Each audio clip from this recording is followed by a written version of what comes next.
Chapter 57, Force Field Armor. Akira continued keeping watch around the HQ and there was no problem in particular. Thanks to Yasubayashi's treatment, the pain from his wounds slowly subsided and he was recovering from his fatigue. He was able to fight normally now. Akira lightly moved his arm to check his body. It seems that treatment actually works, huh? Well, he did say that he made the liquid by analyzing old-world medicine. Your arms seem to be properly healed, and not to mention that we got old-world medicine too. All in all, that was a good decision. Akira replied optimistically as he heard Alpha, who sounded a bit surprised. So basically it was good luck, huh? Well, after all of that bad luck, I guess this will reset the score back to 0. He thought that he had already gone through the last bad luck for the day. Not too far from where Akira was, there was an HQ staff who was talking with his subordinates. He sounded a bit irritated. We still can't contact the temporary base. We're still trying to contact them, but we can't get any connections at all. We won't be able to contact the temporary base until the colorless mist weakens.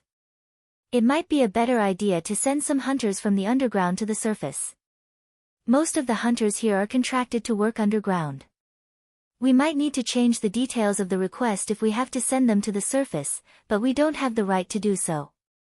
Sending them to fight those relics thieves is already barely outside their job description, you know?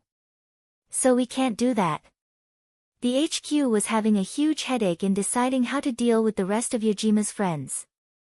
Although the HQ successfully flushed them out from the underground, the HQ sacrificed a lot of hunters to do so.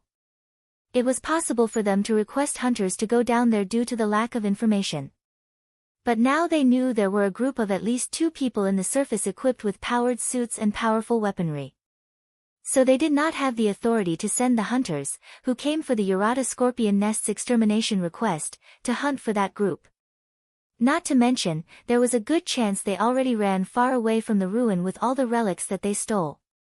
The HQ did not think that they would be able to find that group even if they searched around the area.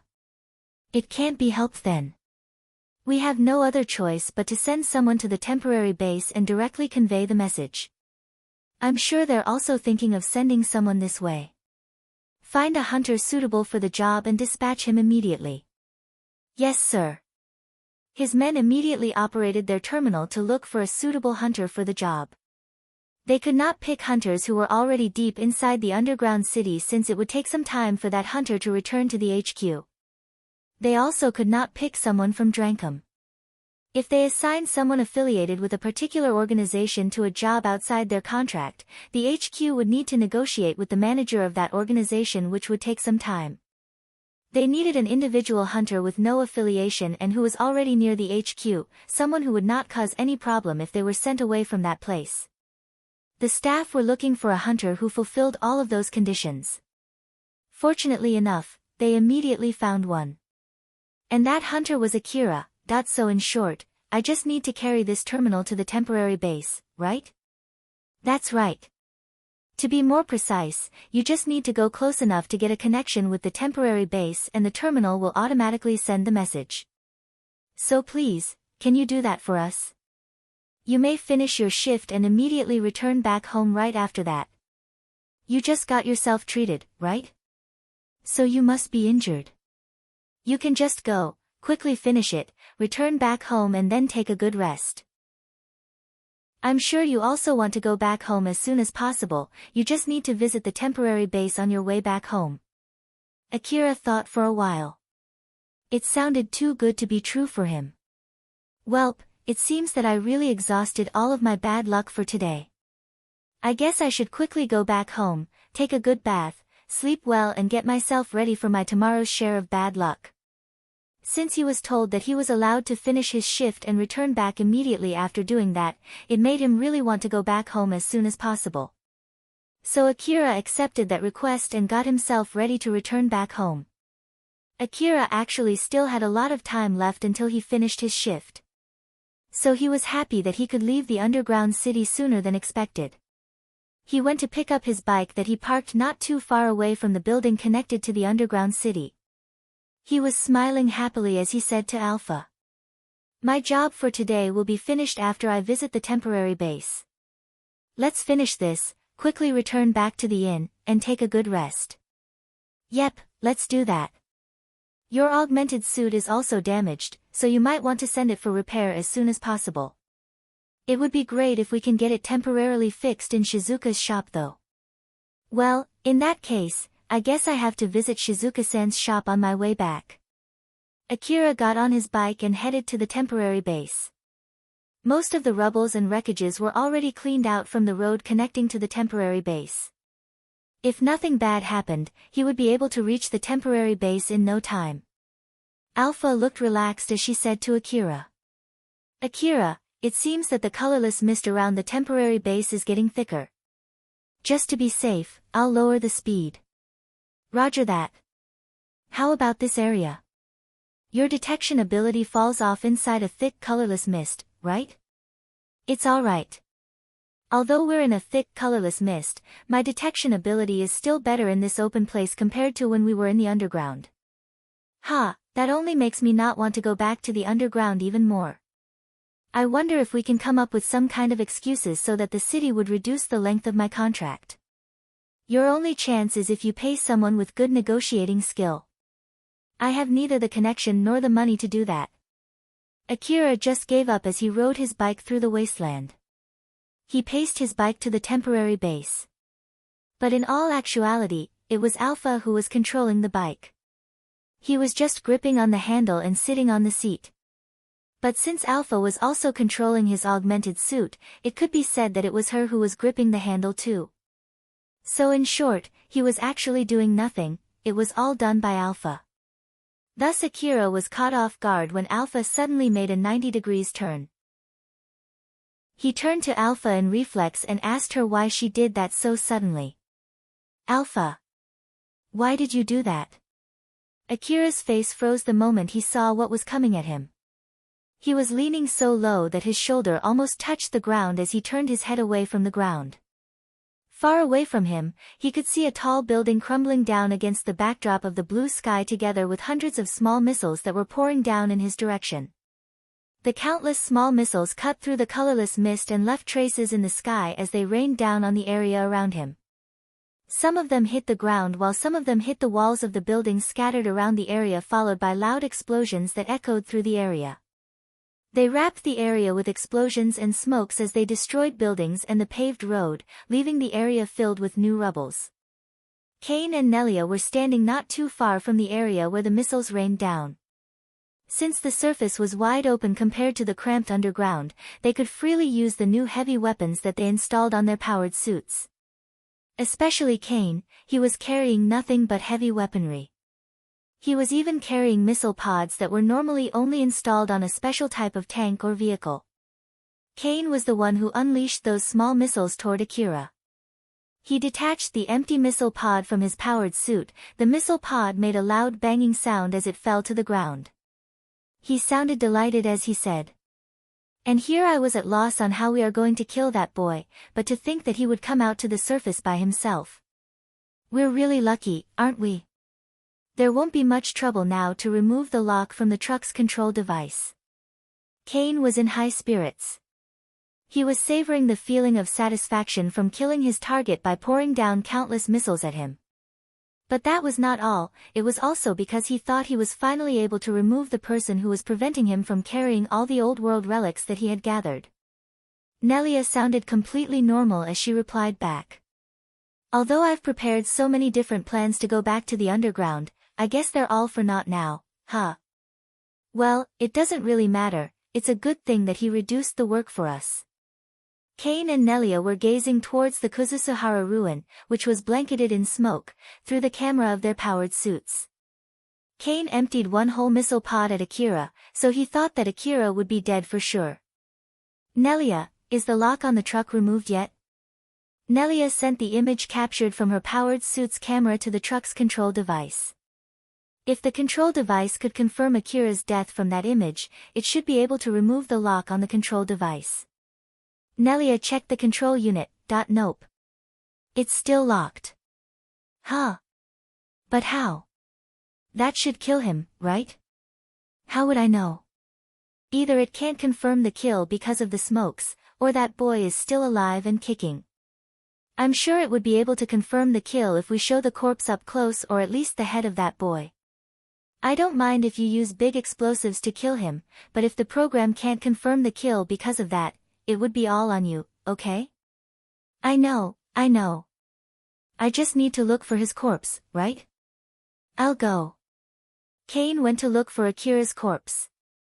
The powerful reverse joint of his powered suit crushed the wreckages under him as he walked towards the ruin.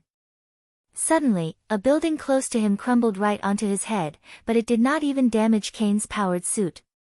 When he arrived at where Akira was, he used his head camera to look for Akira's body. But he could not find anything, not even a trace of flesh or blood. Nope, nothing at all. Nelia could hear Kane's mumbling, so she snapped at him. Don't give me that. He might be buried under the rubbles. Just dig through the rubbles and check the area using your information gathering device. It should be an easy job for your powered suit, right? Yeah. Give me a few minutes. Kane grabbed the wreckages using his huge hand and threw them out of the road. The huge wreckage made a loud banging sound as they landed on the ground. It simply showed the strength of his powered suit. But even then, he could not find Akira's body under the rubbles. But instead, he found a destroyed bike. It was the bike that Akira was riding. The completely destroyed bike was a testament to Kane's overwhelming firepower. I found his bike, he should be near. There's nothing we can do with the bike, find the body. I'm searching for it right now. Kane had vented his irritation by using his overwhelming firepower. He regretted his choice now as he thought that he should have used something that would have caused less damage to the area. He thought that Akira's body should be around, so he pulled out his information-gathering device to scan the area. With its current setting, it should be able to find any corpse buried under the rubbles. Kane was looking for Akira's body while removing the rubbles that were reducing the accuracy of his information-gathering device. But he still could not find anything, still nothing. Did his body get thrown away because of the explosion? He thought so and increased the scan range of his information-gathering device.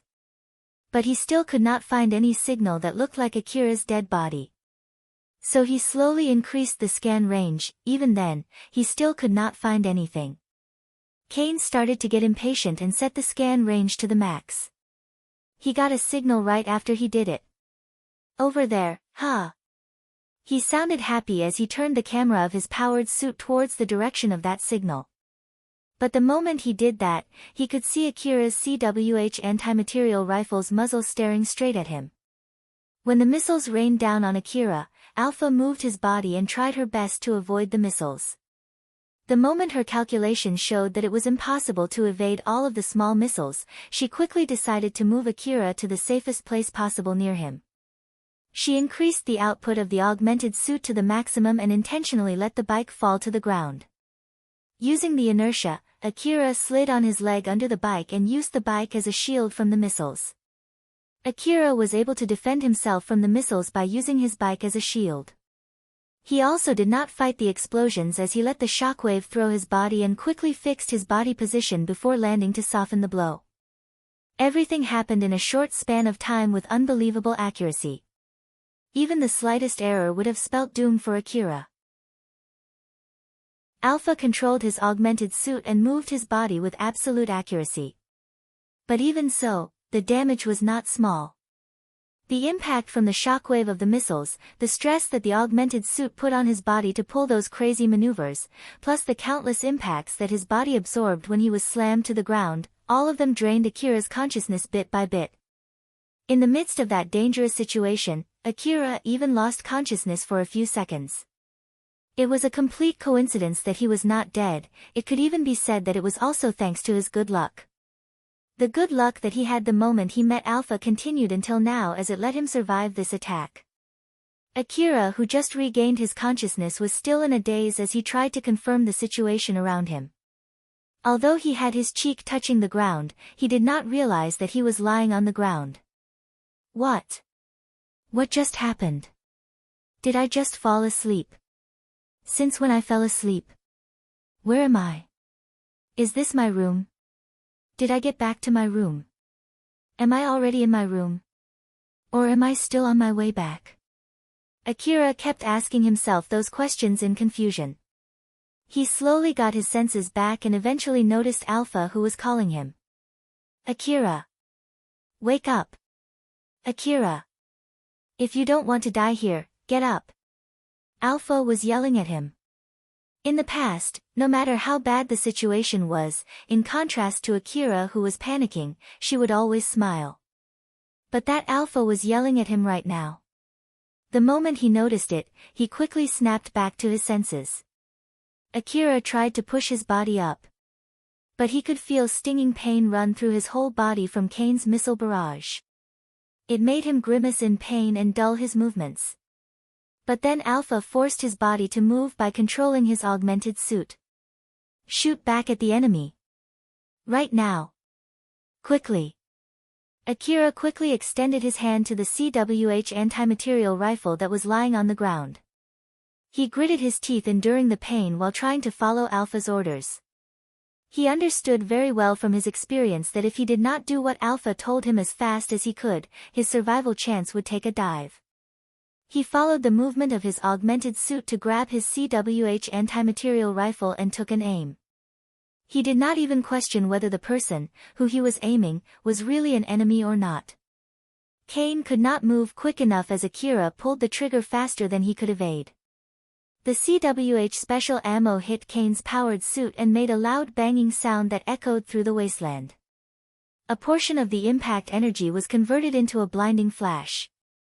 Although the impact was still enough to throw him off, the automatic balance adjustment function of his powered suit saved Kane from falling to the ground. Kane used all the weapons that his 4 arms were carrying to shoot back at Akira even before he could regain his balance.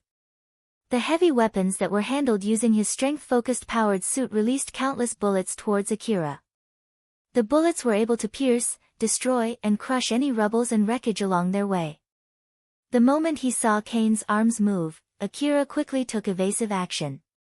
Thanks to that, he was able to avoid the bullets' barrage. Nelia called Kane. Kane? What just happened? Did you find a monster or something? Kane answered back in panic. It's that boy. He's still alive. Is that so? Was he on the verge of death? You adjusted the missiles to at least leave a corpse behind, right? So then, did you just shoot him to make sure that he's dead? Did you properly kill him this time? That's not it. That boy evaded the missile's barrage. Moreover, he got a shot at me. And he also evaded my shot just now. He even depleted a huge chunk of my force field energy with his shot. Was that CWH special ammo? That's the ammo you usually use for hunting tanks or mechanical monsters, right? Isn't there only Urata scorpions in the underground? So why the heck he's using that ammo? This is just too strange. The level of firepower that was normally used to fight Urata scorpions would not be able to breach Kane's force field armor. But it was a completely different story if it was CWH special ammo. Kane could not help but get panicked. After all, he thought that it would be an easy job, a one-way fight thanks to his superior equipment, but instead, he found himself fighting for his life now. Judging from the flash of light that the force field made, his shot packed a powerful punch. Nelia. You sent me first since you knew that this would happen, didn't you? Like hell if I knew. But I did expect him to be someone pretty strong since he killed Yajima. You should at least know that much, right? WL, you're right, but still. Nelia made a guess about the situation and said to Kane. Before he died, Yajima did say that it might be an agent sent by the city, remember? So that might be him. Yajima might have made a mistake during the planning and got the whole plan leaked out. Or at least, something leaked out and the city somehow got suspicious that he would be stealing the relics. So that boy might be an agent who was sent by the city to blend in with the hunters in the underground. It won't be strange for him to be using CWH special ammo if he was expecting to fight against relics burglars. Although Nelia was absolutely wrong, her explanation fit the current situation. Kane was getting more and more panicked now. What should we do then? If that's true, then in the worst-case scenario, the city might even have sent its army this way, you know? There's no way we can deal with that. If the city was seriously expecting this to happen, there's no way they would send him alone like this. So in short, he was sent just for caution's sake. There should be no problem if we kill him quickly. Fortunately, thanks to the colorless mist, he shouldn't be able to contact the temporary base at the moment. So we have some time to kill him. In short, we just need to kill him fast and get out of this place, right? Yep, that's right. Let's go. Kane and Nelia chased Akira. There was a good chance that the defense squad from the city was heading their way. But fortunately, they had plenty of time to kill Akira. The relics that they had gathered would earn them a huge amount of money. Because of that, they just could not easily give up on killing Akira. After escaping the barrage from Kane, Akira was running among the ruins. His bike was already destroyed, so he had no choice but to use his legs. Akira popped out the medicines that he bought from Yatsubayashi.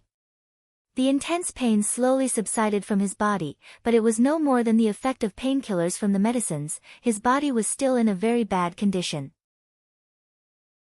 He wanted to move his body with his own will, but his limbs were not in the condition to listen to him.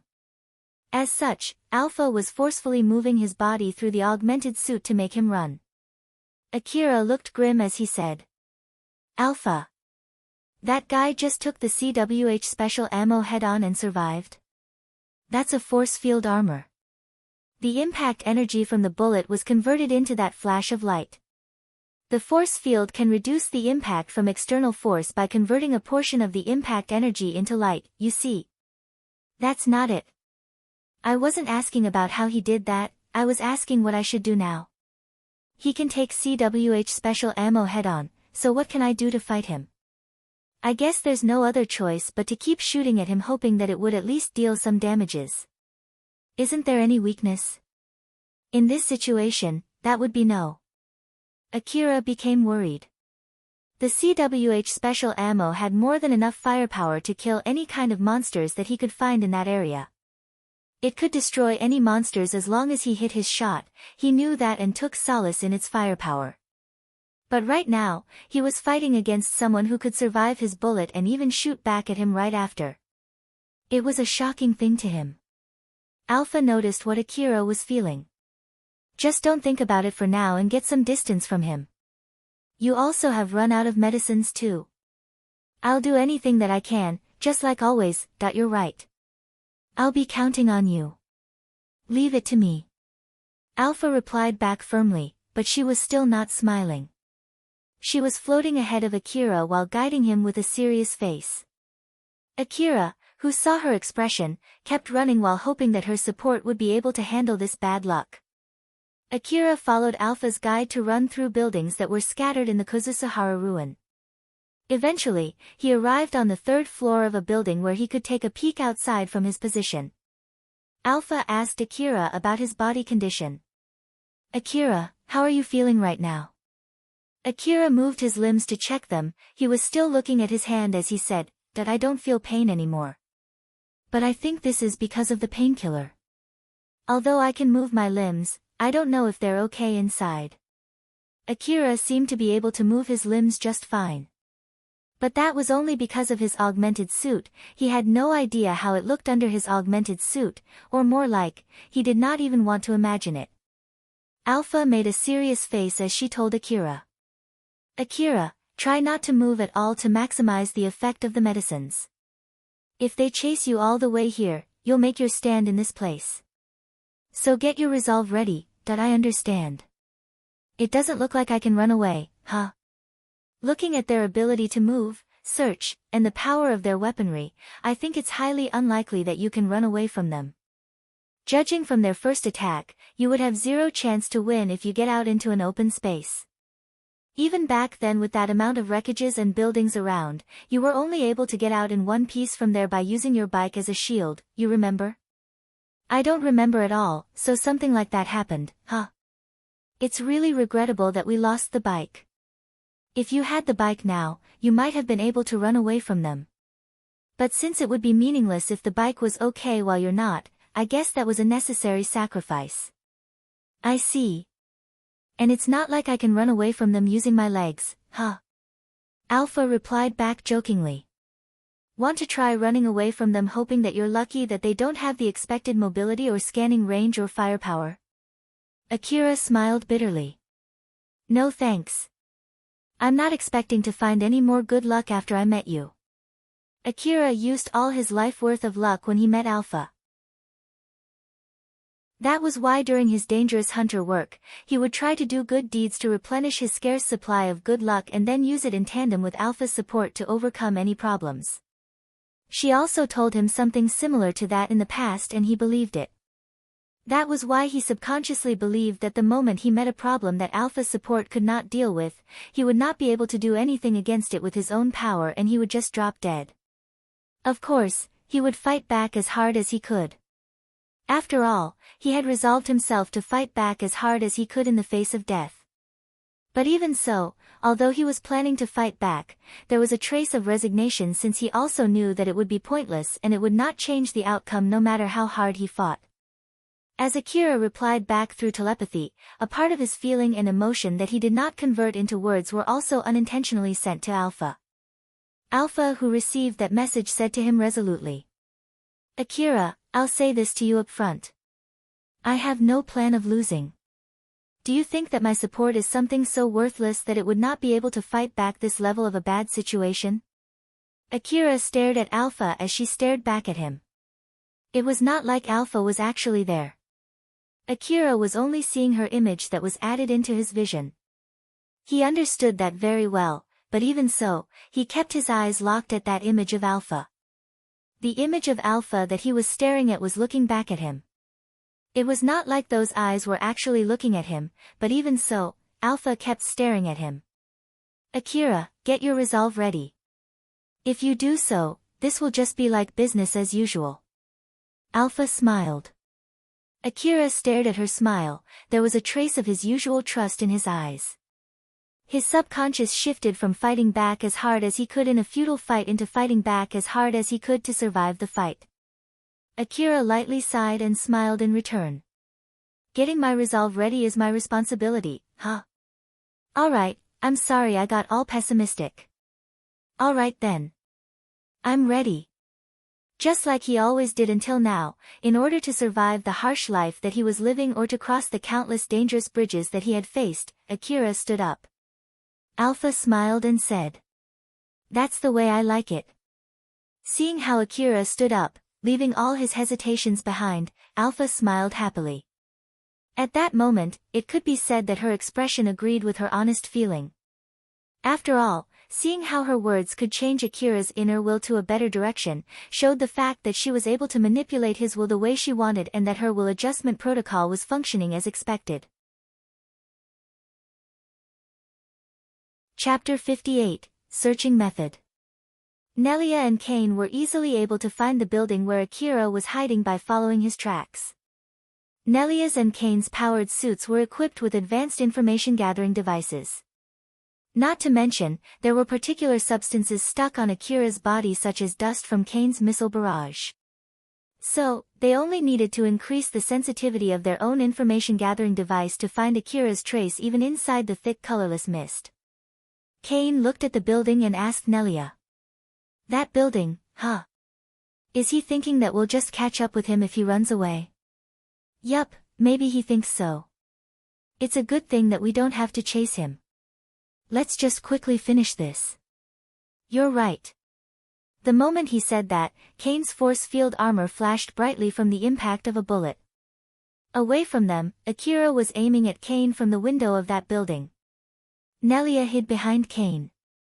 It seems that the boy is expecting a fight. That damn brat, looking down on us. Kane's powered suit's control device quickly analyzed the impact angle and made a conjecture about where the shot came from. The camera on the head of his powered suit captured the image of Akira holding his CWH anti-material rifle on one of that building's windows. Kane quickly aimed his 4 big guns toward Akira's direction. Those huge cannons then released a barrage of warheads at Akira, causing a loud bang. Those big guns normally could only be used by humanoid mechanical soldiers, but Kane was able to handle them thanks to his powered suit. The warheads released by those big guns could tear metals as if they were sheets of paper. But even so, they were only able to cause slight damage to that building. Nelia was shocked. That's one strong building. Although it might only be the outer wall that is durable, I wonder how long it has been standing there. There were many types of old-world buildings. Their locations, positions and ages showed the different techniques and technologies used to construct those buildings. The people of the Eastern District did not know for sure about the era and the culture when the Kozushihara ruin was constructed. But by seeing just how strong the building in which Akira was hiding, Nelia and Kane caught a glimpse of the culture and the era when Kozushihara was thriving. But Kane just brushed Nelia's question. Like hell if I know. So how was that? Did that finish him off? Nope, the control device is still locked. He survived that again. As Kane shouted, he took another shot from CWH special ammo. Akira had evaded that barrage as he ran through the hallway and shot Kane from another window. That damn BR. Another shot hit Kane, cutting his words midway.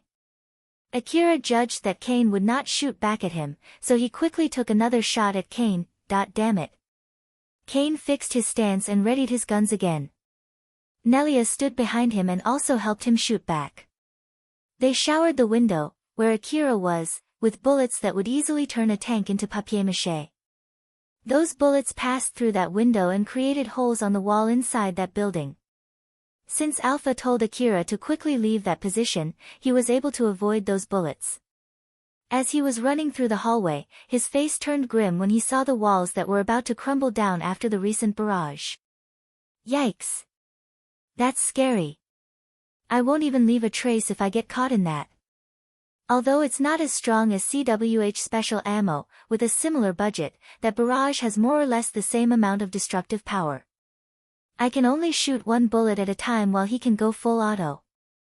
I'll be dead if I get shot even once, while on the other hand, he can take a direct hit from CWH special ammo just fine. This is just crazy. Akira smiled bitterly. Although he had decided to stand up against Nelia and Kane, it did not make them any weaker. Akira looked at the CWH anti-material rifle in his hand. It was indeed a rifle that carried overwhelming firepower when he was underground, but now, it was barely able to do any damage. But even so, it was true that it was his lifeline. Even if he loaded AP bullets into his AAH rifle, it would only ricochet on Kane's powered suit like water falling on an umbrella. Although I heard that this CWH special ammo can easily destroy a tank. But they didn't say that it can easily destroy any tanks, right? Well, that's true. It's just that I'm starting to doubt whether it can even do anything since it seems that my shots barely damage him at all. So how much do my shots affect him? Wait, it does affect him, right? That big-sized powered suit must have an equally big generator. I bet half of the generator output is routed to maintain his force field armor. Although it doesn't look like it had any effects, there's no doubt that each shot shaved its energy. So don't worry about it and keep shooting. Roger that. No matter how much it affected Kane, there was a limit on how much Akira could do. He crouched close to the ground while moving through the hallway to his next shooting position. As Akira was crouching through the hallway, he could clearly see Nelia and Kane through the wall. It was thanks to the vision enhancement from Alpha. Because of that, Akira was able to quickly line his aim at them the moment he peeked out through the window. If he took more time aiming, it would not give him enough time to evade the returning fire. Even the slightest delay would be fatal. He heightened his focus to the peak to maintain a high level of accuracy. He could even feel the time stretched out as he kept shooting. Akira peeked out for a short moment through the window and sniped Kane. He then quickly pulled back and moved to his next shooting position before Kane could shoot back at him. Akira was the mole in their game of whack-a-mole, but in his case, one whack would turn him into minced meat. In order to avoid getting whacked and to get the chance to shoot Kane at the same time, Akira repeatedly executed that dangerous sniping. On the other hand, the player in their whack-a-mole game, Kane, was aiming his heavy weapons toward the windows of that building while waiting for Akira to show himself. He was waiting to see Akira's muzzle the moment Akira took his aim. The 4 heavy weapons he was carrying were aimed at 4 different windows of that building, but of course, there were more windows in that building than his limbs. Kane aimed his guns toward the windows that he guessed Akira would shoot from. He set his rifles ready so he could pull the trigger the moment Akira peeked out. If Akira showed up in any of the windows that he was aiming, it would be the end for Akira. Thanks to his force field armor, even if his guess was wrong and took a direct hit from Akira, he could keep on playing this game just fine. He absolutely had the upper hand here. Akira kept on shooting from the windows that Kane was not aiming at. Although the impact threw Kane off balance, he was able to quickly return fire. But the moment he did that, Akira had already pulled back and was on his way to the other window. A miss, huh? Next. Akira took another shot from a different window. Kane countered back, but it was too late. The extension limbs of Kane's powered suit were quite heavy. Not to mention that the 4 big cannons that those limbs were carrying added to the total weight he was supporting. On top of that, most of the generator's output was routed to his force field armor. Thanks to that, his movement was greatly slowed down. No luck. Next then. He only needed one correct guess as to where Akira would shoot from and it would be his win. But Akira was able to keep avoiding the windows that he was watching. Statistically speaking, if it was completely a uniform random chance, he would have killed Akira about 3 times by now. Kane kept on receiving CWH bullets from Akira while trying to shoot back at him. He kept on hoping that his next guess would finally get a hit, but after that so many misses, Kane started getting irritated. Next. Next. Next. Damn it. Next. Kane thought that it was all because of his bad luck and started getting more and more annoyed, but in truth, that was not the case. Alpha was telling Akira where to shoot. She kept picking the right windows where he would be able to easily evade Kane's attack. With her superior detection ability, Alpha was able to ascertain Kane's stance and accurately calculate where he was aiming. She knew exactly where he was aiming and she placed Akira in the safest window when he sniped Kane. Kane noticed that Akira was somehow able to read his guesses. He didn't notice it until now because Akira was only able to barely evade getting hit. If Akira was able to perfectly evade his aims without any trouble, he would have found out sooner. Akira's lack of skill made him notice it later. Damn it. Damn it. Fucking damn it.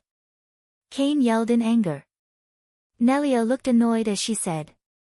Kane, you're too noisy. If you want to shout, cut the connection first. Nelia. You should take a better aim than that. I'm doing that even without you telling me. He's evading my shots too. Moreover, I never thought that he could evade this well. As expected of someone who killed Yajima, he might really be an agent from the city. Nelia continued wording out her guess. This means that he's somehow able to accurately read our movements, huh? I guess that's also the reason why he could survive that missile barrage from you. Kane sounded surprised as he replied. What do you mean? Even if he's really an agent from the city, does it have anything to do with his ability to evade our attacks? Or is it that he's carrying some kind of advanced information gathering device to read our movements since he's an agent? That's just impossible. Are you telling me that he's using some kind of advanced information gathering device that allows him to completely see our movement even from this distance? We're under the colorless mist right now, you know? Wait, it's possible that he's using one, but that level of an information gathering device is something that the hunters in the front line would use. There's no way someone around this area would use something like that. That's not what I'm saying. But I guess, it's something similar. Kane got more irritated since Nelia was being cheeky. Yeah, right, so what? Just tell me already. I'm sure that you at least know some facilities in this Kuzushihara ruin are still operating, right? It's rather obvious when you see those big buildings in the deeper part of the ruin. There are many important facilities in the ruin that are guarded by powerful securities even now. I heard that the city plans to eventually control those facilities. I at least know that much. So, what does it have to do with this? I heard that among the relics that they brought back from the ruin, they found a device showing the full map of Kuzusuhara ruin in real time. Or was it the technology to access the full map of the ruin anytime? So then what? Just tell me already. What a clueless man. Just like I said, that relic shows the full map of the ruin, all the details, and in real time. You know it yourself just how unbelievable the old world technologies are, right? In the worst case scenario, he might be able to trace even every single bullet that we shoot at him. Of course, that would mean he can do the same for us too. So in short, he might be using that relic as an advanced information gathering device which can only be used in this ruin. Using its data, he would be able to know where we're aiming. Kane was flabbergasted. Seriously? Well, it's just a possibility. Although it's just silly talk, there's another rumor coming around the same time when the rumor about that relic spread. That ghost story of the Kuzusuhara ruin, the beguiling ghost. I heard that the people, who could access that full map by some kind of means, were able to see that ghost and always ended up dead. Well, it might be just some kind of rumor that the city spread to prevent people from trying to connect to that network which somehow leaked out. That's why, if he's really an agent from the city, he might be connected to that network. Nelia seemed to be enjoying boasting her knowledge, but she suddenly realized that Kane had gone silent. Kane? Kane? Kane shouted. He sounded very irritated. That damn brat. The mole in this whack-a-mole game knew exactly where he would hit. Kane was so angry since he felt as if Akira was playing him for a fool. I'll fucking kill you. Kane readied his gun to shoot all the windows in that building. Akira was in the midst of moving to his next shooting position, but Alpha suddenly said to him with a grim face. Akira. Go deeper into the building. Alpha moved his augmented suit the moment she said that. She moved him to the deeper part of the building through the hallway that connected the outer side of the building. Akira did not try to resist as he ran through the hallway. Akira ran through rooms filled with wreckages as he tried to go as far away as possible from where he was. He understood from Alpha's voice and expression that it was extremely dangerous to stay there, but he did not know why. Before he could say anything, something happened that made him understand without even the need of asking Alpha. He could hear countless explosions behind him, the shockwaves and the rumbles from those explosions reached him as a piece of it flew past him. The area was filled with smoke soon after. Kane emptied 2 missile pods onto that building. The missiles destroyed all the windows on the floor where Akira shot from. Some of them passed through the windows and destroyed the walls inside that building. The explosion funneled through the narrow hallway and smoke burst out from the windows. Nelia panicked. Whoa there. What do you think you're doing? Didn't I tell you before that the control device wouldn't be able to confirm the target's death if you turn that boy into minced meat? Kane yelled back. Shut up. If he's really an agent from the city, his corpse would at least get left behind. And this is way better than wasting our time trying to hit him.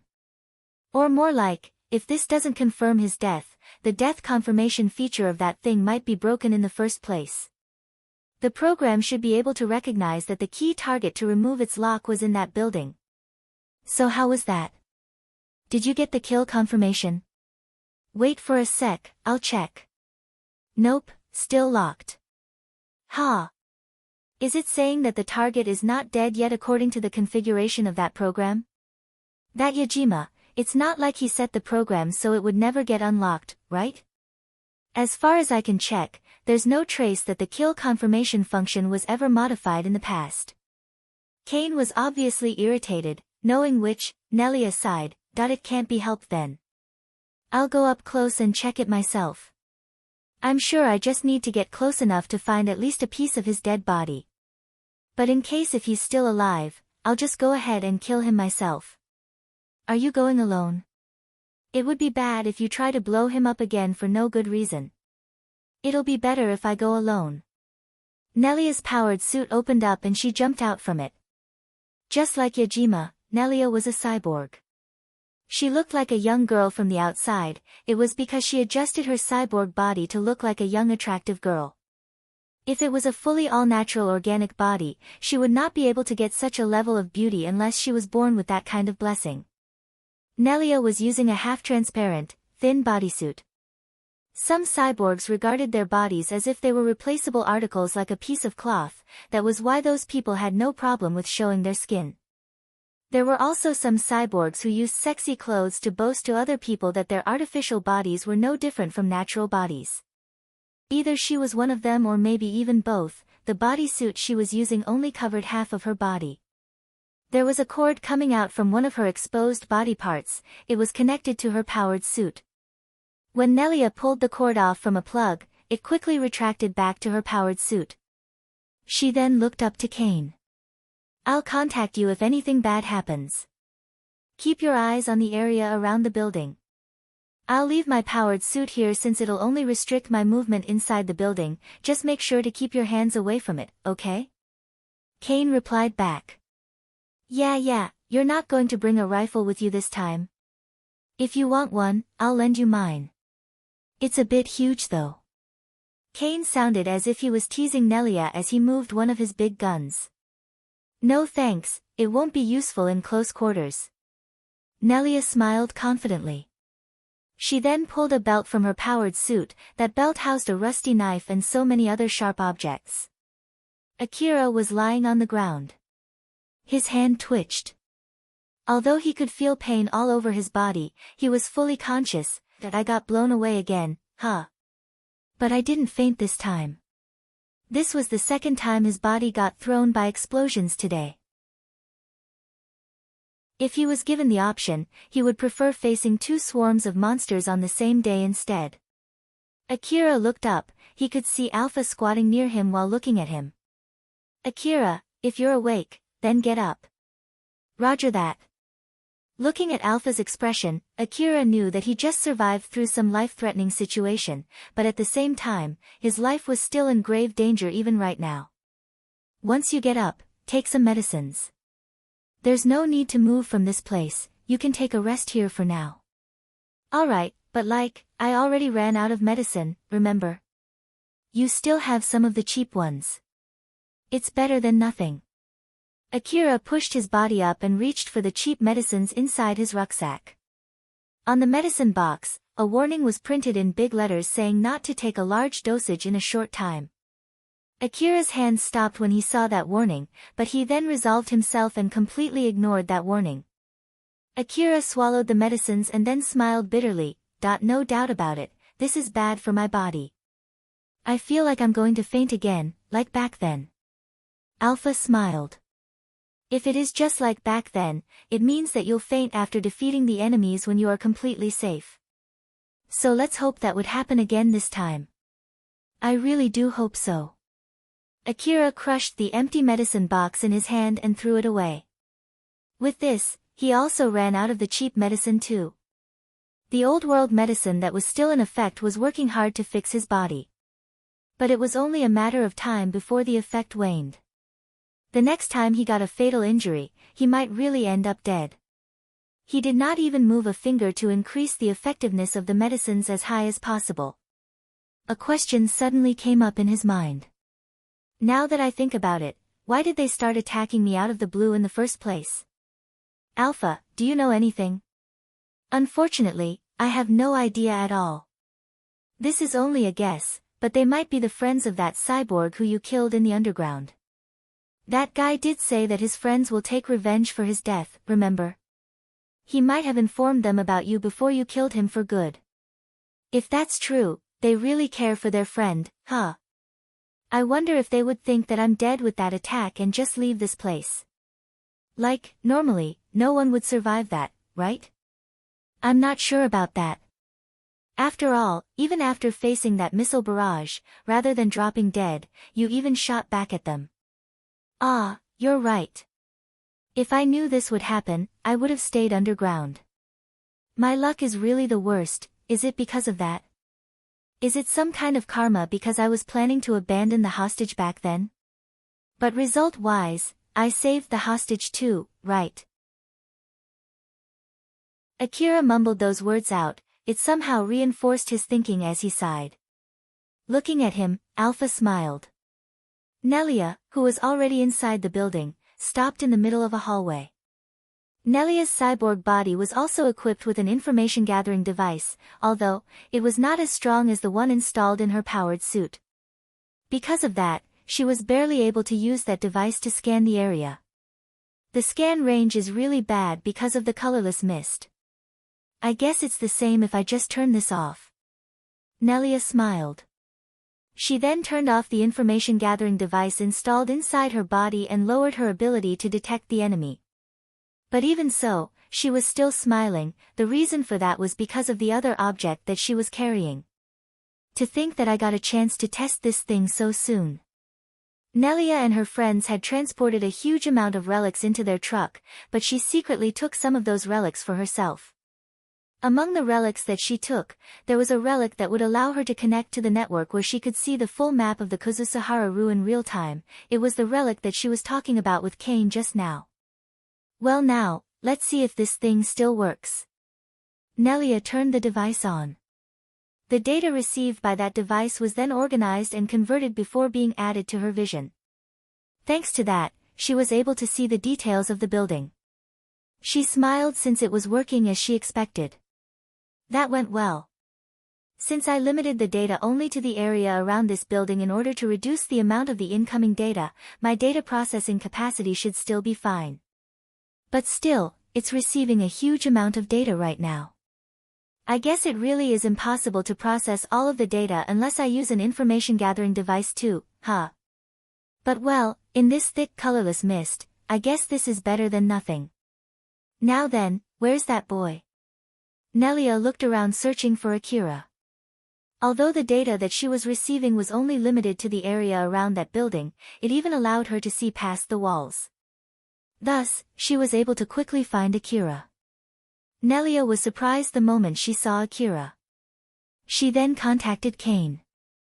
Kane, how's the situation over there? Nothing worth noting. How about you? Did you find the corpse? Kane, the death confirmation program was correct, that boy is still alive. What the heck? He might really be an agent from the city. Something like a child-sized cyborg. With his cyborg body, it's nothing weird that he could survive that barrage and evade our shots. But why would the city even go as far as to use a child-sized cyborg agent?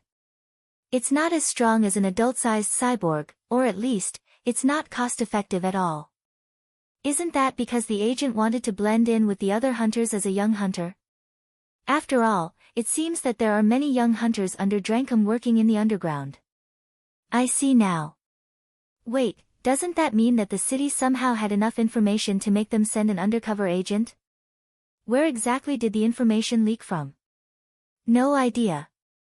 But one thing for sure, he must be heading to the temporary HQ to report back after encountering Yajima. Since he can't contact the HQ through the colorless mist, he has no other choice but to go there and give his report in person. So it's lucky that we can ambush him on the surface, huh? It would at least slow the defense squad from reacting. So then, what should we do? If he's really an agent, then he's pretty dangerous, you know? Of course, we'll kill him. It's kind of obvious, isn't it? Or do you think that I will lose in a fight in a narrow space like this? You just wait there and keep watch, I'll finish this in no time. Roger that. And also, hurry up, okay? Nelia then disconnected the call. Although she looked surprised at first when she saw Akira, she already returned back to smiling. But still, to think that there are two of them. So it's not like he ran to this building purely by coincidence, huh? Did he come here to meet up with his comrades? Past the multiple walls that separated them, Nelia could see Alpha, who was standing beside Akira.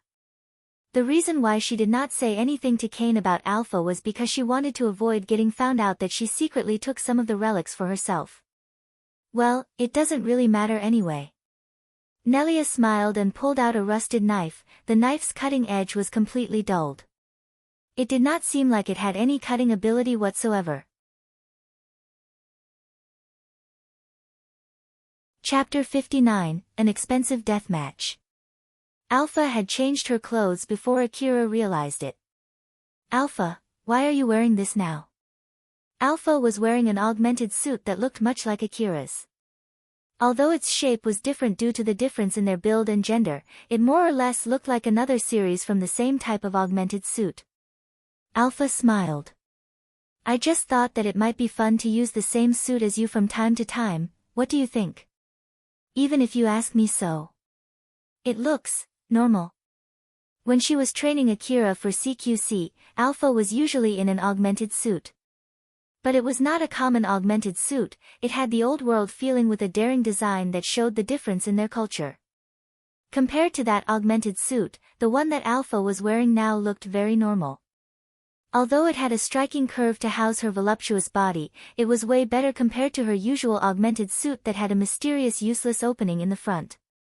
Alpha looked exasperated. That was a straight and boring reply. As I thought, it might be a good idea to train you in that department. Akira looked slightly annoyed. Even if that's true, this is not the time for it. Well, you're right. Let's talk about something else then, Akira. One of the enemies has entered the building. It's the one with the smaller powered suit, while the other one is watching from the outside right now. Akira tensed up. He completely forgot about Alpha's appearance in an instant. As I thought, they won't leave, huh? Even if you say that it's a smaller powered suit, it's still a pretty big one. So how did that girl get in this building with that powered suit? The hallway where Akira was in, was rather narrow and short. It would be pretty hard to move around in that space with all of Nelia's equipment. Akira was worried if Nelia was moving inside the building by demolishing the walls, but Alpha confirmed that it was not the case.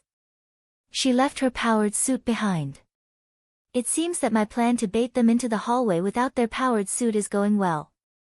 But even so, we still don't know how strong she's without her powered suit. She might be confident that she would be able to kill you even without the powered suit, that's why she entered the building without it. It's a good thing that she left her tank-like powered suit behind. Without her powered suit, the CWH special ammo should be enough to kill her, right? He thought that it was at least better than repeatedly shooting at an enemy despite dealing almost no damage at all. Since continuing so would only shave his optimism bit by bit, Akira looked hopeful thinking that he had a better chance to win now.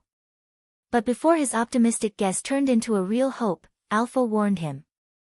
It might give you a better chance, but it doesn't mean that you're in a better position now. So don't let your guard down. I know. They're stronger than me, so it's not like I can afford to lower my guard. Akira focused his mind and answered back firmly. Alpha smiled, satisfied with his answer. If it's possible, it would be great if we can lure her into a long hallway where you can take aim at her from the other end of the hallway. We'll keep on moving until we find a good position. Where is she right now? She's over there. Alpha pointed her finger towards nothing but the wall. But thanks to her support, Akira was easily able to see Nelia's image past the layers of walls. Although he was keeping his guard up since he knew he was fighting against someone better than him, with the layers of walls and the distance between them, Akira thought that there was no way Nelia would be able to see him as he instinctively lowered his guard. While Akira was observing Nelia, she too was looking straight at his face. Although there were layers of walls separating them, he could feel Nelia's gaze looking straight at him. Akira's and Nelia's eyes suddenly met each other. Akira, who had lowered his guard, immediately tensed up. Get down. The moment Alpha said that to Akira, he quickly lied down on the ground. His move was almost perfectly in sync with his augmented suit. Thanks to that, he was able to quickly lie down. Right before Akira lied down, he was observing Nelia. That was when Nelia made a gesture as if she was cutting him down. Not only was there quite a distance between them, but there were also layers of walls separating them. Akira could see Nelia holding a blade that was not long enough to reach him. And even if it could extend to reach him, he thought that the walls between them should be strong enough to greatly reduce its cutting power. Thus, it was highly unlikely that Nelia could wound him from behind those walls. Normally, Akira would not even have to take any evasive action. But when he saw that, he instinctively forced himself to lie down onto the ground. If someone asked him why he did that, he could not answer back with anything else but intuition. After all, he really did that purely out of instinct. There were so many reasons why his instinct told him to take evasive action. There was no hesitation in Nelia's movement, it was as if she could completely see him. It looked like she did that knowing exactly what she was doing, it was not merely a random action. But more than everything, Akira remembered that he too had done something similar in the past. Nelia swung the blade in her hand as if she was cutting the air. The blade itself did not even reach the wall in front of her. But with that motion, the wall in front of her, and all the walls between her and Akira, were all split into two. The blade that she was using was an old-world relic. The blue light that shot out from it cleanly cut everything in front of her. Akira was barely able to avoid that slash. But his rucksack was not so lucky, it was cut open, spilling out everything that was inside. The magazines and medicines boxes inside his rucksack were cut clean into two. The bullets melted where it was cut and its cross-section looked like a mirror. Since the light that just passed above Akira's back did not transfer heat, the gunpowder inside the bullets did not explode. The blade simply erased everything that was on its path. After Nelia cut everything within a few dozen meters radius around her, the old-world blade that she was holding silently crumbled into dust and was blown away by the wind before the dust could even reach the ground. Nelia looked at the image of Akira, who was lying on the ground, and smiled. She immediately noticed that he was still alive. Nice. No, wait, that only cut open his rucksack. Well, I guess that's fine. But it at least cut his friend down. To think that he would evade that attack, as I thought, he could clearly see my movements. She looked at Akira's movements and from it, she could easily guess that he could also clearly see her. After all, it would be impossible for him to evade that attack otherwise. Nelia threw away the blade in her hand that had nothing left other than its handle. Good grief, I even wasted an old-world relic just to kill you, you know. You're really an expensive boy. Well, it doesn't matter. I still have a lot of other old-world relics. Just wait there, I'll chop you to pieces. Nelia pulled two blades from her belt. Those were nothing but handles without a blade. But when she firmly gripped those handles, liquid metal came out from those handles, ignoring the gravity it formed the blade's cutting edge. The blades kept on extending out until it reached 2 meters in length. She swung her blade at the wall in front of her, the blade cut through the strong wall as if it was made of jelly. She utilized the power of her cyborg body to kick the part of the wall that she just cut and send it flying. She then used that hole to enter the room. She kept on cutting the walls in front of her as she walked to Akira in a straight line. She was smiling happily as she was enjoying the satisfaction of cutting down old-world buildings. Akira, who was lying on the ground, tried to confirm the situation that he was in. Although he had no idea what exactly Nelia did, he understood that he just barely escaped death from that blade slash which somehow even reached him. Because his rucksack was cut open, the things that were inside it were now scattered on the ground around him. Unfortunately, among those, Akira found his information terminal, which was already sliced into two. Since there was no need for him to operate his information terminal as long as Alpha was around, he normally kept it inside his rucksack. Akira clicked his tongue when he saw his sliced information terminal. He knew that Alpha was doing so many things in the background, which he did not even understand, to control his augmented suit. But one thing he knew for sure, Alpha controlled his augmented suit through the information terminal the first time she did. If the destroyed information terminal prevented her from controlling his augmented suit, it would significantly lower his fighting ability. Akira pushed his body up and turned towards Alpha's direction as he said, "Alpha, the terminal is destroyed, am I going to be okay?" Akira was completely shocked the moment he saw Alpha. She was lying on the ground, sliced into two, and covered in blood. He could not believe what he was seeing, this scene should have been impossible to happen. Because of his shock, he forgot about Nelia and shouted, "Alpha!" He ran towards Alpha's dead body in a panic. He extended his hand to grab Alpha's upper half that was already separated from its lower half. But his hand passed through her body and hit the floor. Calm down. Did you forget that I'm only an image? Akira, who was utterly confused, snapped back to his senses the moment he heard Alpha's voice, which sounded as if nothing worthwhile had happened. She was still lying on the ground with her sliced body as she turned towards him and smiled.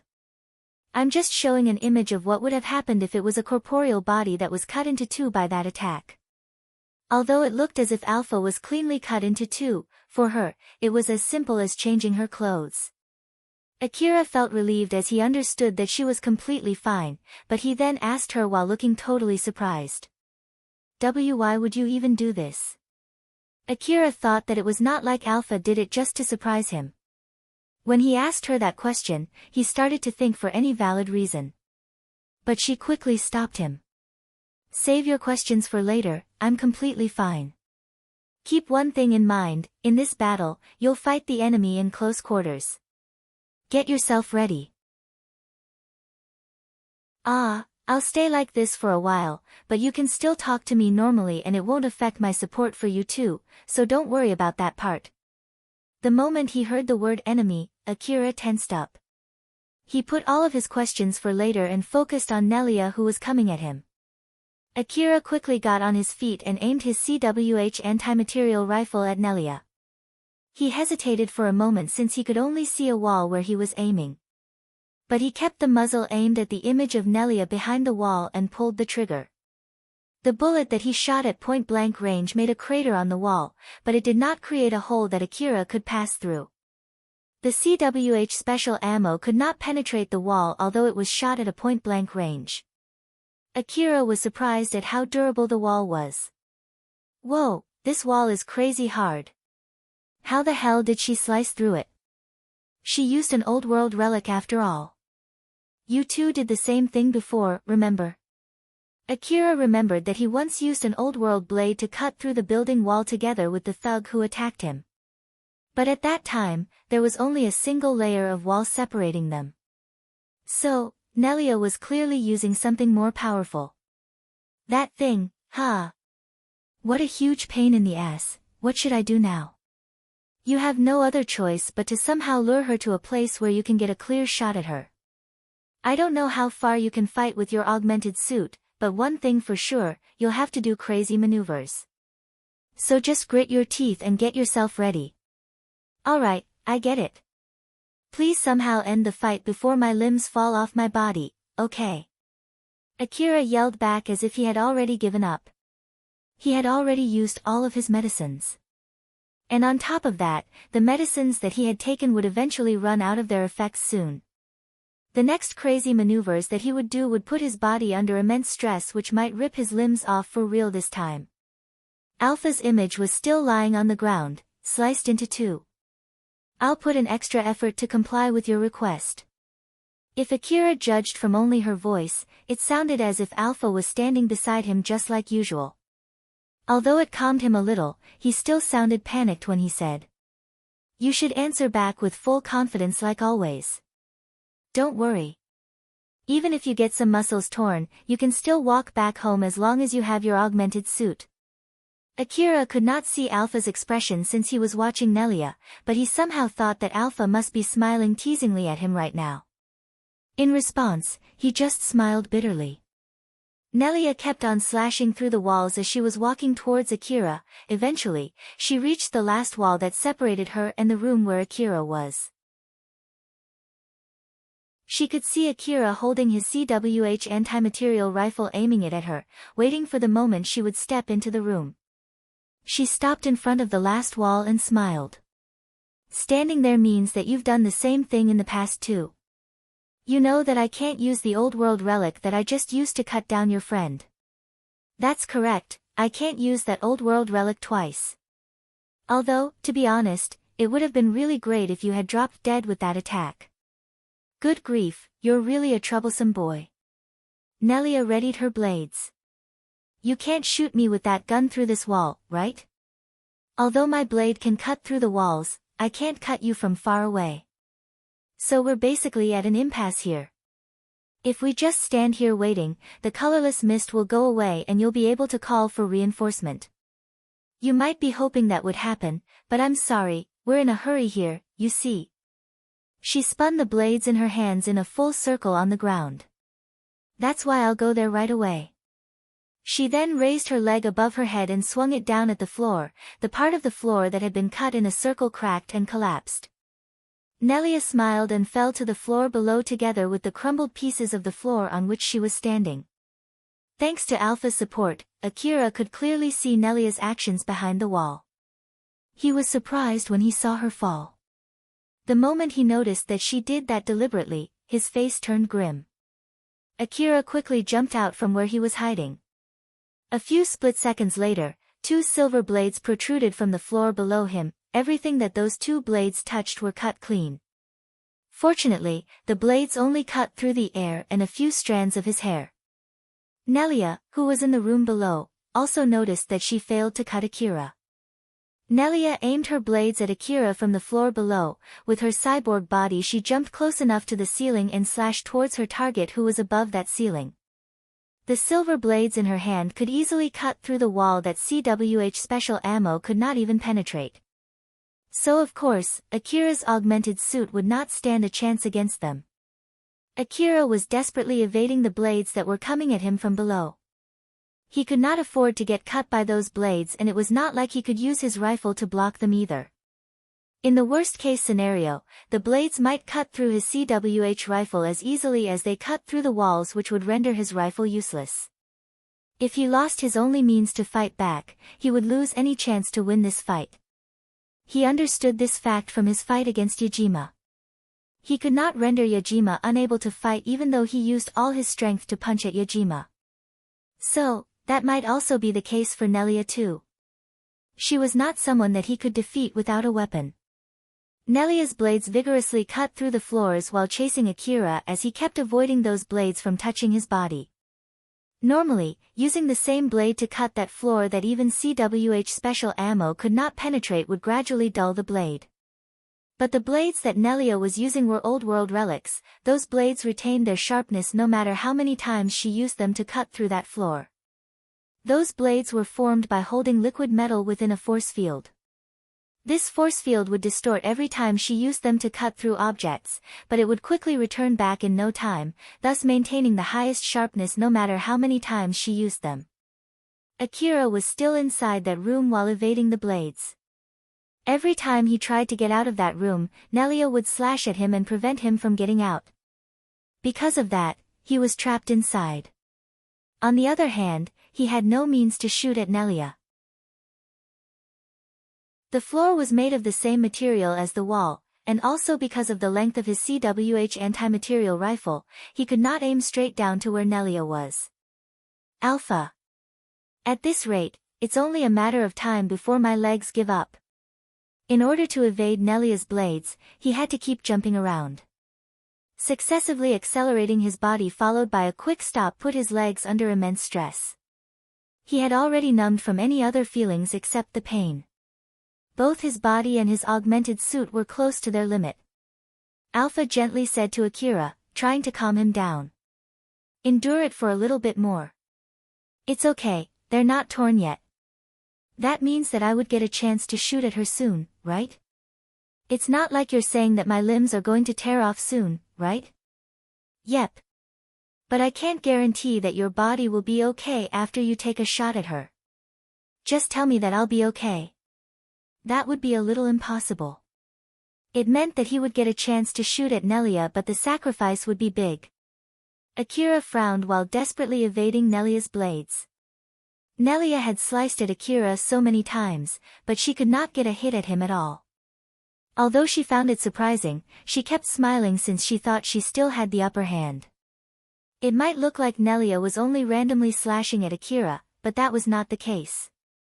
The ceiling for her was the floor for Akira. By cutting it at a certain angle, she made parts of the floor brittle. Nelia was planning to restrict Akira's movements and lure him to any of the brittle parts of the floor. She would then break the floor with a kick, throwing him off balance and cut him down while he fell to the below floor. She constantly adjusted her attacks to push Akira to that particular part of the floor. If he did not evade her attack, it would cut him to pieces, but if he did, he would be slowly led to that trap. Both outcomes were to her advantage. Unaware of the trap, Akira kept evading and finally stepped on the brittle part of the floor. The moment Akira stepped into that trap, Nelia smiled and kicked the ceiling. She used the full power of her cyborg body to deliver that kick. The floor where he was standing cracked due to the impact of her kick, which could even bend steel. But even with that powerful kick, strangely enough, the ceiling did not crumble down as she had expected. Even though it was brittle and had absorbed a powerful kick from her, that part of the floor stayed in its place. Wadash! Nelia shouted in shock. At the same time, recoil from her kick threw her off balance. Since the floor that she kicked stayed in place, all the force rebounded back to her. That floor was already fragile enough after it got slashed so many times by Nelia's blades. After that strong kick, it finally started to crumble and fall. Nelia could not immediately figure out why there was a delay in the crumbling of the floor or why she was hit with recoil. Among the crumbling pieces of the floor, Nelia could see Akira, who was also thrown off balance, falling down just like her. Akira's eyes were locked onto her. When Nelia kicked that part of the floor, Akira also did the same from above as instructed by Alpha. Alpha had already read Nelia's plan and used it against her. Right before Akira kicked the floor, he pointed his CWH anti-material rifle upward and pulled the trigger. The kickback from that shot was absorbed into his augmented suit and increased the force of his kick that he released after pushing his augmented suit to its limit. His kick more or less packed the same amount of impact power as the kick from a cyborg body. The reason why the floor did not crumble when Nelia kicked it was because Akira's kick balanced the force on the floor. In that short chaotic moment, Akira, who was thrown to the air due to the recoil from his kick, looked at the crumbling floor he was standing just a moment ago. The floor was breaking up into chunks as it crumbled down. He felt the time slow down. This sudden change confused his perception so much that it felt like he took forever to load a new magazine into his CWH anti-material rifle. He still did not have a clear shot at her. He could only see the image of Nelia, who was on the other side of the rubbles, because of Alpha's support. What should I do? I won't be able to hit her even if I try to shoot her now. I'll be falling down at this rate and she might try to cut me while I'm in the air. I won't be able to evade when that happens. It's not like I can freely move in midair. What should I do? The time still felt like it was running slow as Akira was thinking hard on what he should do. But his body suddenly moved on its own. It was Alpha who was controlling his augmented suit. Akira quickly pointed his CWH anti-material rifle straight up again and pulled the trigger the moment he finished loading another round. The kickback blasted his body down and pushed other rubbles between him and Nelia down with him. Nelia tried to attack while still in the air. She was about to throw the blade in her hand. But Akira, who was falling down fast because of the kickback of that shot, brought all the rubbles between them along with him and smashed onto her, preventing her from throwing the blade at him. After they crashed onto the floor below, Akira and Nelia were once again got thrown off to the air. The impact made both of them let go of their weapons. But they quickly regained their balance and grabbed a weapon near them as they landed on the floor. They were now ready to fight again. They stood against each other with their weapons ready in their hands. Nelia was standing ready with a blade's handle in her right hand. While on the other side, surprisingly enough, Akira was also gripping the same object in his right hand. Nelia smiled at Akira. She then turned her blade on. Just like before, liquid metal came out from its handle and formed a blade. Too bad. What are you planning to do with that handle? It's not like you can get the blade out just by grabbing it, you know? Old world relics have security measures installed in them. Unless you know how to remove it, you won't be able to dash. Nelia was smiling contently, thinking that there was no way Akira could use that weapon. But her words were cut short when a blade came out from Akira's handle too. She was completely taken aback by what she saw but quickly regained her composure. I see. So you know how to use it too, huh? A normal hunter should not be able to get that information though.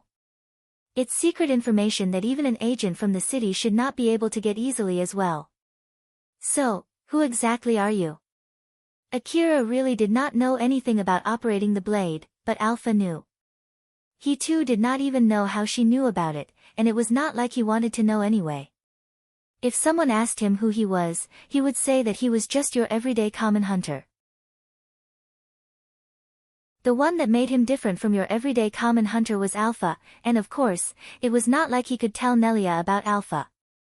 That was why Akira did not reply. Nelia took that as him refusing to answer. I see, in that case, can you at least tell me your name? This must be some kind of destiny that we met here. So at least let me remember your name. Akira hesitated but eventually replied, Akira. I see. I'm Nelia. I'll remember your name until I kill you. To be more precise, that would happen in about 30 seconds. Nelia suddenly closed the distance between them as if she just warped right next to him. She then swung up the blade that was long enough to almost touch the ground. Akira evaded her blade by jumping to the side.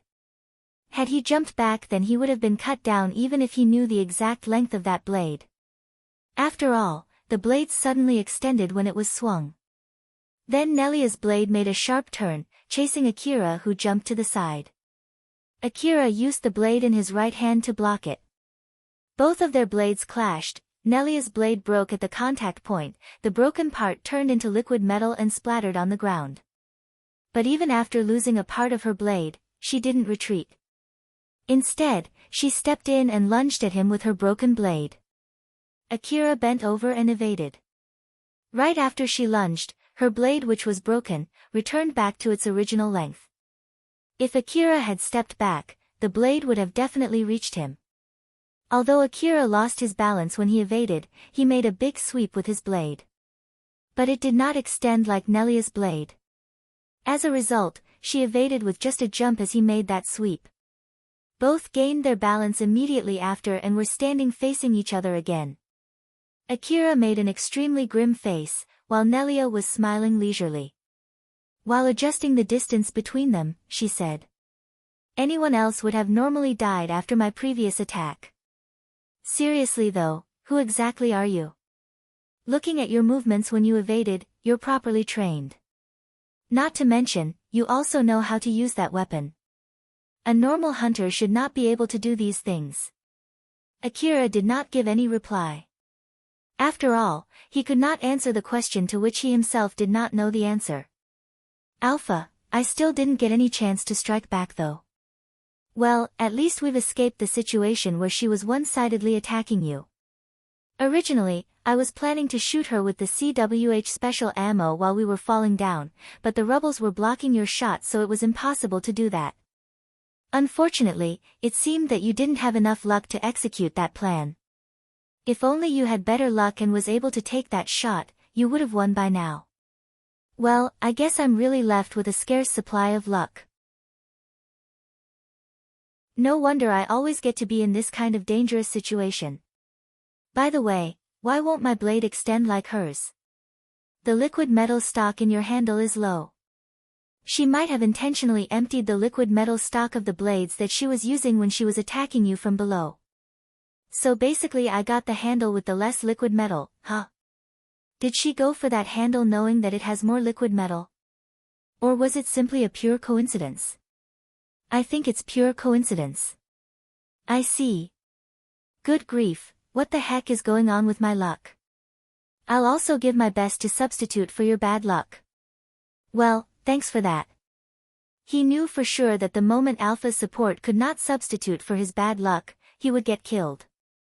Looking at how Nelia was smiling leisurely, Akira tried to disturb her mood in order to change the flow of the fight and to get the upper hand. He mockingly said to her, "It's already well past 30 seconds, isn't it?" Akira hoped that Nelia would get annoyed after hearing that, or at least, it would make her movements rougher. He tried his best to make a mocking expression towards her. But instead, Nelia laughed at him. "I'm happy that you remember what I told you." Akira frowned. How in the world did she even come up with that reply? He was a bit overwhelmed by that unexpected reply. Nelia kept making an unwavering happy face in front of him. But still, I'm surprised that you can even evade all my attacks. It's pretty amazing for someone your age to have enough skill to fight evenly against me with a blade. Or is that you're actually a child-sized cyborg? Don't tell me that you're actually an old man. Well, I don't really mind either way though. By the way, are you already taken? Akira looked puzzled, he did not understand the meaning of Nelia's question. What exactly are you talking about? If you're not taken yet, want to try dating me? My boyfriend just died not too long ago, so you came at the perfect time. I like men who are stronger than me, you see. And I have nothing to complain about your skill too. To think that you can even joke like that, you must be really enjoying this. Akira brushed it off thinking that Nelia was only joking. But she replied back with a smile. Oh my, I wasn't joking. I'm serious, you know. I'm seriously asking you, so what's your answer? Even if it was only a ploy to shake him off, Akira thought that it might really change the flow of the fight if he went along with her acting. So then he asked Nelia, well, say that I accept your proposal, will that save me from this situation? Nelia immediately replied without a trace of hesitation. Of course not, I'll still kill you. This and that are two different things, you see. Me killing you and me going out with you are two completely separate things, don't you think so too? She slowly got closer to Akira while still smiling. Akira frowned and took a step back carefully. Her bizarre reply successfully shook his inner belief, but Akira was barely able to make a bitter smile as he jabbed back at Nelia. Are you seriously hitting on a guy that you're trying to kill? Are you sure you're right in the head? Is it strange? Humans are creatures that could even kill the person who they've loved for years. So, I don't see anything strange with killing the guy who I just dated. What's more, whether it's a tragedy or a comedy, having a deathmatch with your lover is not something that you can usually experience, right? It's a kind of experience that can add some spices to this boring life. You only live once after all. It would be a waste not to savor such experiences. For some reason, Akira did not think that Nelia was lying. Although he did think of asking for a confirmation from Alpha, he decided not to. After all, he did not want Alpha to confirm that she was indeed telling the truth. Akira was even more overwhelmed by Nelia's way of thinking since he just could not understand it. The conversation that started as him trying to disturb her focus ended up as being counter-effective. Nelia somehow let out a pressuring smile at Akira while she kept closing the distance between them. So, what's your answer? In order to erase the unexplained fear that was growing stronger inside him, Akira yelled back, No thanks. Is that so? That's just too bad. Nelia did not seem to be acting as she looked seriously disappointed. She then quickly closed the distance between them and swung her blade at Akira.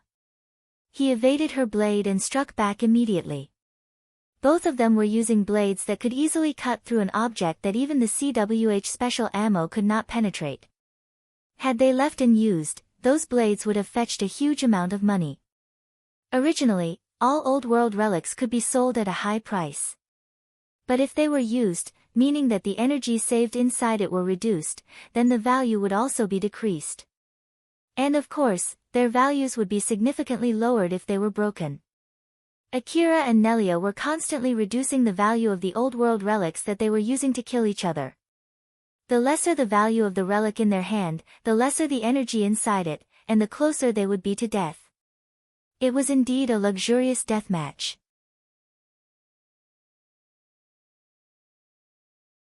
Chapter 60, Time for Goodbye. Kane kept monitoring the situation around the building. He was using the information-gathering device installed in his powered suit to check everything around him. Every little change in the area was displayed in his enhanced vision. It was also showing a warning that the scanning sensitivity was worsened because of the colorless mist. It was only a matter of time before the colorless mist waned, and that would be really bad for Kane and Nelia. If the colorless mist stopped preventing Akira from contacting the temporary base, the base would know about their existence and there was no doubt that it would send the city's defensive squad to that place. As such, they had to withdraw from that place before the base comes to know about them. She's taking too long. What the heck is Nelia doing? With her ability, she should be able to make a short work of that brat. Cain thought highly of Nelia. He even thought that no one would be able to win against Nelia in CQC. She might even be able to kill him and all of his companions by herself if they were not in their powered suits and were forced to fight her in close range. So, he thought that Nelia should be able to quickly kill Akira and come back by now. But even so, she still had not come back from the fight in that building. It was not an exaggeration to say that it was really alarming. At first, he thought that Nelia would eventually contact him anyway and he would only be a nuisance if he contacted her first. That was why he decided to hold himself back from doing so. But now that things had turned rather worrying, he decided to contact her. Nelia. How long are you going to take? Nelia quickly replied back, she sounded happy. Cain, I'm having a good time right now. If it's not something urgent, can you put it for later? Hey. This is something very urgent. The colorless mist is getting thinner. Depending on the relay device that they're using in the temporary base, they might be able to establish a connection by now. Stop wasting time and get him all ready. Or is it that you need more time since you're chopping the corpse to pieces? I'm not wasting time. And it's not like I have that kind of hobby either. Then, are you having trouble confirming the death? It's not like Yajima set the program so that it would reject any attempts of confirmation, right? That's not the problem either. Cain guessed what was going on with Nelia. To be honest, he did not want to believe his guess as he mumbled, "Don't tell me." Yep, you guessed it right. To think that there's someone who can fight me evenly in close combat. No wonder Yajima got himself killed. Although he's not as strong as me, he had his strengths, that's why we left him to take care of the underground side of the operation. I guess he was really unlucky to meet this boy. Well then, you're disturbing my focus, so let's stop here. Nelia then disconnected his call. Cain carefully analyzed the new information that he just got from her, that having Yajima killed is a pretty bad turn of events already. And now this, huh? Is it because there were discrepancies between the information that we shared? Or is it just bad luck piling up on one another by pure coincidence? No matter whichever it is, I need to make a change in the plan. There was no one listening to him. But he sounded completely different compared to when he spoke to Nelia and the others. After ending the call, Nelia quickly closed in and threw a slash at Akira. Sorry for the wait. I got a call from my friend that I had to take. Did you wait long? When Nelia was talking with Cain, she was keeping her distance with Akira and her movements were dulled.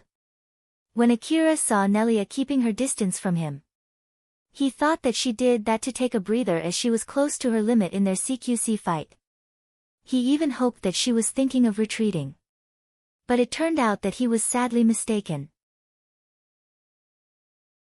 Akira was trying hard to fight back as he said, "Don't mind me, you can take your time talking with your friend." Nelia answered back provokingly.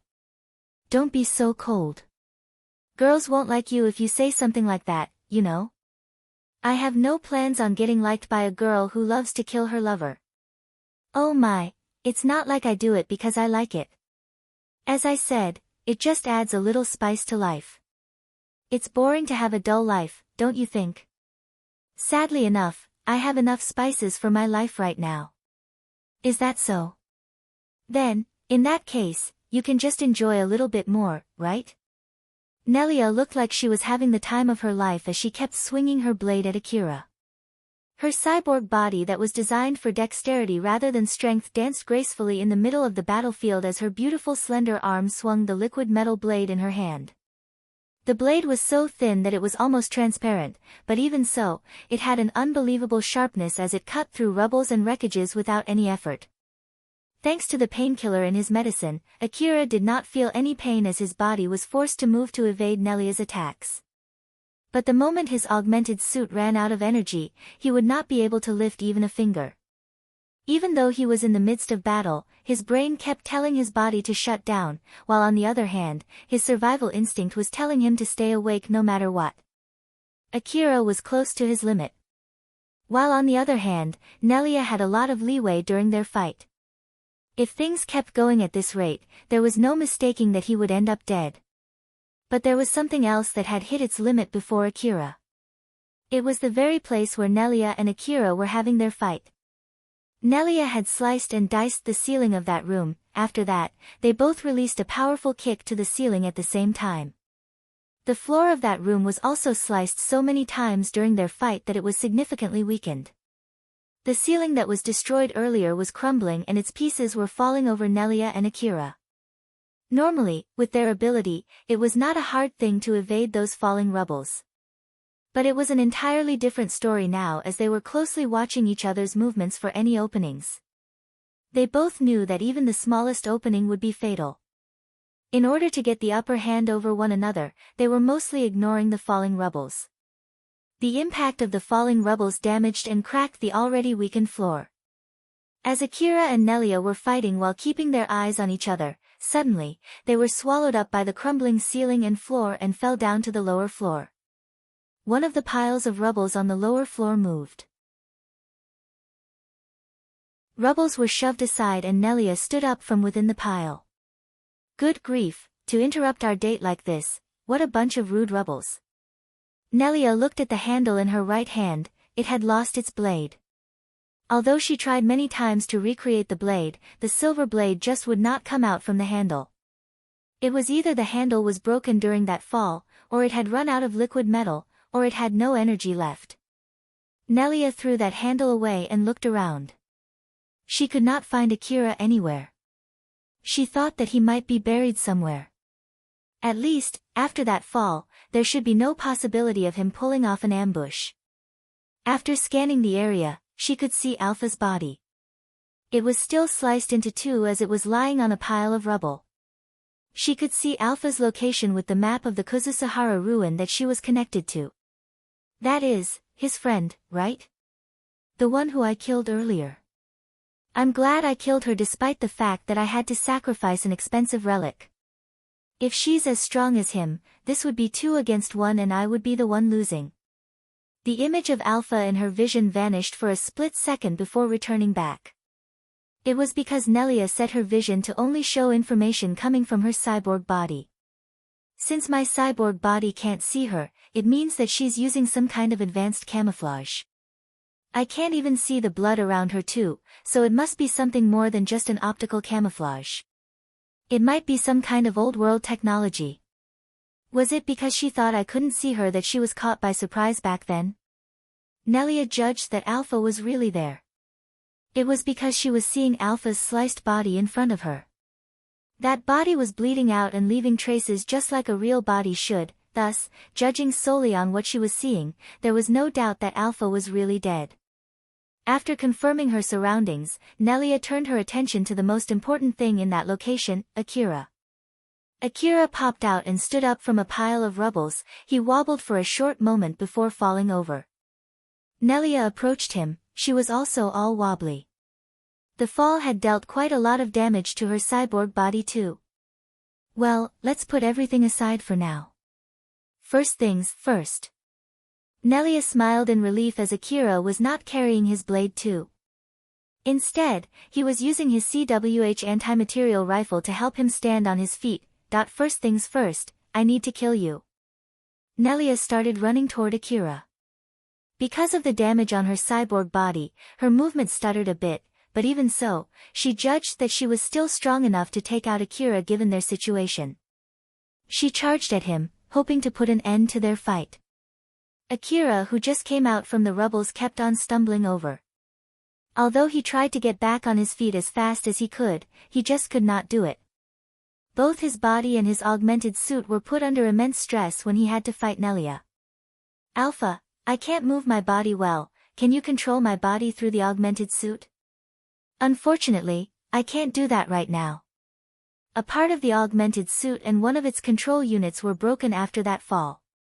Because of that, I can't completely control your augmented suit anymore. Akira smiled bitterly and gritted his teeth. Losing Alpha's support because of his broken augmented suit meant that his fighting ability was greatly reduced. Why now of all times? But it's not like it's completely broken, right? You should still be able to move it. After all, the input signal should be much more stable when you use it compared to when I control it. It still has some energy left too. You should still be able to move it if you try. Is that so? So I keep stumbling because I'm not trying hard enough, huh? It's true that the damage also makes it more difficult to move the augmented suit. I'll keep trying to take control of your augmented suit while also finding an opening to strike back. Just try to buy as much time as possible until I get that chance. Roger that, and please hurry up. Akira was somehow able to keep himself standing using his CWH anti-material rifle to support his body. Extreme pain ran through his whole body. He gritted his teeth to endure that pain as he kept his eyes on Nelia, who was coming towards him. Nelia's cyborg body was sustaining significant damage. But even so, it still had enough power to close the distance between her and Akira faster than a normal human. Akira raised his CWH anti-material rifle and pulled the trigger. But because of the pain and lack of support from Alpha, he was moving way slower compared to when he was evading Nelia's blade. Even before he was able to pull the trigger, Nelia kicked the CWH's muzzle. The bullet flew out from the gun's muzzle and hit somewhere far away from her. With that kick, the CWH rifle was also thrown off from Akira's hand and landed nearby them. After that, she continued launching consecutive strikes toward Akira. Akira's CQC ability had gotten way better because of Alpha's training. Thanks to that, he was barely able to defend himself. But with that being said, he was not skilled enough to be able to counterattack. Akira could only desperately defend himself from Nelia's flurry of attacks. Every time Akira blocked Nelia's strike, he could feel his bones cracking and his muscles tearing. Looking at how he was being pushed to only defend himself, Nelia increased the intensity of her attacks.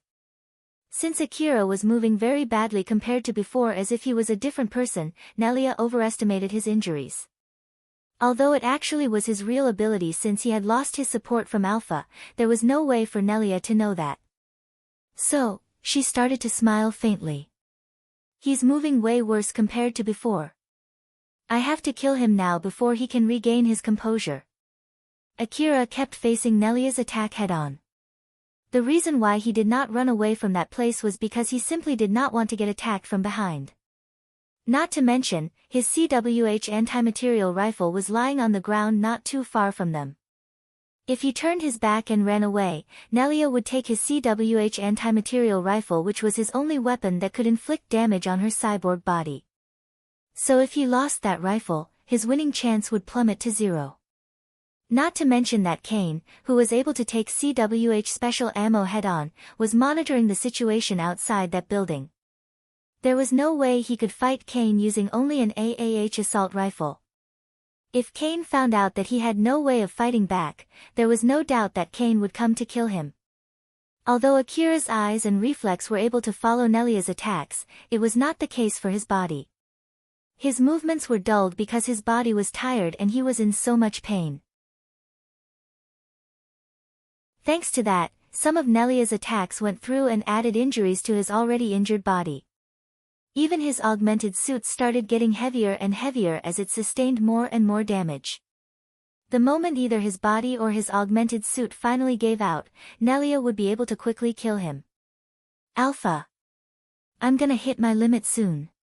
Where is the opening to strike back that you said you're going to create? It's not like I can easily make one. Hang on a little bit longer. Look behind her. Akira glanced over Nelia's back. He could see Alpha standing not too far from them. He looked puzzled. Since Nelia was not aware that Alpha was behind her, she did not put up her guard toward Alpha at all. But even if Alpha attacked her from behind, it was not like Alpha, who had no corporal body, could injure her.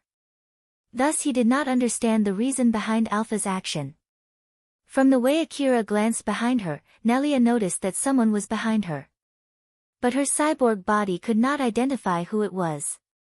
From her experience in cutting Alpha down, she knew that there were people using some kind of advanced camouflage that prevented her cyborg information-gathering organs from identifying them. So, Nelia quickly checked the Kuzusuhara map network that she was connected with. From it, she was able to ascertain Alpha's movements behind her. Judging from how Alpha was moving, she thought that Alpha did not know that she could track her location. She quickly turned around and sent a roundhouse kick.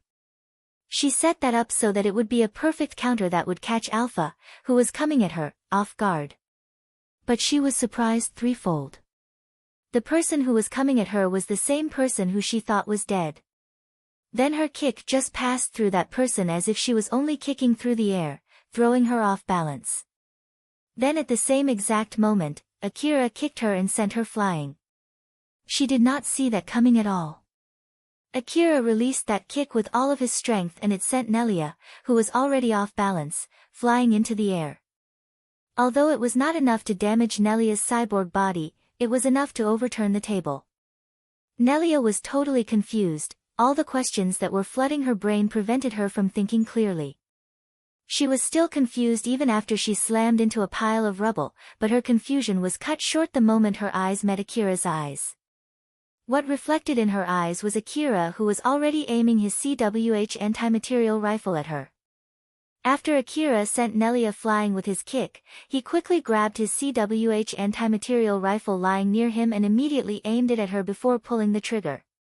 The CWH special ammo hit Nelia on her torso. The impact ripped her cyborg body into two, mechanical parts were sent flying into the air and scattered on the ground.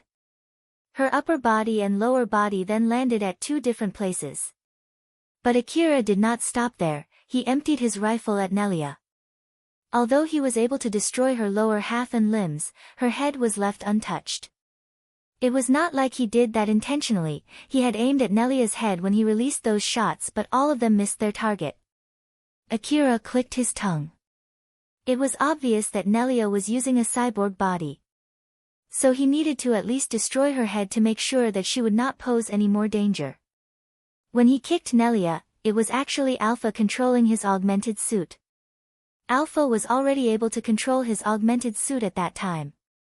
The reason why Alpha did not immediately give her support to Akira was to catch Nelia off guard. She knew that even with her support, Akira would not be able to win if they did not somehow catch Nelia unprepared. Nelia took that bait more than Alpha thought, thanks to that, she was able to take full advantage of that opening. All of that hard work turned her plan into a big success and Akira was able to turn the table around. Akira realized that Alpha's support was back when she controlled his augmented suit. So he thought that his shooting support should be recovered too. But all of his shots missed the target. He sounded slightly panicked as he said, "That I can't hit her at all. What's going on here? The augmented suit is too damaged, so it's not working properly and disrupting your aiming. Not to mention that the CWH special ammo adds an extra kickback for each shot. So it's rather impossible to control that kickback using your damaged augmented suit. Even that shot at her torso would have been impossible without my support, you know?" Akira loaded a new magazine while listening to Alpha's explanation. "What should I do then?" "You'll have to get closer before shooting at her. I don't recommend leaving her alone. Even in that condition, she might still be able to control the powered suit which she left outside. I wonder if the other guy would run away if I kill her. I hope that would be the case too."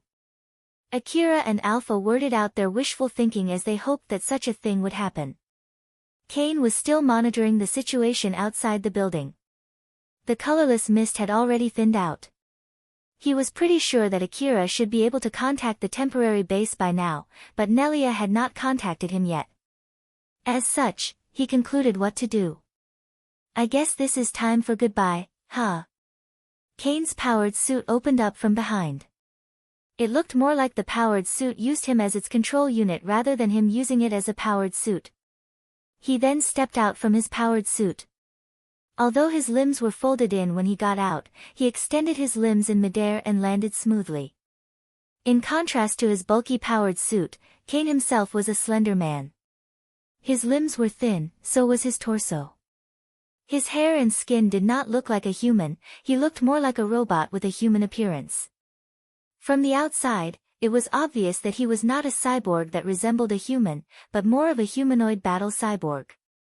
The only part of his body that resembled a human was his 10 fingers, and even that part was fully mechanical. A heavy machine gun and a sniper rifle popped out from behind his powered suit. Both of them were huge rifles that a normal human would not be able to use. But he caught them both with his thin arms and carried each rifle on either arm.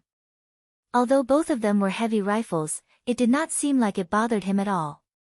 It was unbelievable that he could produce that much power with those slim arms. Nelia's powered suit suddenly started moving on its own. Kane, who saw that, understood Nelia was remotely controlling her powered suit from inside that building. So, it confirmed his suspicion. He remotely controlled his powered suit to aim the big guns in its arms at Nelia's powered suit and showered it with countless warheads. It blew Nelia's powered suit to smithereens almost instantly.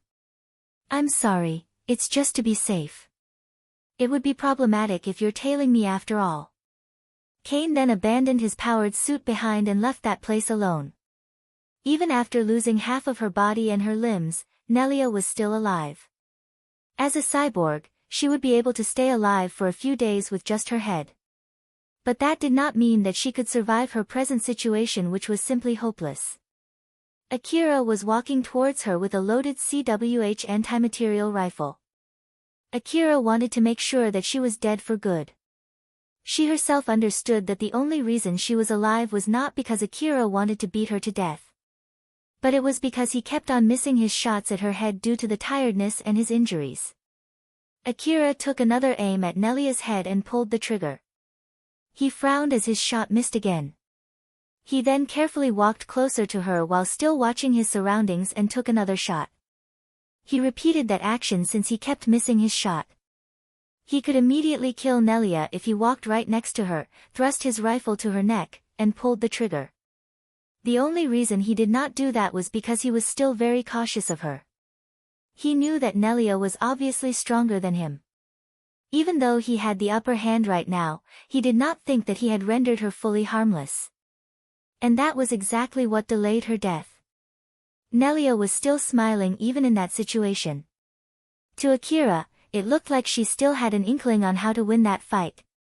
So he became more cautious of her and it slowed him down from approaching her. Nelia actually was not smiling thinking that she could still win that fight. She was actually smiling in order to numb her feelings from death. If she died here, then that would be the end for her. That was all there was to it. She was only smiling because she understood that fact. But it was not like she wanted to die either. So she still tried everything that she could think of. That was why, although she thought that it would not make it, she still called her powered suit which was outside the building to come to where she was. But suddenly the connection to her powered suit got cut off. Did my powered suit get destroyed? What the heck happened outside? Right as she was wondering what happened outside, Kane called Nelia. Since they were talking through their internal organs, no one could hear their conversation. "Nelia, how are you over there?" "Kane. I'm actually having a hard time here." "I'm sorry, but can you please help me out?" Nelia answered back as if there was nothing special happening. It was because she wanted to increase her odds no matter how small it was. But Kane answered back casually. "I see, so you lost, huh?" If she told him the truth, it was unlikely that Kane would help her. So Nelia answered back as if she was doing fine. "As I said, I'm just having a hard time here. Although, it would be a big help if you could hurry up." But then Kane replied. "At least you have been done in to the point that you can't move, right? Not to mention that you got beaten in your specialty, CQC. If that's not the case, you wouldn't have moved your powered suit to get you out from the closed space like that room, right?" About that though, I'm sorry but I destroyed your powered suit. That's why it's pointless to wait for your powered suit." "Oh my, you're so mean. Didn't I tell you not to touch my powered suit?" "My bad, I have reasons why I had to do that." Nelia sounded as if it was completely normal. And Kane also replied back as if they were just having an everyday banter. both of them were abnormal people.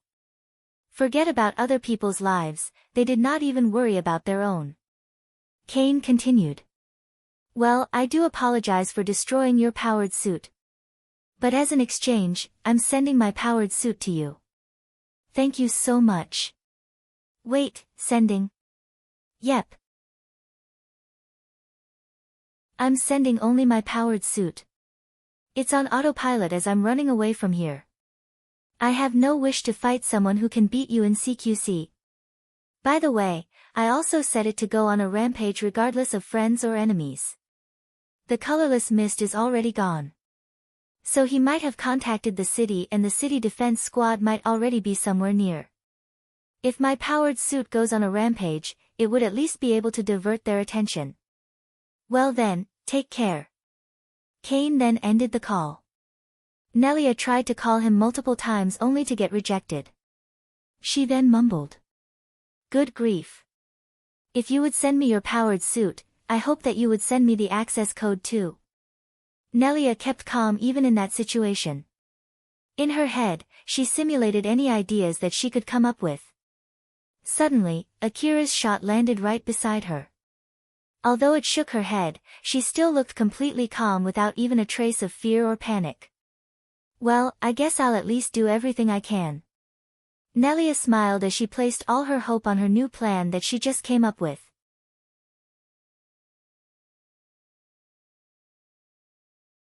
Chapter 61, Lucky/Unlucky Ending. Akira took another aim at Nelia's head and pulled the trigger. The bullet flew and landed right beside Nelia's head, sending her head flying again. But I still can't hit her, huh? Alpha smiled trying to calm him down. Calm down, if you lose your cool you won't be able to hit the target that you normally could. Can you do something with your support? Your augmented suit is damaged to the point that it's not working normally. If I try to control it now, it might cause a malfunction, in the worst case scenario, it might even tear your limbs. So, are you sure you want me to control it? Nah, please don't. Alpha had already turned back to her usual self. She was floating beside Akira, just like always. But at this point, Nelia could no longer see Alpha. It was because the relic that she used to connect to the Kuzu-Sahara map was destroyed by Akira's attack and Alpha knew about it. Akira pointed his rifle at Nelia once more, she just smiled and said. If you kill me, you'll die too. Akira ignored her and pulled the trigger. The bullet landed near Nelia and threw her head up in the air again. Even so, she continued. My friend has betrayed me and he's planning to kill both you and me now.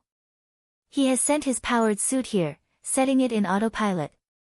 His powered suit is equipped with a self-destruct sequence to take anyone around it down together with it. You can't run away from it. It's set to chase you no matter where you go and it'll explode the moment you get in its explosion radius. I bet it's loaded with enough explosive to take down this whole building. Akira ignored Nelia's warning as he kept walking towards her. He then took another shot which destroyed her upper half, leaving her only with her neck and head. Your only chance to turn off the self-destruct sequence is by either destroying or deactivating its control device. I bet it would be very difficult to destroy its control device since it's hidden behind its thick armor. But if you leave it to me, I can hack into its control device and deactivate it. As a matter of fact, I'm actually doing that right now and preventing it from exploding. But if you kill me now, it'll immediately explode. Akira ignored her yet again and took another shot. The bullet grazed Nelia's ear and hit the floor. Her head got thrown once more by the bullet's shockwave. I see, well, it's up to you. You're in the position to decide here. I guess it's not a bad thing to die together with someone who I tried to hit on. Nelia smiled. It was the same smile she had when she flirted with Akira. Akira stood beside Nelia and picked her head up by pulling her hair. He locked gaze with her. Any proof? Nope. Akira asked her if it was only a lie to save herself or she had some kind of proof that she was saying the truth.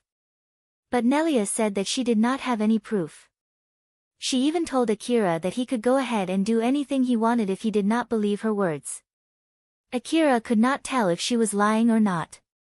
Alpha looked grim as she suddenly told him, who was still confused, to quickly get away from that place.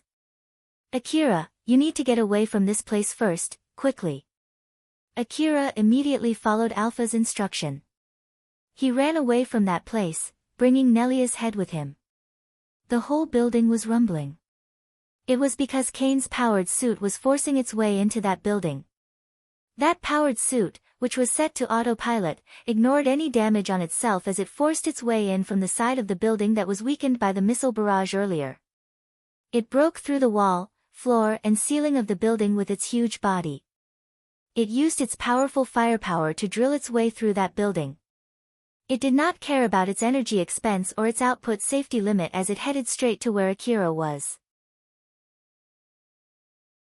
Although it could not accurately detect Akira's location, with the absence of colorless mist it could at least guess where he was. It kept shooting with its huge guns towards Akira, but the warheads released by those guns could only hit the walls in front of it and turn them into dust. The inner walls of that building were not as strong as its outer walls, so they were no match for the warheads. The walls and ceilings inside that building crumbled down into a big pile of rubbles. The autopilot did not give any regards to its remaining ammo. It would keep shooting until it ran out of ammo. Akira quickly ran away from that place, away from Kane's powered suit. He asked Nelia while still running. "Why do you guys want to kill me that much? Or is that thing only to cover your friend while he's running away? That's not it. We can't take the relics that we gathered if we don't kill you. How is that even connected to killing me?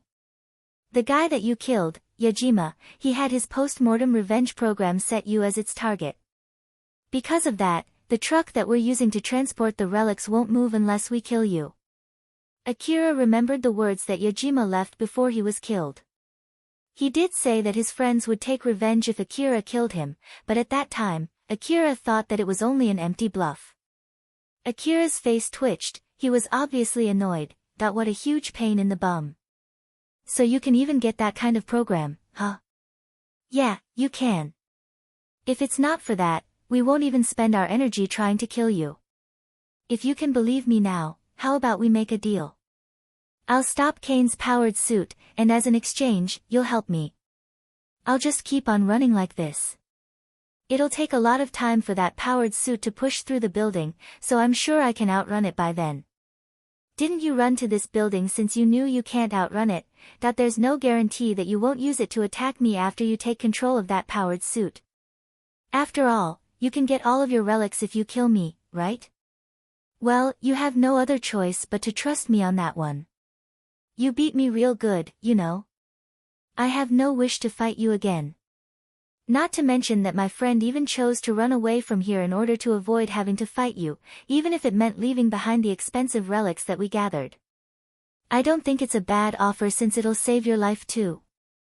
Well, I won't go as far as to demand you to be my boyfriend though. After all, I don't want to get a boyfriend by threatening him." Nelia was still smiling even though she was only left with nothing but her head. Akira frowned seeing her expression. "Alpha, is she telling the truth? You can detect it if she's actually lying, right?" Alpha shook her head. "Unfortunately, as I said before, I can't read whether she's lying or not because of her cyborg body. So I can't say anything else other than, I can't say for sure now." Akira looked obviously troubled. If he took Nelia's offer, not only would he let go of the enemy who he had pushed to a corner, there was also a possibility that she would use the powered suit to attack him. While on the other hand, there was no guarantee that he would be able to outrun that powered suit outside that building. If he went outside that building, Kane might also use his cyborg body to quickly catch up with him and kill him. So either I risk it by running away from that powered suit or by placing my trust in her offer, huh? As Akira was still thinking about what to do, Alpha came up with a third choice. "You do have another choice. You can try to fight that powered suit. But that thing will explode if I get too close, right? First of all, we don't know for sure if it really has a self-destruct sequence. And even if it has one, there's no real proof that she's trying to prevent it from setting off the explosion. Since it hasn't exploded yet, it might mean that the explosion radius is actually pretty small, so you can just keep your distance from it to make sure that it won't explode. As for the self-destruct sequence, it might have explosives installed inside it, or it's set to make an explosion by rerouting the energy inside it. If it's the latter, it should also be using a portion of its energy for its force field. So if you keep shooting at it and shaving its energy, you might exhaust its energy and prevent it from creating an explosion. And if it goes well, you might even be able to destroy its control device. It was not like Alpha had any proof when she made those guesses. She was only speaking of possibilities. But it did not change the fact that it presented Akira with a third option. So either I take her offer or run away or fight it, huh? I can only give you suggestions. All of them depend on your luck, so I have no recommendation on which one to pick. You should decide, Akira. I'll give you my full support no matter which one you pick. I understand. Akira threw Nelia's head to the ground. Nelia stared at Akira while he made his decision. I'll try fighting back first before asking you for help, so you just wait here. After saying that, Akira started running back to fight Kane's powered suit. Nelia was smiling as she watched Akira run. Although Kane's powered suit was following an autopilot program, it was not a smart autopilot program. It was not clear whether it was targeting someone inside that building or just randomly rampaging. It was not like it was aiming its guns accurately at Akira. It was only attacking any signal picked by its information-gathering device. That powered suit was set to attack any human-like signal that it could find. Even if there were some obstacles between it and its target, it would not take alternative route but use its guns or its body to push them aside. 2 of the 4 big guns on its arms had already run out of ammo and turned into mere decorations. With the help of his enhanced vision, Akira could see the big powered suit that was on a rampage not too far from where he was. He could notice that some of its guns had already run out of ammo. Wait, if I just hide, won't it use all of its ammo at this rate? Well, yes it would. But I hope it won't explode the moment it runs out of ammo. It would be really bad if the whole building crumbles down, you know. That sounds really likely to happen. So it can't be helped, let's go. The rampaging powered suit created new holes on the building's walls. Akira used those holes to snipe that powered suit, and thanks to its huge size, the shot landed. The CWH special ammo hit that powered suit's torso. The impact threw its huge body into the narrow halls. It was moving very slow. Although Akira's body was in a bad shape, he was still able to move faster than that huge powered suit. The force field absorbed the impact of the CWH special ammo. A huge bang and a flash of blinding light enveloped the area. The powered suit reacted by turning its guns at Akira, but its arms and guns got caught in the rubbles, thus slowing it down and giving Akira a chance to move somewhere safe. Akira kept doing that hit-and-run sniping and hammered that powered suit with CWH special ammo. While at the same time, that powered suit kept on shooting randomly inside the building, destroying the walls, floors, and ceilings as warheads flew around the area. Although it seemed like Akira was one-sidedly shooting at that powered suit, one hit from it was enough to kill him. While on the other hand, although each impact threw its body off balance, Kane's powered suit did not stop spewing out warheads from its huge guns. Those warheads turned wreckages and rubbles in the area into dust, thus Akira had fewer and fewer places to hide. Akira did not think even for the slightest that he had the upper hand there. Then suddenly, the sound of the bullet impact changed. The force field had run out of energy, so the CWH special bullet was able to directly hit the powered suit's body. It started getting obvious as its movement got worse. Akira did not let that slide as he kept on shooting at its torso. It was not for naught, Akira eventually dealt some damages to its control device. When that happened, the control device sent an emergency signal and caused the powered suit to violently flung its limbs around as if it was in pain. But it did not stop Akira. As he kept on shooting at it, the powered suit eventually stopped moving. Akira carefully checked the stopped powered suit while exchanging the magazine on his rifle. It seemed that the powered suit had stopped for good. Did we? Win? That seems to be the case. At least, it doesn't seem like it poses any danger anymore. Yeah! Akira shouted in delight. It was a shout of victory since he was finally able to escape from his deadly situation and defeat the big enemy who he originally did not expect to defeat. Akira, this is not the end yet. Don't drop your guard until we finish everything. I know, let's go. Akira firmly replied before running to finish the rest of his business there. Nelia was waiting for Akira. It was not like she could do anything other than waiting for the result of her gamble. And finally, she could see the result coming back. Akira returned to where Nelia was, she smiled and welcomed him. Welcome back. It seems that you somehow destroyed Kane's powered suit, huh? It's amazing for you to be able to do that in this situation. It was as Nelia said, Akira's body was in such bad shape. Both his body and his augmented suit were near their limit. But even so, he somehow survived and stood there in front of her. Looking at how Nelia was still smiling even in that situation, Akira obviously looked puzzled and asked. You look so relaxed, are you not afraid of dying? Nope, not at all. But it would be great if you can let me live. I see, well, I don't want to die either. We really think alike. As I thought, won't you be my boyfriend? No thanks. I don't want to date someone who tried to kill me and I don't want to date a dead girl either. Akira answered back swiftly. He then readied his CWH anti-material rifle and pointed it at Nelia. There was no way he would miss his shot at this range. He just needed to pull the trigger to assure his victory and he still had enough power to at least do that much. But then Nelia smiled and said. Well, it's going to be fine. Akira looked puzzled. What do you mean by that? Before Nelia could answer that question, Alpha suddenly interjected. Akira. Don't move. Akira followed Alpha's order, he stopped moving. His finger was still resting on the trigger. Then the next moment, the CWH anti-material rifle in his hand was suddenly sent flying. He was taken aback by what happened as few guys suddenly appeared around him. They appeared all of a sudden from nowhere, or at least, Akira did not notice them before at all. The person who shot and sent Akira's CWH anti-material rifle flying was one of those men. As Akira was still confused by what was going on, more of those people appeared around him. Alpha. Where did these people come from? I didn't notice them at all. They just came. All of them are using camouflaging devices, that's why you didn't notice them. See camouflaging devices. Those are devices that prevent other people from detecting your location.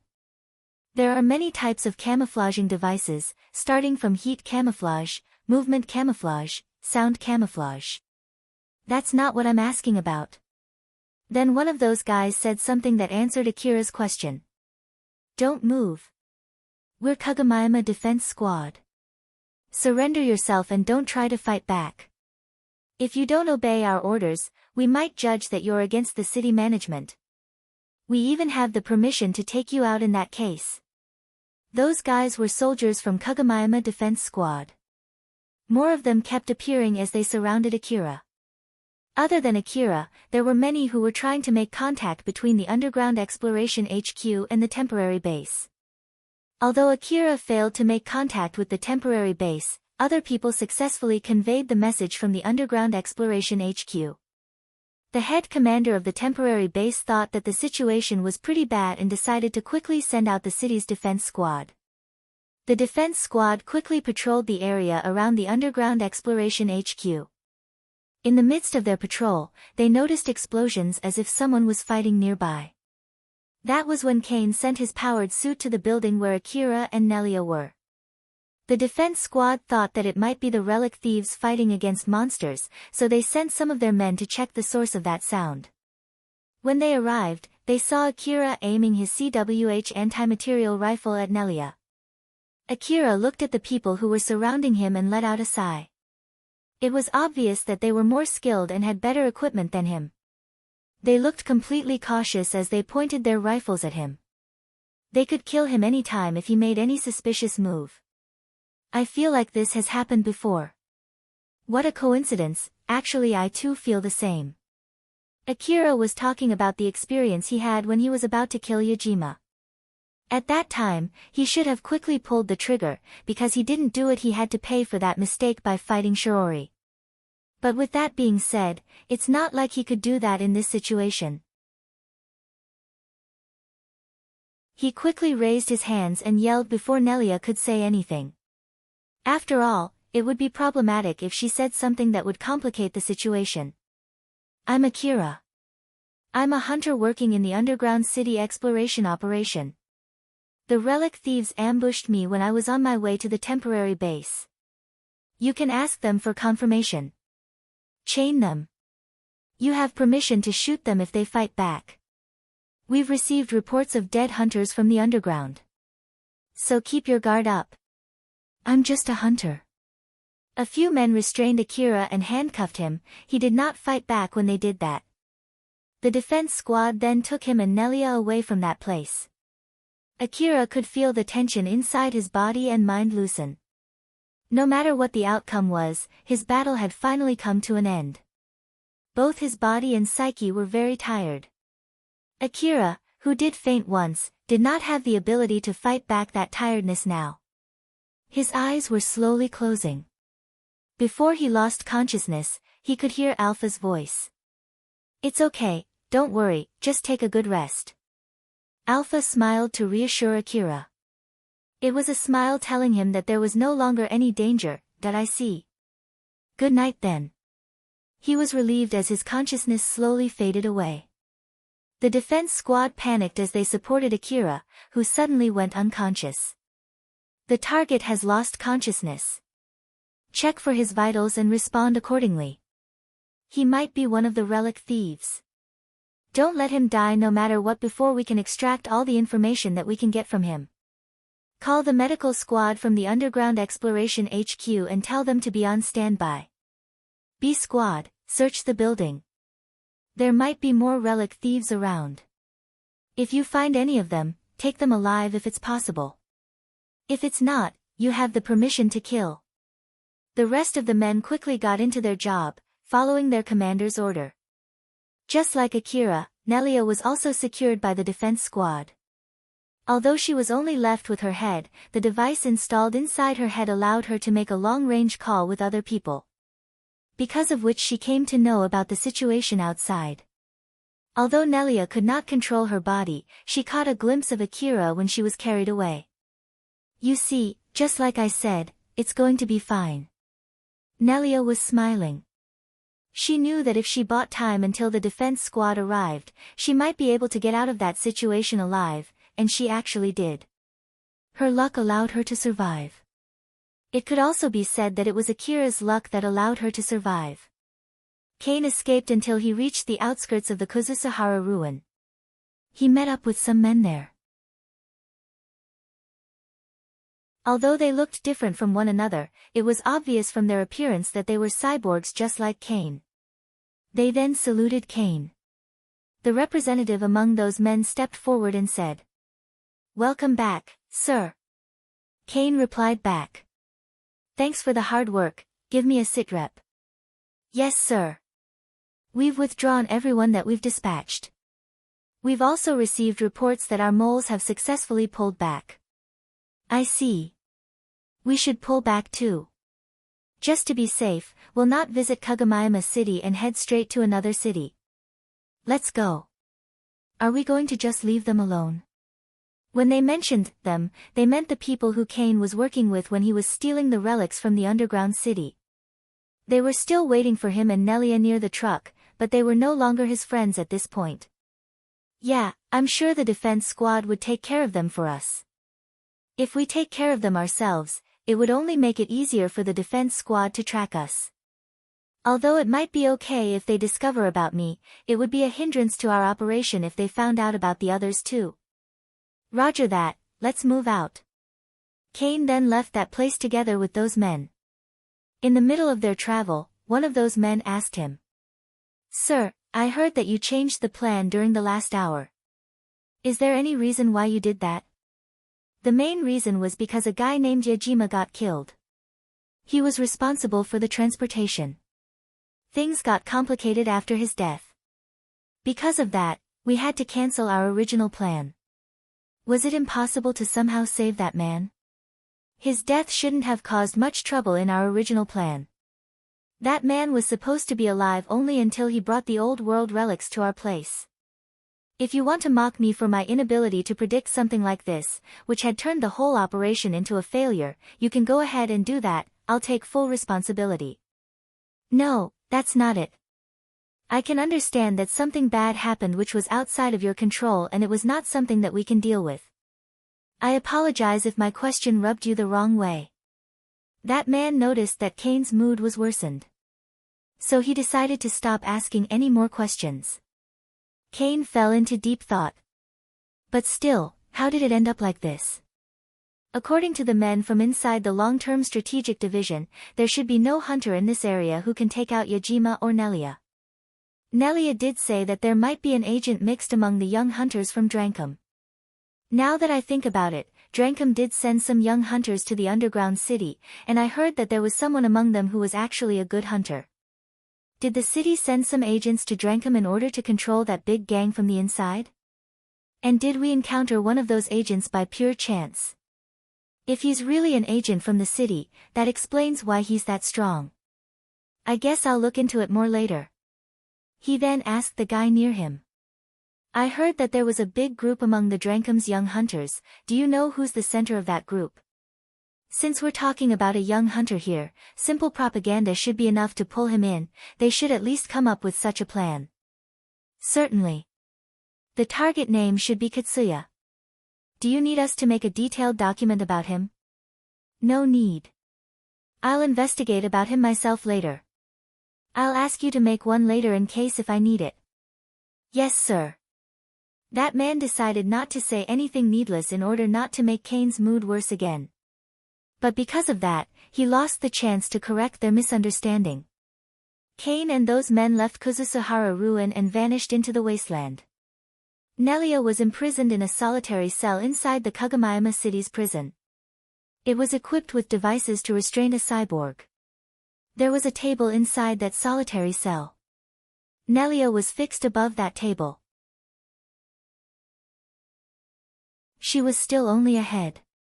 There were a lot of cables connected through her neck. Most of them were for keeping her alive while some of them were to block her from contacting other people. So she couldn't do anything and felt bored to death. Shortly after, a man came in.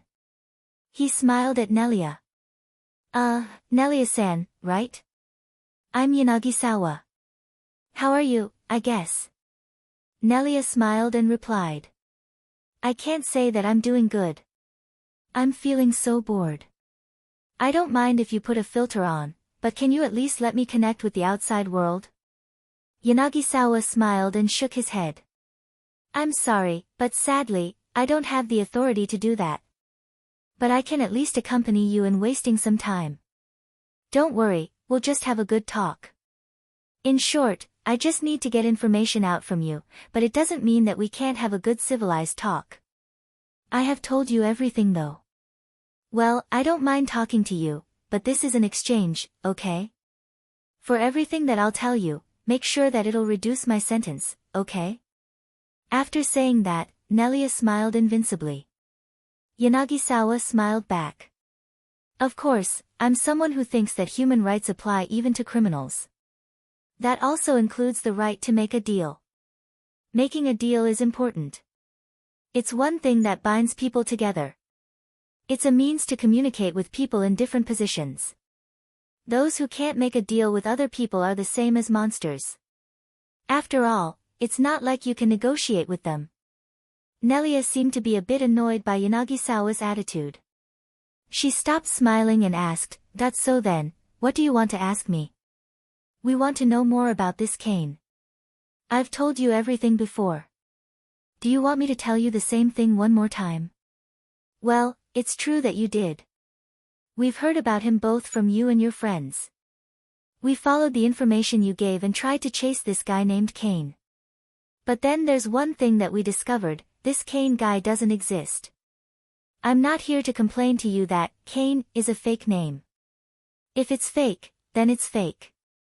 One thing for sure, this guy who's using this fake Kane name does exist. Don't blame me for your inability to make a proper investigation. Yanagisawa just smiled silently. That smile somehow made Nelia worry. He suddenly said, "By the way, what do you think will happen for your punishment? Let's see. I guess my cyborg body will be confiscated by the city and they'll make me do forced labor. They'll send me to dangerous ruins controlled by the city management. Then they'll use me like an expendable good until I can repay my debt to the city. So until then, I'll be spending my days excavating relics from that dangerous ruin." Yanagisawa smiled and said, "That's correct. But there's only this one thing that you are misunderstanding here, you see. What you said would be your punishment if you're a relic thief. That is if they think that you're only a common relic thief that you can find in abundance in this eastern district." Nelia's expression turned grim. Even when Akira pointed his rifle at her, she did not make this face. "What do you mean?" Yanagisawa smiled, it only made her even more worried. "We believe that this guy by the name of Kane is one of the nationalists. Moreover, he's not a goon, he's one of their upper echelons." Nelia was shocked. Looking at her, Yanagisawa's smile widened as he continued. "We have quite a lot of problems in the Eastern District because of those nationalists, you see. Not only do they encourage common thugs to steal relics from under the city management, they then rob them off those relics. They caused the city management so much losses to the point that we can no longer ignore them. Then we noticed from all the troubles that happened around the city that there must be someone orchestrating them, but we didn't know for sure who that person was. We believe that Kane is the person in question. The defense squad that secured you guys were all well armed, right? Those men were originally sent to capture the nationalist." Nelia's face turned pale. After hearing what he said, she understood her situation. Yanagisawa continued. He kept talking about the subject that made Nelia even more worried. It made her understand just how bad the situation that she was in. "Right now, the city is suspicious of you since it seems that you're pretty close to this nationalist officer. So we're rather suspicious if you're actually hiding some information that might help us identify that person.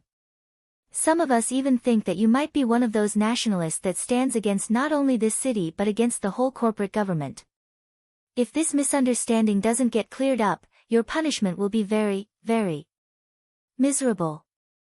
To be more precise, you'll be used in the rebuild laboratory experiment." Nelia sounded terrified as she asked, "Wait. Didn't that laboratory get disbanded?" "Of course, the rebuild laboratory was publicly disbanded. But it's not like we killed all the researchers or scrapped all the research results from that lab. They're still researching even now. But this time, they're doing more ethical experiments compared to before. As long as they keep producing results, the corporate government is willing to turn their eyes away. Under the management of the corporate government, they're producing a huge amount of results at the expense of the human rights of a very small number of people. But of course, these people are chosen from unredeemable criminals. I'm talking about criminals who have caused quite a significant loss to the city management." Nelia was so scared that she had trouble saying anything, but she somehow was able to raise her voice although only barely. But I am not. Well, I'm sure that's the case. I'm sure you're not one of them and you have nothing to do with those nationalists. That's why you better try your best to prove that you're telling the truth. Tell us something that will make us believe you. Like I said before, I'm someone who believes that human rights apply even to criminals.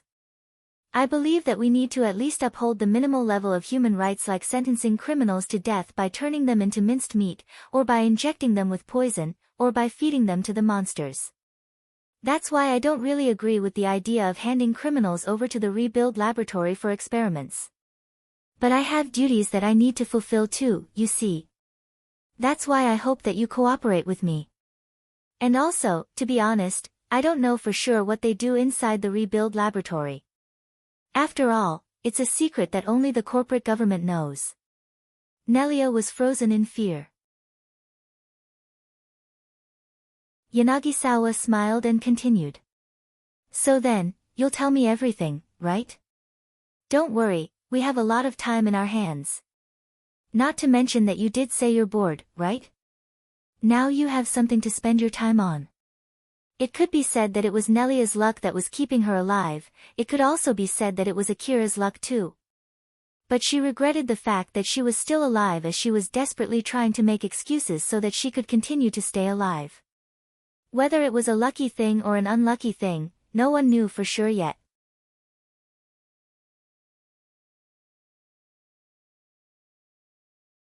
Chapter 62, The Value of a Battle Record. Akira was standing in the middle of a white world. His mind was cloudy. But even so, he somehow understood that he was dreaming and it was the same world that he once visited in the past. He could see Alpha not too far from him. And just like the last time when he was in this world, Alpha did not seem to have noticed him at all. Alpha was completely expressionless while talking to herself. Evaluating the 499th try. Calculating the possibility of the subject stepping into the targeted area. Less than 1%, calculating the possibility of the subject returning back alive from the unexplored territory. Less than 1%, unsuitable. Recommending increasing the subject's fighting capability. Alpha continued. Constructing a plan on how to direct the subject. Making sure to take into account the reason why the previous subject broke the contract. Predicting the factors that steered the previous subject's judgment. If the previous subject's action was successful, there would be undefined numbers of human well-being affected and rescued, etc. As such, this unit needs to be careful so that the current subject would not even consider taking the same action that the previous subject took. Alpha continued. Now, taking into account the character of the current subject. It's unlikely that the current subject would take the same decision as the previous subject. This is based on the fact that the current subject doesn't trust other humans, is apathetic toward others, and tends to be egocentric. It's highly unlikely that the current subject has the same moral values, tolerance, morality, and principles as the previous subject. Alpha continued. In order not to repeat the same mistake as the 498th try, it's recommended to keep watch of the current subject's possible change of attitude.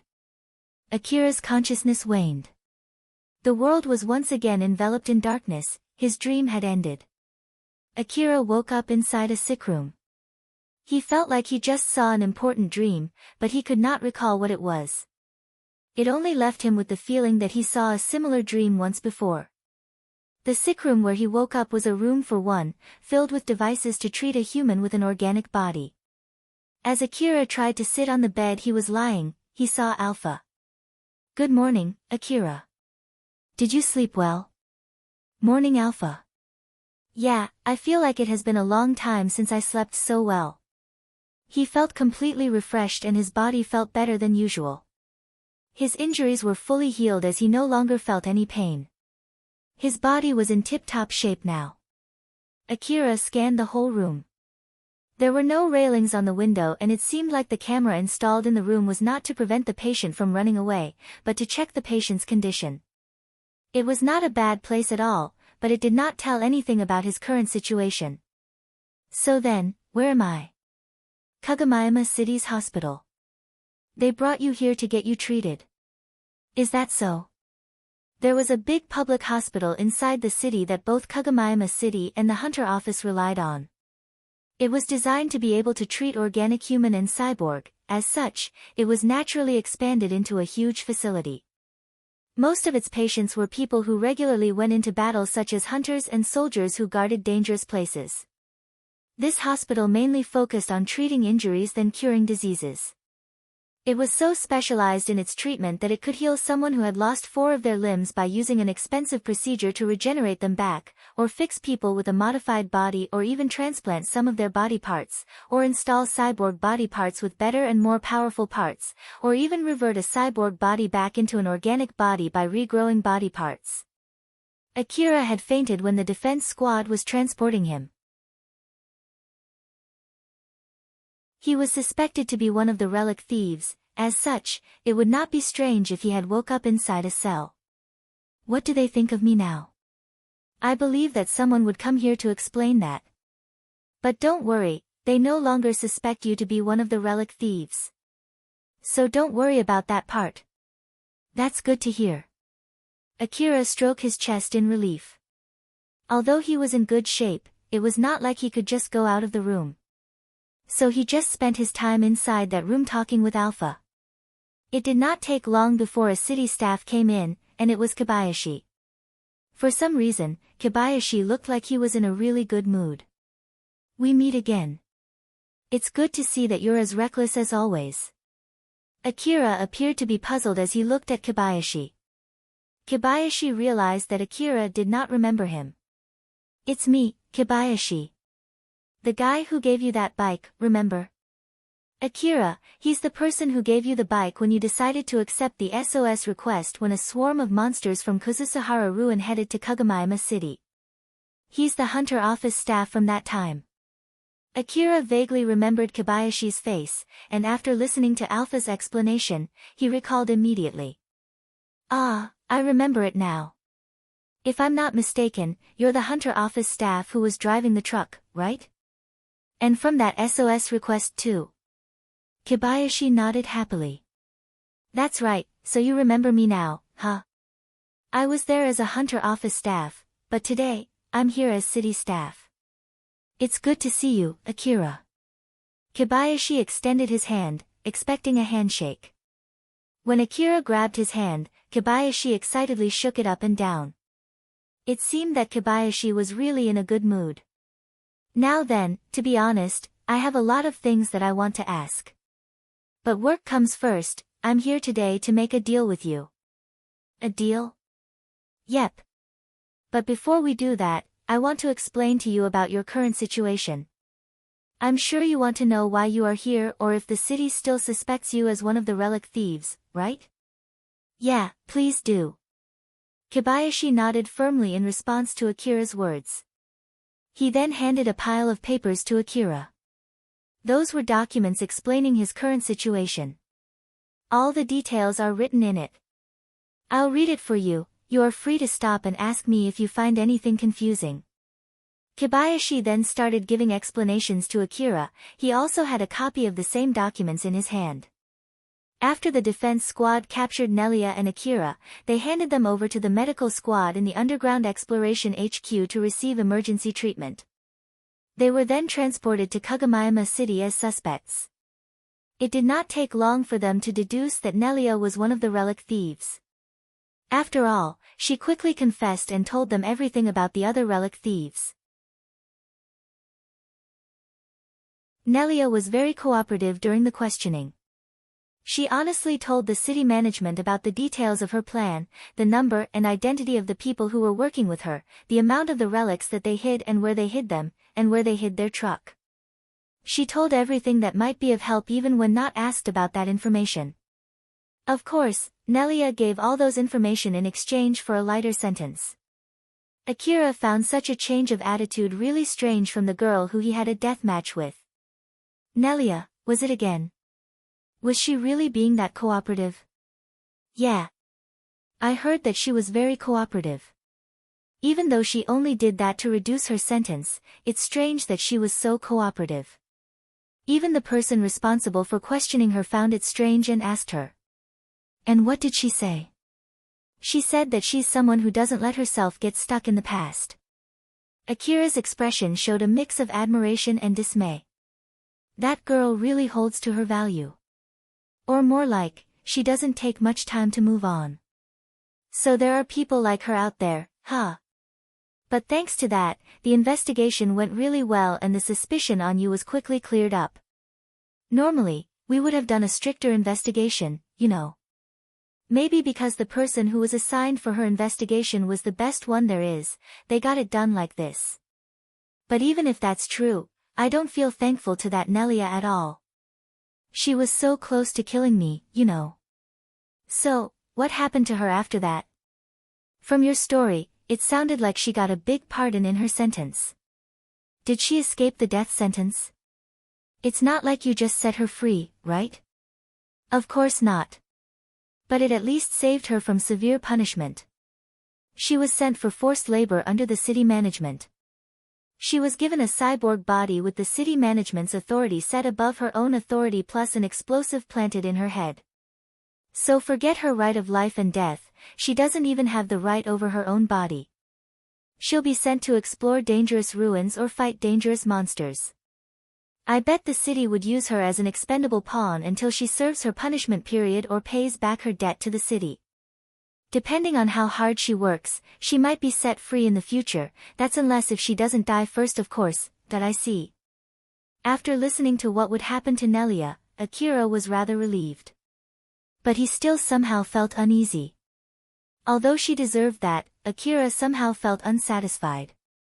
Even though someone as strong as Nelia was denied authority over her own body and sent to do forced labor, he still felt that she was let off easily. Kobayashi noticed that Akira still looked a bit unsatisfied. What's wrong? That it's nothing. Oh, I see, you wanted to kill her yourself, huh? Since her cyborg body is owned by the city management now, don't even think of killing her, okay? In the worst case scenario, all of her debt will be shifted to you if you do that, you know? If you want to kill her yourself, do that after she finishes her sentence. It's okay. I have no plans for picking a fight with the city. It's good to hear that. There are people who do that from time to time, you know. Well, it's not like I don't understand their feelings though. Kobayashi continued his explanation. After that, it did not take long to capture the rest of the relic thieves. The transport truck was also confiscated by the city and the city recovered all the stolen relics. Although few of them escaped with some of the stolen relics, thanks to Nelia's confession, the city had precise information about who they were. It was only a matter of time before the city management captured them. But there was still no information about Kane. The city did investigate the information about him that they received from Nelia, but they only ended up finding out that it was fabricated information. They even inspected and analyzed the powered suit left behind in the battle site, but there was no personal information that could be extracted from that powered suit. They only knew that this Kane was someone brought in by the mastermind of that operation, Yajima. When Akira fainted, the city also investigated him and it was quickly proven that Akira had nothing to do with the relic thieves. So then he was sent to get treated until he woke up just a while back. Kobayashi then finished his explanation about the relic thieves and what happened to them after they were apprehended by the city's defense squad. And that will conclude my explanation about the relic thieves. Do you have any questions? Akira thought for a bit, he did not have any questions at the moment. Alpha, do you have any questions that you want to ask? No. Just to be safe, Akira also asked Alpha, but it seemed that she too did not have any questions either.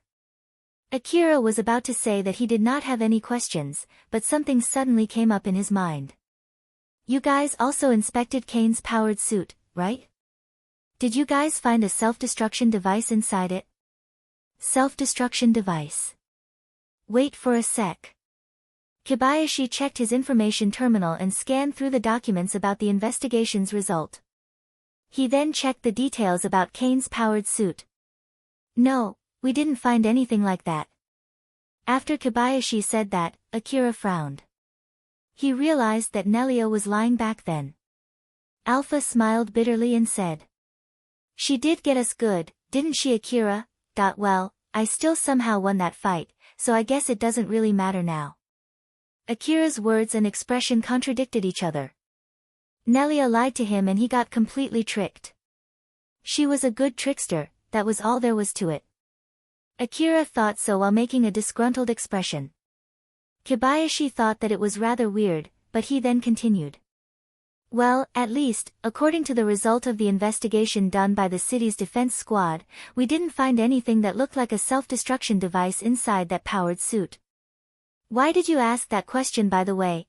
Well, since it was charging right at me, ignoring any damage to its body, I thought that it was set to self-destruct, you see. I'm sure it was sent only as a diversion to buy more time. With such a big thing charging at you, you'll have no other choice but to deal with it, right? I see. I guess that's all the questions I have. Well then, I'll get to the real reason why I'm here. Look at the last page of that document. Akira turned the document in his hand to the last page. As soon as he glanced at the page, he was wide-eyed, his jaw dropped. It was a bill addressed to him. After he was moved to the hospital, Akira received a lot of treatments. That bill listed all the detailed expenses for those treatments. Moreover, it also included his 1-week stay in the hospital since he had fainted. The Urata scorpion's nest extermination request lasted for 7 days. So the bill also included the remaining 4 days cancellation fine. Putting it all together, it totaled 60 million orum. Half of it was from Akira's treatment. It was a number that was more than enough to make his face pale. Akira was about to faint but somehow stayed awake. If it was not for his tip-top shape, he would have immediately fainted right there. Looking at Akira's reaction, Kobayashi laughed lightly. That's the bill amount you have to pay right now. You might have some complaints about that amount, but let me tell you this beforehand, it's pointless to complain about it to the hospital. The cost of the treatment does make sense. During an emergency where the patient has lost consciousness, the type of treatment and its cost are both decided by the hospital. Well, it's basically just a preventive measure against a case where the hospital can't give the patient any treatment just because they can't confirm if the patient wants to take that treatment or not since the patient has already passed out. Akira replied in a panic. But just because of that, it's not like I can pay this much money, you know. Kobayashi did expect that Akira would be shocked like this. He then tried to calm Akira down. Calm down. The hospital won't charge you that amount if they don't think that you can pay it. It's not like they're running a charity after all, and even a charity would not run without money. So they'll make you pay a lot of money whenever they have the chance. Which in this case, to be more precise, it would be subtracted from your reward. My reward? Yep, your reward. Like I said before, I'm here to make a deal with you. Kobayashi smiled when he said that. To cut the chase, if you accept our offer, not only can you pay for that bill, you can even go back home with an extra 100 million orum. So what do you think? Doesn't that sound enticing? Akira was thunderstruck. When he thought that he would be carrying a 60 million orum debt, he was then told that he might even go back home with 100 million orum surplus money. He was so dumbfounded that he was lost for words. Akira, get back to your senses, Akira immediately snapped back to his senses when Alpha called for him. Looking at that, Kobayashi smiled bitterly. Now that you've returned back to this world, can I continue? Yeah, sure. So what's your demand? Our demand is simple. We want you to sell your battle record in the black market. To be more precise, we want you to change it to this: you were just monitoring the underground defensive point when a swarm of Urata scorpions attacked you, you then got injured and were sent to the hospital. You'll be bound by confidentiality, so you can't tell anyone about this. If someone asks you what happened, just tell them that you got assigned to watch the defensive point or you can't say anything due to the confidentiality of the request. It'll also get reflected in your record in the Hunter office's webpage. There might be a chance that the record which you sold to be listed under another hunter's battle record, in which case, you can't claim that as your battle record, okay? After saying that, Kobayashi waited for Akira's reply. Akira was actually waiting for Kobayashi to continue his explanation, but since Kobayashi went silent, Akira quickly asked him, "Is that all?" When Akira asked that, Kobayashi tried hard to hold back his laughter. Akira looked puzzled since he did not think that he said anything funny. Kobayashi somehow held back his laughter, he then answered back while locking his gaze at Akira. Yep. That's all. You'll just have to sell your battle record which says you overpowered 3 relic thieves alone. The record says that you even defeated them when 2 of them were equipped with powered suits. I'm really glad that you are always so reckless. For someone like you, losing this record is nothing big at all, right? A normal hunter would get super angry if they lose this kind of record, you know? Although hunter rank can be used to judge the ability of a hunter, the same thing could also be done using battle records. Records like defeating a strong monster or bringing back an expensive relic and so on. With records like these, hunters could boast regardless of their hunter rank. Records of fighting against battle-oriented cyborgs or a powered suit would boost hunters' value. If it was only winning a battle against a strong monster, anyone would be able to get that record by working in dangerous areas where powerful biological monsters roamed. In contrast to that, winning a fight against another human with powerful fighting skills and equipment was an extremely rare record. Fighting a monster and fighting a human demanded completely different combat skills. A battle record against someone powerful would really entice requesters who are looking for people with that skill set. Not to mention, both the city and the hunter office guaranteed the accuracy of such battle record, thus it was a highly valued commodity. So in short, the city management demanded such an important thing from Akira. Even though Akira did not know the real worth of that battle record, the fact that he was thinking very lightly of his own battle record made Kobayashi really delighted. Akira looked puzzled as he looked back at Kobayashi. To be honest, I don't see how that thing is worth 100 million orum, no, adding the 60 million orum, that would be 160 million orum. I don't see how my record is worth that much. If you're serious about this, can you tell me how you even came up with such a value? Akira sounded doubtful. He thought that there must be some kind of string attached to this deal. Akira could not refuse the deal. If he did, he would have to find another way to pay his 60 million orum debt. Although he might be able to pay most of his debt from the reward of the underground exploration request, there was no guarantee that it would be able to fully pay back the debt. He actually understood that the huge medical bill was some kind of a ploy so that he could not refuse this offer. But it was not like he had any means to fight back. So he was confident that Kobayashi should not be able to easily answer his question. But unexpectedly, Kobayashi swiftly answered back. I don't mind telling you, but it is confidential information. That's why I can't explain it to you unless you accept my offer first. So, is it okay if we do that after you accept my offer? Alright. Okay then, put your sign over here. Kobayashi handed over a pen and a paper to Akira.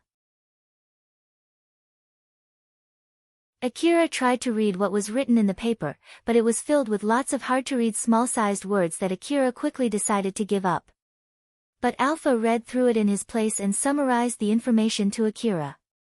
It's alright. There's nothing dangerous written in this paper. If I were to summarize its content, it's saying that you might turn the whole city into your enemy if you were to tell other people about the confidential information. After hearing Alpha, Akira felt relieved as he signed his name on the paper and handed it back to Kobayashi.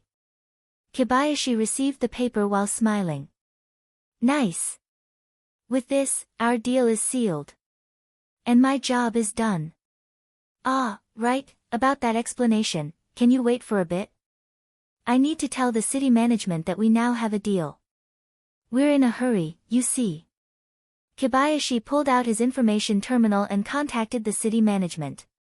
Shortly after that, another staff member came to the room. That staff then took the documents that were in Kobayashi's and Akira's hands, including the paper that Akira just signed. The staff checked those documents before putting them inside his bag. Kobayashi then continued. With this, my evaluation will also soar. You can go ahead and ask me anything, in that way I can at least give you something in return, right? Although I look like this, I am actually someone important. I even have enough authority to give you a bike as front payment. No one can just give out a city's property as a reward unless they have high authority, don't you agree? Alright, just give me a proper explanation first. Ah, that 160 million orum, right? It's not weird that you think it's too good to be true. It's normal to think that there must be some kind of string attached behind that offer. Well, to put it simply, it is a bribe to keep your mouth sealed. Kobayashi continued his explanation. The incident about the relic thieves had come to a closure. Fortunately enough, it did not incur much loss to the city. But this whole incident was caused by the mistakes and the lack of vigilance of the city management. It was because they did not quickly excavate the relics from the underground city, they let the relic thieves roam around the underground for too long, and they failed to anticipate the possibility of relic theft. Most of the reasons why that incident happened stemmed from city management's negligence. It was now impossible to hide that incident. Not only were some hunters killed, the city even sent out its defense squad. With that being said, it did not mean that they could just let it spread to the public. But then a hunter encountered one of those relic thieves by pure coincidence and killed him. That hunter then went to the surface, got ambushed by another pair of relic thieves, and drove them back. The city did not want that incident to end like that since it would bring the city management to shame. Although it happened because of the incompetence of the city management, luckily enough, it somehow got resolved. Now the city management would have to give the report explaining the incident to the others, including the people living in the city who were paying a lot of money for the defense squad's expense, the people from the other city management that they were regularly in contact with, and more importantly, the upper echelons of the corporate government. Thus this incident might hurt Kagamayama city management's authority. Kagamayama city management tried to come up with various plans to resolve the problem. According to their investigation and interrogation regarding the incident, they quickly found out that the main players in that relics thieving incident mistook Akira as an agent from the city. And so the people who were looking for a solution turned their focus onto that revelation. So rather than some nameless hunter taking out those relic thieves by pure coincidence, if the story was splintered into something better, something like the city somehow got hold of the information about those relic thieves, so the city management decided to send an agent in disguise as a hunter. Then as expected, that agent encountered the relic thieves and took them out. If that was what happened, then the city management would get a good evaluation instead. Fortunately enough, city management immediately noticed that it would not take much effort to fabricate such a story. In short, they only needed to convince Akira, who took that request himself. Another good thing was that he was not affiliated with any gangs. So the city management only needed to make a deal with Akira and then they could take care of the rest. As an assurance for the deal to go smoothly, Akira was given an expensive treatment. The hospital did not hesitate when giving Akira such an expensive treatment since the city management gave its guarantee. As a result, Akira was handed that 60 million orum bill.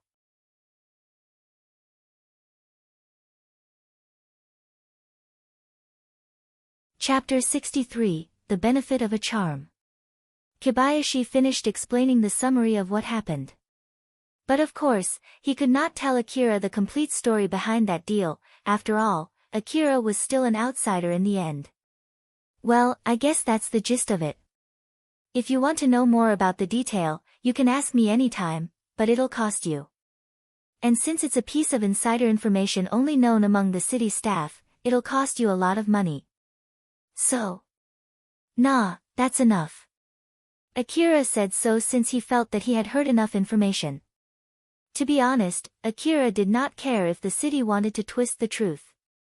To him, it was something that lay in a world that had nothing to do with him.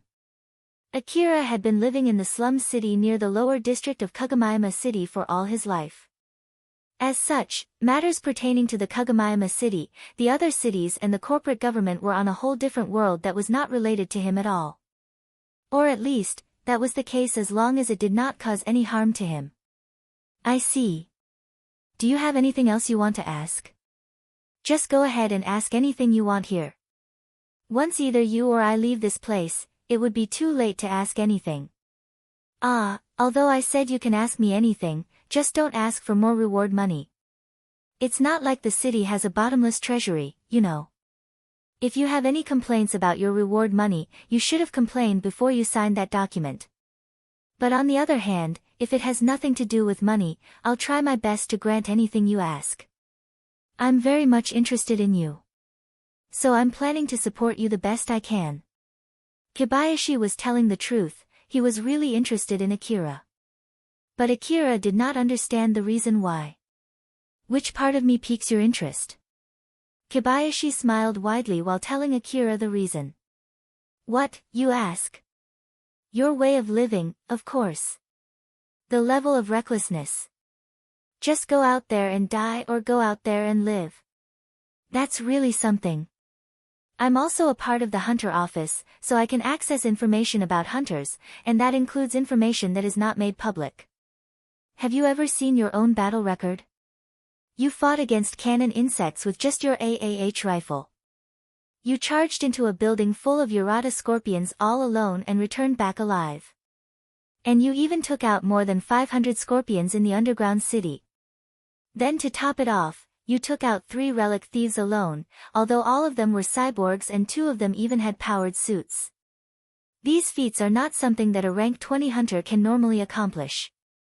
Not even possible for a rank 30 hunter. Although, it seems that you got all beaten up to be able to do these. It's great that we can patch you up, though I'm sure that you'll get all beaten up again in no time. Akira looked rather disturbed as he asked, "That was my body that bad?" "Yeah, that's why it took 60 million orum to fix your body.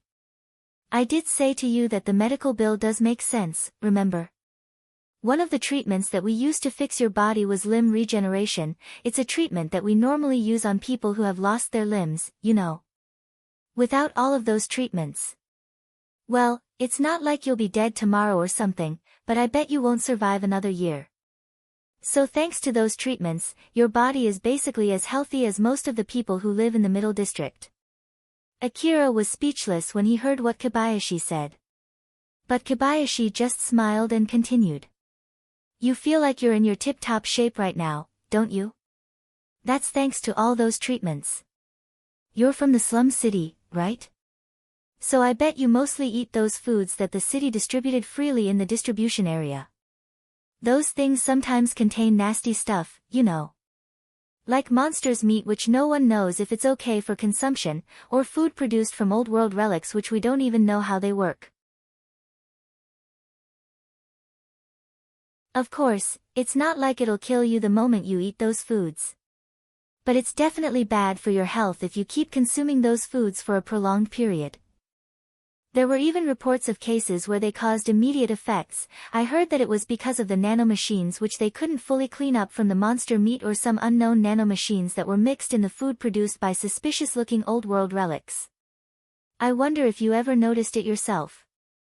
Akira frowned. If asked whether he had noticed it himself, the answer was definitely yes.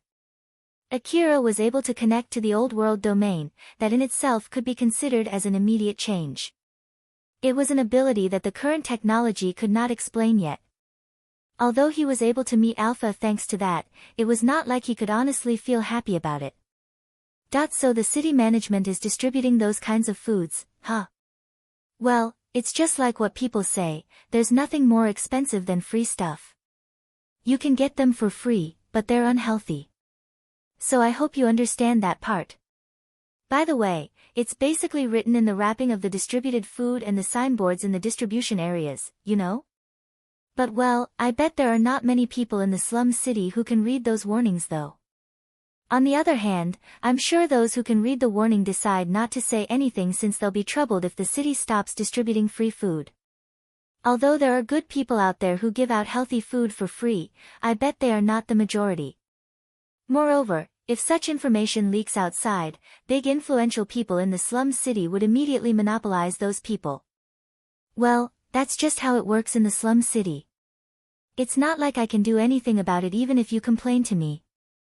The city management mostly kept its hands clean from the slum city. As long as the slum city did not cause any bad influence on the rest of the city management would leave the slum city alone. It could even be said that the order in the slum city was guarded by the people of the slum city. Even if the slum city was technically a part of the lower district, people regarded it as a part of the wasteland. That was why people had no problem robbing under the daylight, just like those thugs who attacked Akira the other day. Even if those thugs killed Akira, no one would try to capture those thugs. But it also worked both ways, no one would try to capture Akira even if he fought back and killed all of those thugs as long as those thugs were not affiliated to any organization. But then, if someone said that that slum city was lawless, that was completely wrong. If power was everything, then the ruler of the Eastern District was the corporate government, while the ruler of the slum city was Kagamayama City, and both the corporate government and the Kagamayama City hated unruliness. If the order in the slum city worsened to the point it even caused damage to Kagamayama City, the city management would not hesitate to clean the whole slum city together with everyone inside it. That was why the people of the slum city at least kept the minimum level of order.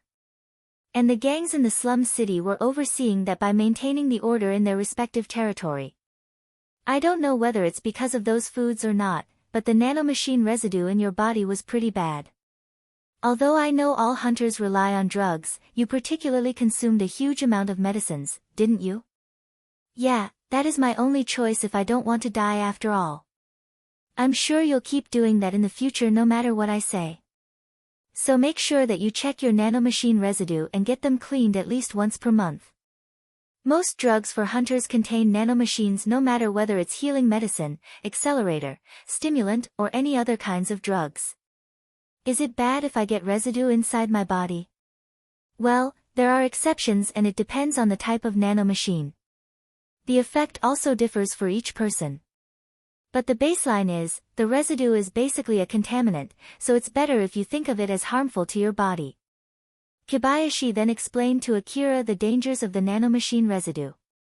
There were rare cases where the person had very good compatibility with the nanomachine inside his or her body, in which case, the nanomachine stayed effective and brought positive effects for basically forever. In contrast to that, most of the time the nanomachine residue acted as a contaminant as it brought a negative effect on the body. Sometimes the body would not be able to expel the nanomachines from inside even after they had stopped working. Some hunters, unbeknown to its risk, think that those nanomachines would not cause any harm since it had stopped working anyway. But in reality, it often interfered with the effect of the new drugs that they consumed. And when the effect of the drug that they consumed reduced, these hunters tend to consume the drug in a bigger portion, which in turn increased the amount of nanomachine residue inside their bodies. Then the cycle continued until the drugs that they consumed had barely any effect at all on their bodies. Moreover, the residue might even harm their bodies when they consumed drugs with nanomachine with the opposite effect. While working as a hunter, Akira ended up having to consume a huge amount of medicines. He consumed medicine while ignoring the consumption warning. And so the nanomachine residue had been slowly piling up inside his body without him even knowing it. Kobayashi sincerely warned Akira since he still wanted to enjoy watching Akira. Basically, for a hunter, the body is their main asset. There are hunters who think that they only need guts to do impressive feats and end up neglecting their bodies. If you want to survive for long, be sure to take good care of your body just like how you take care of your rifles. If you don't take proper care of your rifles, the bullet that it spews might fly in the wrong direction, it might even explode too. There'll be a good chance that the rifle itself will explode any time you pull the trigger. Same is the case for your body as well. It's not at all funny if you die because of something as stupid as that. So make sure to be careful. Okay. Speaking of rifle. Akira remembered about his own equipment. At the moment, he had nothing other than the clothes on his body. Akira scanned the whole room one more time, but he could not find his stuff anywhere. So he then asked Kobayashi. Where are my equipment? Kobayashi did not know where Akira's equipment was as well, so he used his information terminal to contact another staff member. After that, he then conveyed the bad news to Akira. Nothing. Yeah. Rather than your equipment, your current personal belonging itself is 0. It's not like we could recover all of your belongings from where we arrested you. As for your belongings that we recovered, like your rifles and augmented suit, they were confiscated and broken down by the city management for inspection in order to clear your name. Right now they're under the custody of the city management as evidence. You can have them back, but all the processes will take you at least 1 month, not to mention that all of them were already severely damaged. Did you find my hunter ID at least? I don't know. Either your ID is left behind where we arrested you or it's confiscated as evidence. Whichever it is, it's faster if you ask for a reissue.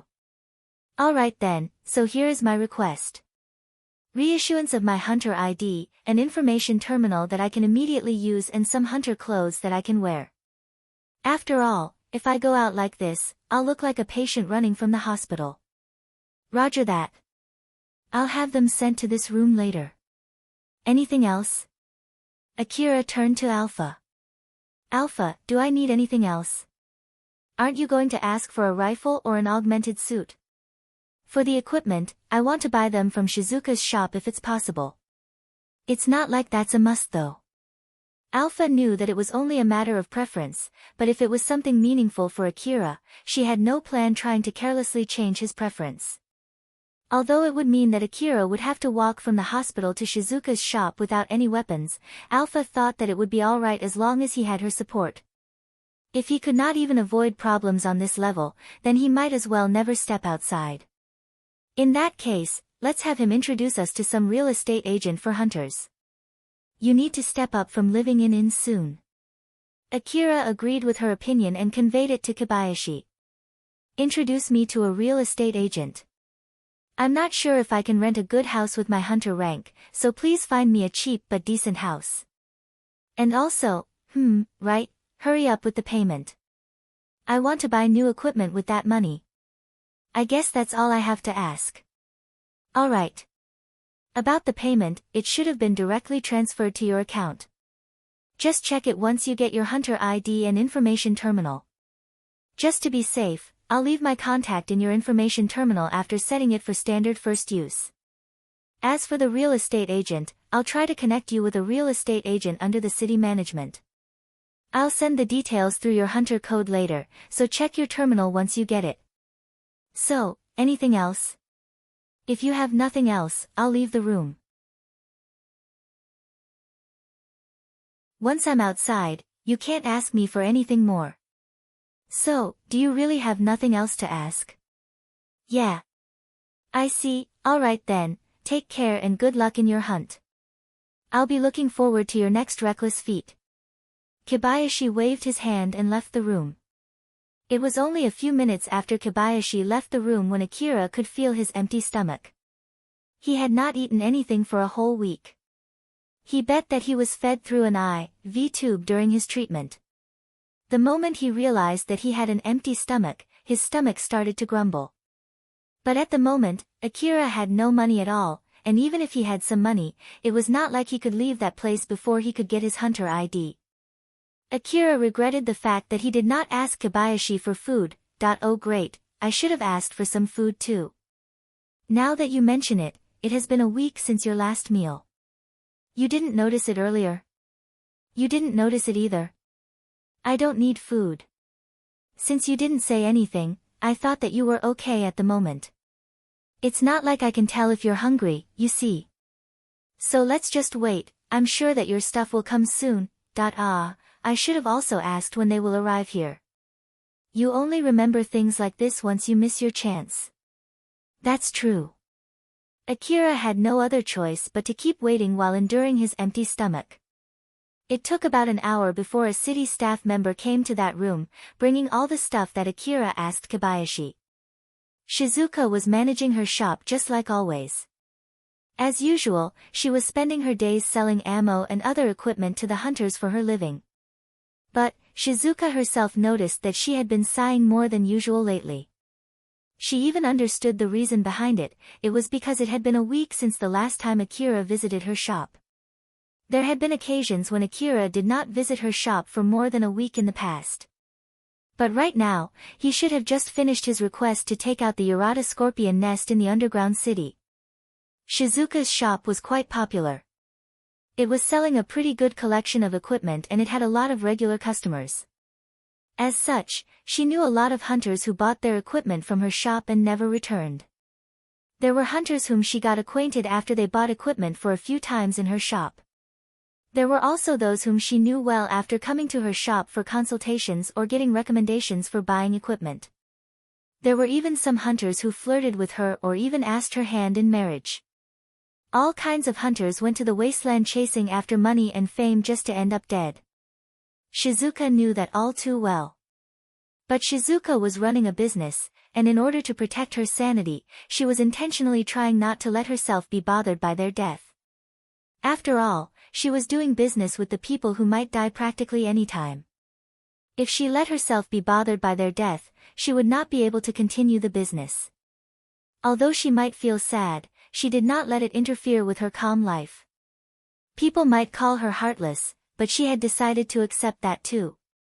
That was exactly why it was extremely rare for her to be sighing just because one of her frequent customers did not visit her shop for an extended period of time. I guess I'm too emotionally invested this time, I wonder why I did that. Shizuka kept thinking while managing her shop. To be honest, she could come up with many reasons. It might be because Akira was a small boy and she felt like it was her responsibility to watch over him.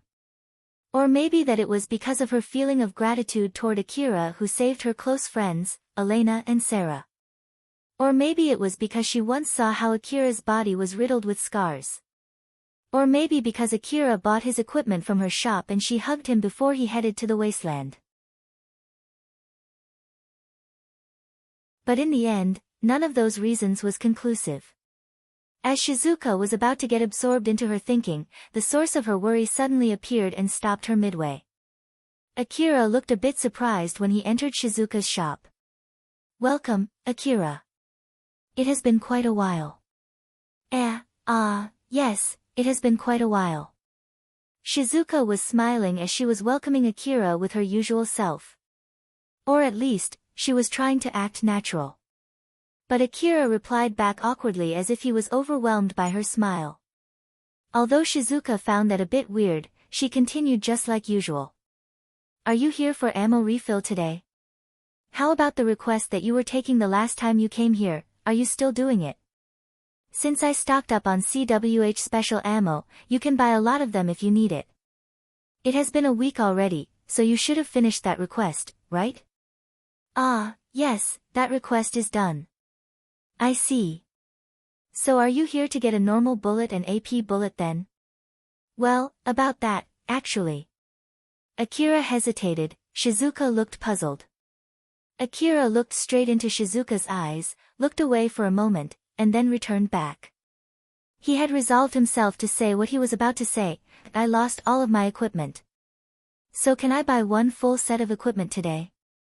Shizuka sounded a bit shocked as she asked back. "All of your equipment?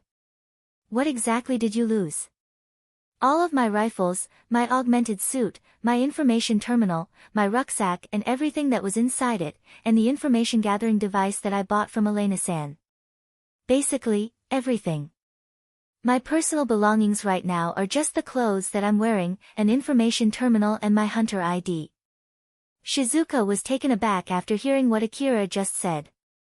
She knew that Akira used most of the money that he earned to invest in better equipment. Thus, it meant he had lost most of his assets. Wait for a sec there, what exactly happened?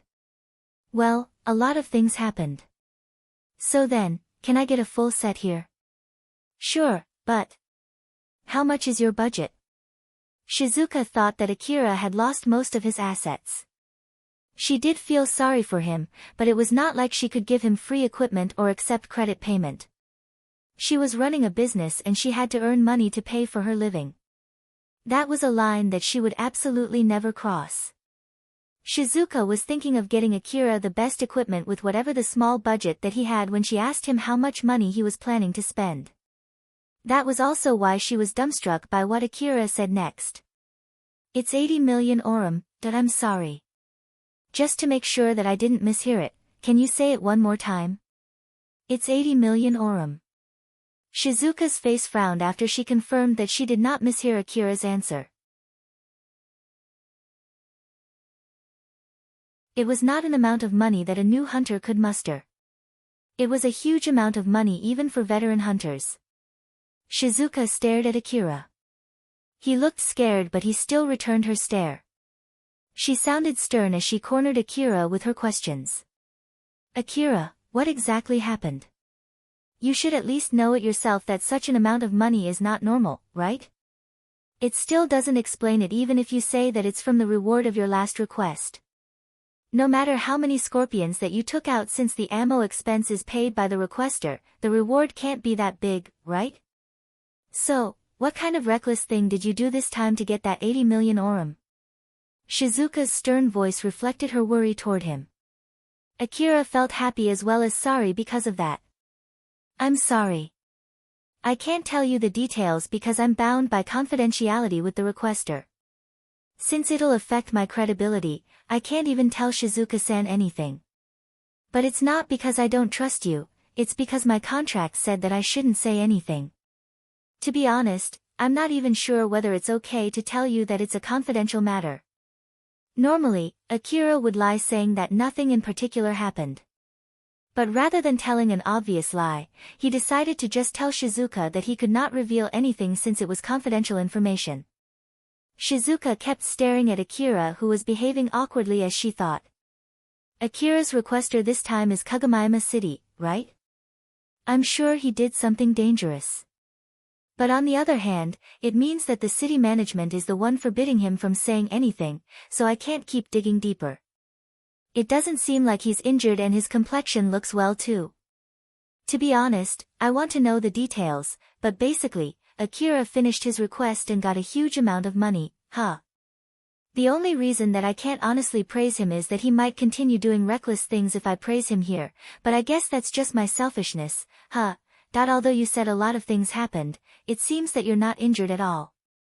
Akira answered back swiftly. I'm alright in that part. Or more like, thanks to all the treatments that I took, I feel better than before I took that request. Shizuka at least felt relieved after hearing that. She understood Akira had reasons why he could not explain anything to her, but one thing for sure, he was doing fine. Shizuka looked at Akira with her usual smile. Alright. As for the equipment, I can decide everything as long as it's under the budget, right? With such an amount of money, I'll really use it to pick anything I want, you know? So don't regret it later, okay? Shizuka smiled teasingly when she said that. Akira just replied with a smile. It's okay. I'm sure that your choice will definitely be better than mine. If I have to make any particular request, then it would be to get a better augmented suit. I don't mind if it's more expensive than my previous one. I want to get an augmented suit that can at least last for a few years. Alright, it'll be too late to take back what you said now. Just wait here for a bit, okay? Shizuka then went to the back room before returning back with 2 rifles. You can use these until your augmented suit arrives. These are my recommended rifles that can be used without an augmented suit. AAH assault rifle and an A2D assault rifle. I've explained to you before about the AAH rifle, so, do you want me to explain about the A2D assault rifle? Yes, please. Shizuka had predicted that Akira would say yes. And so she continued by happily explaining about the A2D assault rifle. The A2D assault rifle was basically derived from AAH assault rifle with extra firepower and accuracy. But unlike AAH assault rifle, its parts were designed so that it could be used with AP ammo or plus P ammo without any extra modifications. Moreover, it was equipped with a grenade launcher that could be loaded with all types of grenades. It was light enough to be used without an augmented suit, and it was loved by the hunters as the next best gun to use after AAH assault rifle. It used some similar parts as AAH assault rifle, and it was a user-friendly rifle. Both of them are unmodified rifles. Just try how they feel without an augmented suit. If you don't like its weight, you should avoid adding any modifications that add too much to its weight. Even after you get your augmented suit, you'll need to at least keep some rifles that you can use without it. It would be bad if your augmented suit breaks inside the ruin and you have no rifles that you can use without an augmented suit. Is it better if I buy a sight right now? If you plan to use that sight in tandem with your information gathering device like before, it's better if you buy one after you get your new information gathering device. Using a standard sight without an augmented vision is not really that bad. But I'm actually planning to include the information gathering device in your equipment set too, so of course, I already have in mind which sight to get. Or, do you want to choose the information gathering device you need yourself? No, I'll leave everything to you. Alright then, I'll contact you once I have a good estimation of how much the total cost is, so just wait for a bit more. It'll take about 2 weeks until everything arrives after I get the total cost. Until he got everything, Akira would be without an augmented suit. So Alpha warned Akira. I'm sure you know it even without me telling you, but I'll say it again, we'll take a break from hunter jobs until you get all your new equipment, okay? I know. It's not like I'm going to underestimate my bad luck after all. I don't want to fight a swarm of monster or more people with powered suits without my augmented suit. He remembered that he encountered a swarm of monsters when he was training outside and he had to fight other hunters with powered suits when he was out doing hunter request. Now that he had experienced it himself, he had no plans of going out without Alpha's full support and he had no qualms staying inside the relatively safe Kagomayama city for the time being. After that, Akira finished buying most of his equipment set in Shizuka's shop. He stuffed his new rucksack with medicines, ammo, and a rifle maintenance kit. He then picked his new rifles and hung them around his body. Once he put everything on, he could feel they were quite heavy. It reminded him just how helpful his augmented suit was. Akira exchanged his information terminal contact number with Shizuka. If only he had his previous information terminal, he would be able to use the same contact number, but since it was destroyed in his fight against Nelia, he had to use a new contact number now. He also asked Shizuka to contact him through his hunter code instead if she could not contact him through his information terminal contact number. Shizuka looked at Akira with his new equipment. He had a better set of equipment compared to the first time he came to her shop. But to her, those equipment did not look reliable at all for some reason. It was because she had a feeling that as long as Akira kept working as a hunter, he would only get to face more battles and harsher fights. Akira, are you planning to go out like this for now? If he said yes, Shizuka planned to give Akira a stern warning not to do anything dangerous. But he shook his head. No, I'm planning to take a break until I get all of my new equipment. After all, it's not like I have the ability to fend myself in the wasteland without a complete set of equipment. Is that so? That's good. It seems that you've gone through a lot lately, so it might be a good thing to take a good rest from time to time. Shizuka smiled in relief knowing that Akira himself had no plans to be reckless. They exchanged a short light conversation before Akira left the shop. After seeing him off, Shizuka took out her information terminal and started operating it. Since he had also lost his information gathering device, I guess it's a good idea to contact Elena and Sarah to get their opinion. After all, I feel like they'll complain if I decide on an information gathering device to get for Akira without asking them. And I'm sure that they'll be happy to hear that he is still alive as well. Shizuka wrote a message to Elena and Sarah saying that she wanted to ask for their opinions since she was buying a new set of equipment for Akira and sent that message. After visiting Shizuka's shop, Akira went to Sheryl's base. Since he was lying in the hospital bed for a few days and had lost his information terminal, he had no means to contact Sheryl. It would not be strange if she had assumed that he was already dead. So, Akira thought that he should visit Sheryl's place as soon as possible before it caused any problems. Akira was talking with Alpha as he was walking through the slum city. But still, 60 million orum for medical treatment and 80 million orum for new equipment. I already spent most of my money, huh? I wonder what's going on with my sense of money. Akira smiled bitterly when he said that, but Alpha just smiled and replied. You should be happy that you're earning enough money to use them like this now. You might also think that such an amount of money isn't worth it for winning that gamble with a bad odds even after betting your life and all your personal belongings. But with this, you'll be able to get a good set of equipment, you know. Not to mention that since you received that treatment, all of your injuries from that gamble are completely healed now. It's true that it was not easy at all, but result-wise, I think it ended up well. To be honest, I'm not really sure about that. During that fight, Akira lost his rifles, his augmented suit and all the small things that were inside his rucksack. He got all of them by risking his life, so he had a certain attachment towards them. He then remembered something. The charm that he bought from Shizuka's shop was a good luck charm for his gamble in the old world ruin.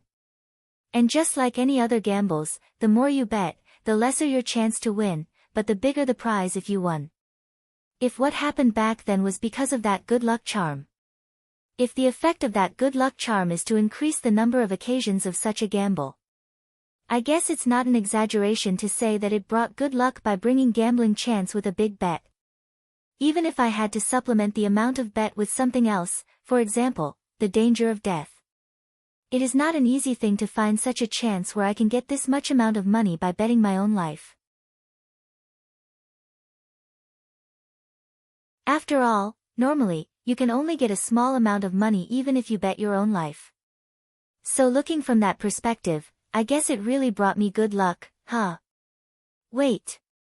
But Akira decided to stop thinking about it. It was because he knew that it would be bad for his spirit. Moreover, he had lost that charm now. So there was no meaning in thinking about that thing anymore. Akira thought so as he stopped thinking further about it. Alpha looked a bit puzzled as she asked Akira. Akira, what are you thinking? No, I was just thinking about that charm that I bought from Shizuka's shop. As Akira answered back through telepathy, he also unintentionally sent his thoughts to Alpha about that charm and him thinking he would get to face more deadly fights if he kept that charm with him. It was true that he was able to get a lot of money but, to be honest, he did not want to get into such a fight ever again. And lastly, it also transmitted the fact that it was Alpha who recommended that charm to Akira. Alpha was obviously averting Akira's gaze as she said. It's not my fault. I know.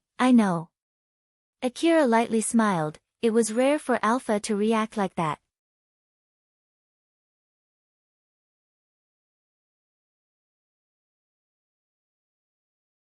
Chapter 64, Sheryl's Panic.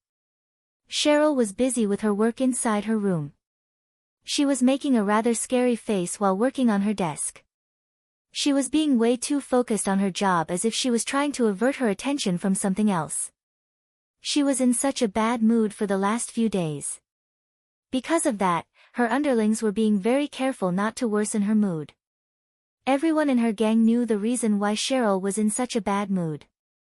It was nothing other than Akira who had not visited the base for the last few days. Although it was a simple reason, it was also a serious one at the same time. Sheryl's gang was able to exist because of Akira's support. Although they were armed, they only had anti-human weapons such as handguns. And it was not like any of its members was familiar to fighting.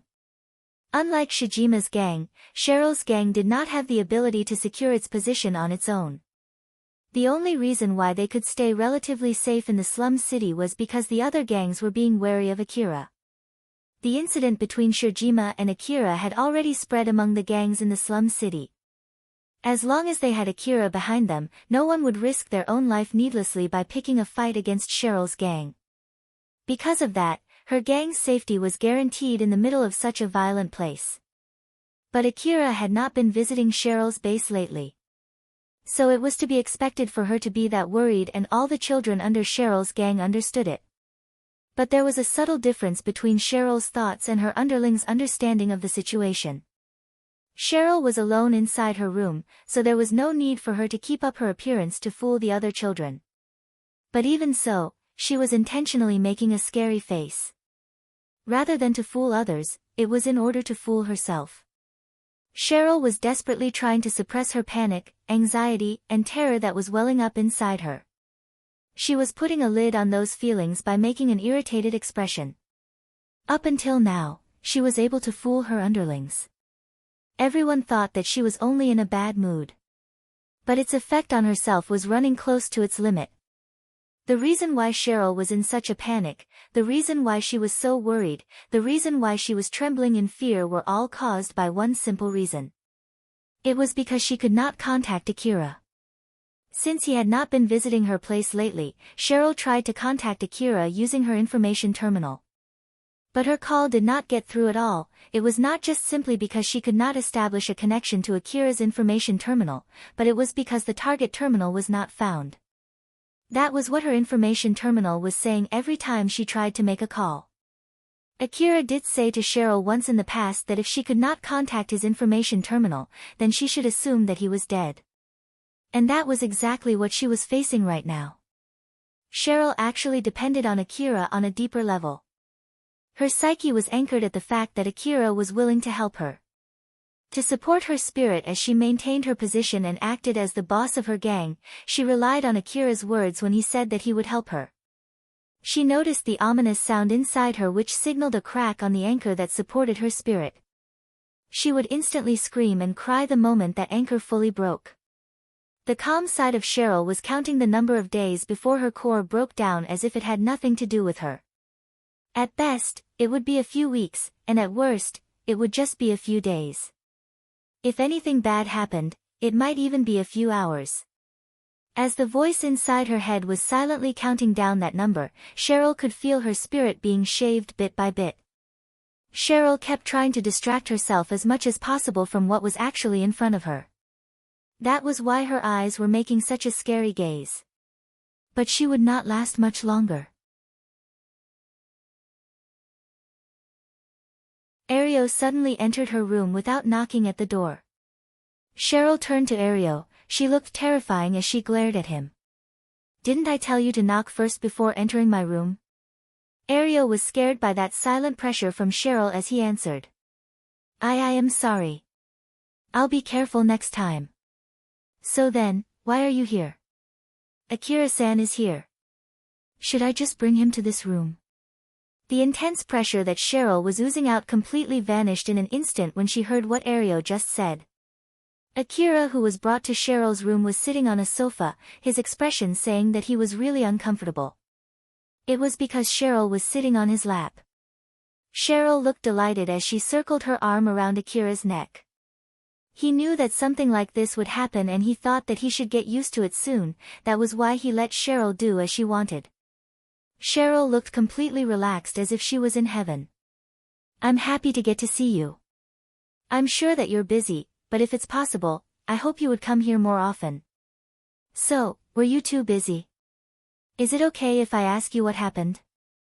"Well, I almost got killed." Akira answered back with a low voice as if he was whispering. Because of that, for some reason, Sheryl caught it as a bad joke. To Sheryl, Akira's survival was crucial. Thus, she could not just ignore such a statement even if it was only a joke. Both for the well-being of her gang and her psychical health, it would be problematic if he died. Sheryl looked worried as she hesitantly asked Akira, "If it was a joke, I've heard about it before too." "I'm sorry, but it's not funny. So please don't say such a thing even as a joke." Sheryl's expression was half-intentional.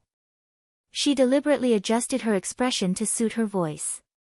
From doing her usual everyday business, she had trained her ability to control the impression that she would give to other people. If she did that to the other children in her gang, her beauty would amplify its effect and cause that person to be ridden with guilt for saying such a bad joke while also giving the sense of happiness from having such a beautiful girl worry about him or her. But what she said now was also her real feeling. Her voice and her expressions were nothing but high-quality tools to help her convey her message. But then Akira answered back calmly. "I'm not lying and it's not a joke. I really almost got killed back then and this time too." Sheryl understood from the way he said it that Akira was serious. His voice did not sound as if he was exaggerating or boasting over a lie. She was so panicked now that she understood Akira really almost got killed twice and her mask immediately crumbled down. Sheryl moved her hands from Akira's back to his shoulders as she pushed herself away so she could sit face to face with him. "Are you alright? Just like you can see, I'm super healthy right now. I don't feel any pain and I'm not wounded at all." Sheryl sighed out of relief. She understood that Akira did not say that just to look strong. She then returned back to hugging Akira. "Please don't make me worry like that." Most of the people would have hugged Sheryl back and told her something to reassure her in this situation. But someone as twisted as Akira just answered back calmly as if it was nothing at all. That would be impossible. Facing danger is our occupational hazard as a hunter. It was obvious from her face that Sheryl did not like Akira's answer. She then worriedly said to Akira, "That's true. But still." Looking at how Sheryl looked to be in so much pain, Akira tried to think of the reason behind it. But as expected, since he had a twisted personality, he could only come up with twisted answers. Akira thought that the reason why Sheryl was fawning over him was for the sake of maintaining her gang. And he could accept that reason. After all, he, who had spent his life in the slum city, knew well just how scary living in the slum city could be, thus he could understand why Sheryl would be so desperate. Although Sheryl only did it because Akira pushed that job to her, she was also maintaining her position as the head of her gang with his support. That was why Akira thought that it was not strange for her to be so desperate in trying to stay on his good side. That also meant once Sheryl's gang acquired enough influence to support itself, it would not need Akira's support any longer and Sheryl would lose any reason to keep her relationship with him. At that point, they might as well leave him alone. That was what Akira thought. Sheryl's expression turned more worried as she said to Akira with a shaky voice, that I'm trying my best to strengthen the gang. I understand very well that we're always relying on you. But please stop talking about your death, hm? Alright. From how Sheryl was acting, her painful voice, and her arm that tightened around him, Akira at least understood that he should not say what he had said back then. But he did not understand just how many times he had made that mistake up until now. Akira did not know what he should say and stayed quiet. Sheryl also did not say anything while still hugging Akira. Since the time when Sheryl begged at Akira while crying and he answered her pleas, since the time when she was looking for someone to lean onto and Akira gave her a place, since the day when her spirit was broken by the truth of her situation and was constructed back up by the sense of security that Akira provided, although she seemed to be doing the same thing on the surface, the reason behind her actions were completely changed compared to before. The reason why she worked so hard developing her gang was so that she could hand over the gang once it was properly developed to Akira in order to return the favor. Sheryl had offered her body to Akira once, but he rejected that offer. She was a very beautiful girl according to the standard in that place. For a slum city girl, she grew up very healthy and her attire was neat and beautiful, her overall appearance was even better than most of the people in the lower district of the Kagamaima city. Since she was living in a relatively blessed condition when she was under Sibia's protection, the beauty that she acquired was not tainted by the living situation in the slum city. But when Sheryl told Akira that he could do anything he wanted with her extremely beautiful body, Akira completely rejected her offer saying that she would not be able to help him out in case they fought against monsters, not even as a diversion. As such, Sheryl understood that she could not use her body to repay Akira's kindness nor to maintain her good relationship with him. Sheryl did not know why Akira helped her. She did not consider the possibility that Akira did it since he thought that doing a good deed might help him fight against his bad luck. After all, she could not imagine him believing in such a baseless thing. She thought that he only did it out of a whim due to his kindness. At the moment, she had nothing of value that she could use to repay Akira's kindness. But even so, he was still helping her out, thus piling the favor that she wished to repay one day. Sheryl thought that if she did not expand the gang's influence and somehow earn some profits that she could give back to Akira, and if she did not make him think that he was glad he helped her out, Akira might one day just abandon her. In truth, Akira was not that eager to abandon Sheryl as much as she thought. While at the same time, she was also not eager to cut her relationship with him as much as he thought. But both of them thought that eventually the other person would end their relationship and that misunderstanding caused her to cling on to Akira even more. Sheryl thought that she had to do something about the strange silence after that small exchange. So she came up with another subject to talk about. I tried to contact you, but I couldn't get any connection at all. Ah, right, the information terminal that I was using was destroyed. I came here today to tell you the contact number for my new information terminal. Akira lifted her aside and pulled out a small information terminal. Sheryl also went and picked up her information terminal that was on her desk. She then sat beside Akira and operated her terminal to exchange their contact number. After completing the task, she put her information terminal on the table near her and was about to return back to sitting on Akira's lap facing him. Akira thought that Sheryl had finished hugging him, thus he stopped her. Wait, are you going to continue doing that? Yes. Since we've exchanged contact numbers, it's okay if I continue hugging you, right? Since you already got off once, shouldn't that be enough? No, I became so worried when I heard that you almost got killed. So I won't let go until I completely recover from my stress. It's already tiring enough managing the gang, that's why I'll need to keep hugging you for longer than usual. But you have your own job to take care of, right? I'm going by priority. While I'm recovering from my mental stress by clinging on to you, it'll also show the other gang members that we're getting along well. So this is a very important thing for the sake of maintaining the gang and retaining the gang's position among the other gangs in the slum city. No one is looking though, so isn't it pointless doing something like that here? Should I call someone then? Please don't.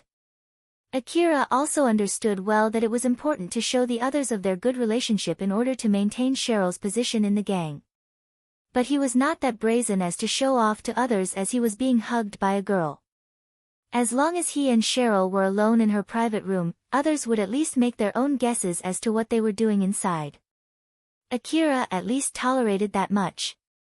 Sheryl once again sat on Akira's lap while hugging him. People would definitely misunderstand if they saw them now. Sometime later, Ario entered the room after knocking. Sheryl turned to Ario while still hugging Akira. Ario, it's true that I did say to knock first before entering the room, but you can't enter the room until the person inside gives you permission, you know? Ario looked scared as he answered back. I am sorry. So, why are you here? Sheryl gazed at Ario, as though saying that it would cost him a lot if he had no good reason for interrupting her. Ario looked frightened under Sheryl's gaze as he answered back. Katsuragi-san is here. He said he has something to discuss with you. I made him wait in the reception room for now. Should I tell him that you're busy right now? Although he was not as important as Akira, Katsuragi was also an important person for the well-being of the gang. After all, most of the income of the gang came from Katsuragi. Thus they could not afford to be rude to him. Tell him that I'll immediately meet him. Sheryl suppressed her desire to keep clinging on Akira as she replied. Katsuragi was sitting on the sofa inside the reception room. On the other side of the table, Akira and Sheryl were sitting on another sofa with Ario and Alicia standing behind them. Ario and Alicia were sorts of officers within the gang since their main duty was to organize the members of the gang. Every time Sheryl had a meeting with people outside the gang like Shirjima or Katsuragi, Ario and Alicia were always there to attend the meeting too. Eventually, both of them would be given the duty of resolving problems both outside and inside the gang, but for now, standing behind Sheryl was hard enough of a job for both of them. At the moment, the meeting was attended by the boss and the officers of Sheryl's gang and the two crucial people for their gang. But Akira was only there to accompany Sheryl, while Ario and Alicia had no right to say anything in the meeting. One of Sheryl's underlings came and placed 3 portions of meal on the table before quickly leaving the room. Ario and Alicia, who were not used to being in the room, looked enviously at that kid who just left. Sheryl was smiling brightly as she said to Katsuragi. To be honest, I hope that you would contact me first before visiting us so that we can welcome you without making you wait. After all, it's not like I'm always in the gang's base. Is it that you told one of my underlings beforehand? If that's the case, I apologize for our mistake. Katsuragi smiled in return as he said. Nah, it's just that I had a business to take care near this area, so I decided to pay a visit. Sorry that I came without notice. Please don't be. So then, is there anything you need of me? Katsuragi glanced at Akira before answering back. It's just that I haven't seen Akira's face lately. So I was planning to ask you if you know where he is. But since he's here, I guess there's no need to do that anymore. Judging from how her underlings were behaving, Katsuragi thought that Akira might have cut his connection with Sheryl. The reason why he came without notice was to see Sheryl's reaction. To Katsuragi, there was still no worth partnering with Sheryl's gang if it was not because of its connection with Akira. If Akira was dead or had cut his connection with Sheryl's gang, Katsuragi had no wish to continue working with her gang. If Katsuragi told her beforehand that he would come visiting, it would give Sheryl time to come up with a plan to hide the fact that she could not contact Akira in case if Akira did abandon her. Sheryl would also warn her underlings to hide that fact too. So in order to prevent her from doing something like that, Katsuragi deliberately came to her base without notice. Sheryl knew very well that was the reason Katsuragi visited out of the blue. The reason why Katsuragi did not say anything about it was not because he was being careful. But it was because he knew Sheryl would be able to easily guess it from his action. Both Sheryl and Katsuragi understood why they were there. But since it was already solved, there was no need to intentionally reveal it. The only person who did not try to read deeper into Katsuragi's words was Akira. Since his business with Sheryl was finished, Katsuragi turned to Akira. So then, Akira. How's your ruin exploration going? Are you collecting relics to sell at my place? Or are you still working on the temporary HQ construction request? I'm done with that request and I have no plans to continue taking it. That's good to hear. So you're back to exploring ruins then, right? That's the plan. But at the moment, I'm planning to take a break until I get my new equipment, which will take about 2 weeks from today. I'll then go back to exploring ruins for about a week before selling my relics to you. So just wait for a bit more. Katsuragi looked displeased. New equipment? Wait there, you should have bought them from me then. You do know what I'm selling, right? But Akira immediately refused that offer.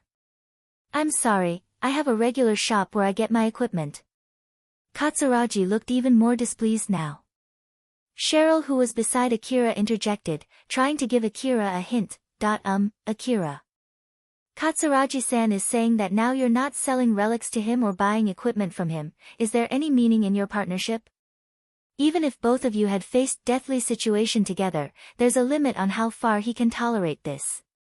Although Akira thought that Sheryl was indeed correct, he had no plans in buying equipment outside Shizuka's shop.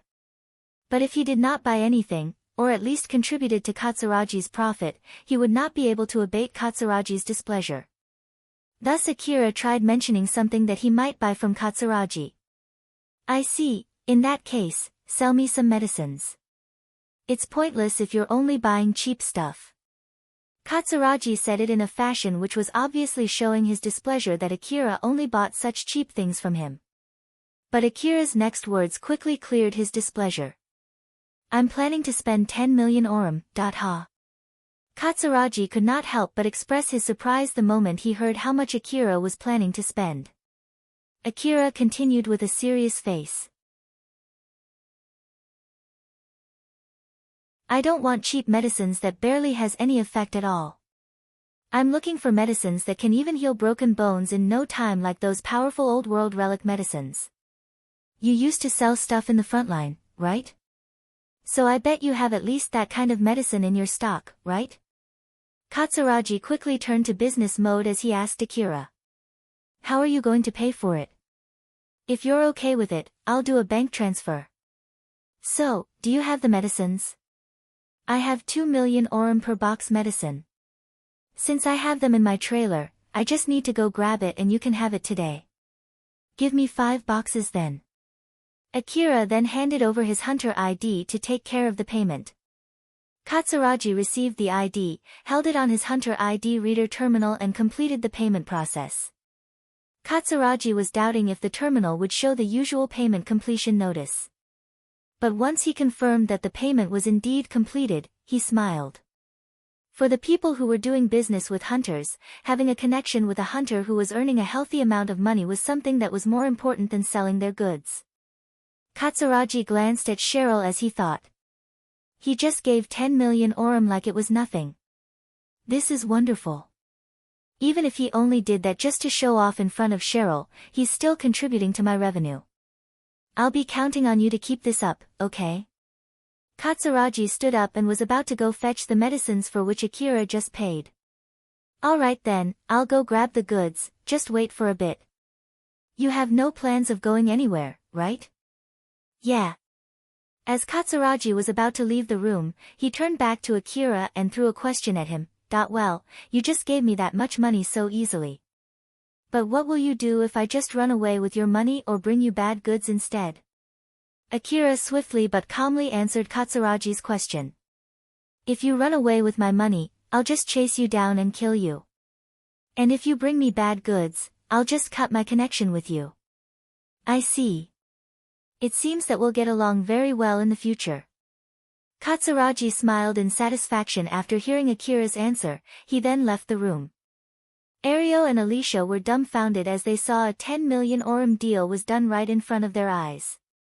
For Ario and the other children, they could rarely get 1,000 orum even after spending their whole day collecting wreckages and selling them to Katsuragi. Moreover, the gang's cut would be subtracted before the balance was divided equally among all the children that did the work.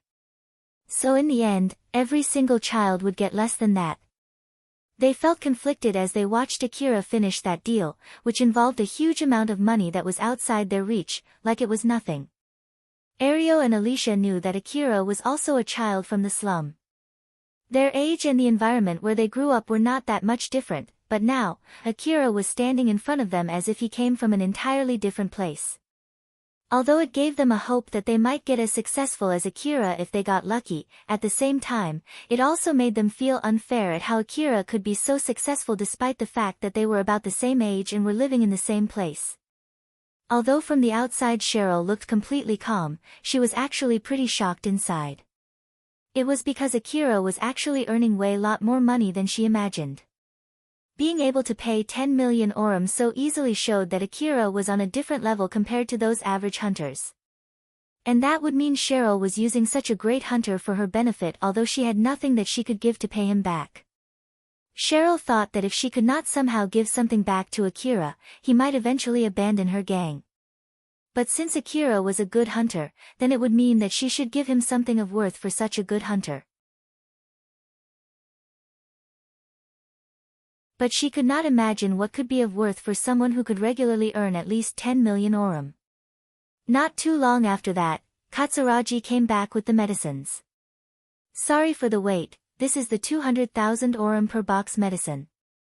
As Katsuragi said that, he put some boxes of medicine on top of the table. All of them were small enough to carry with one hand, they also did not look heavy.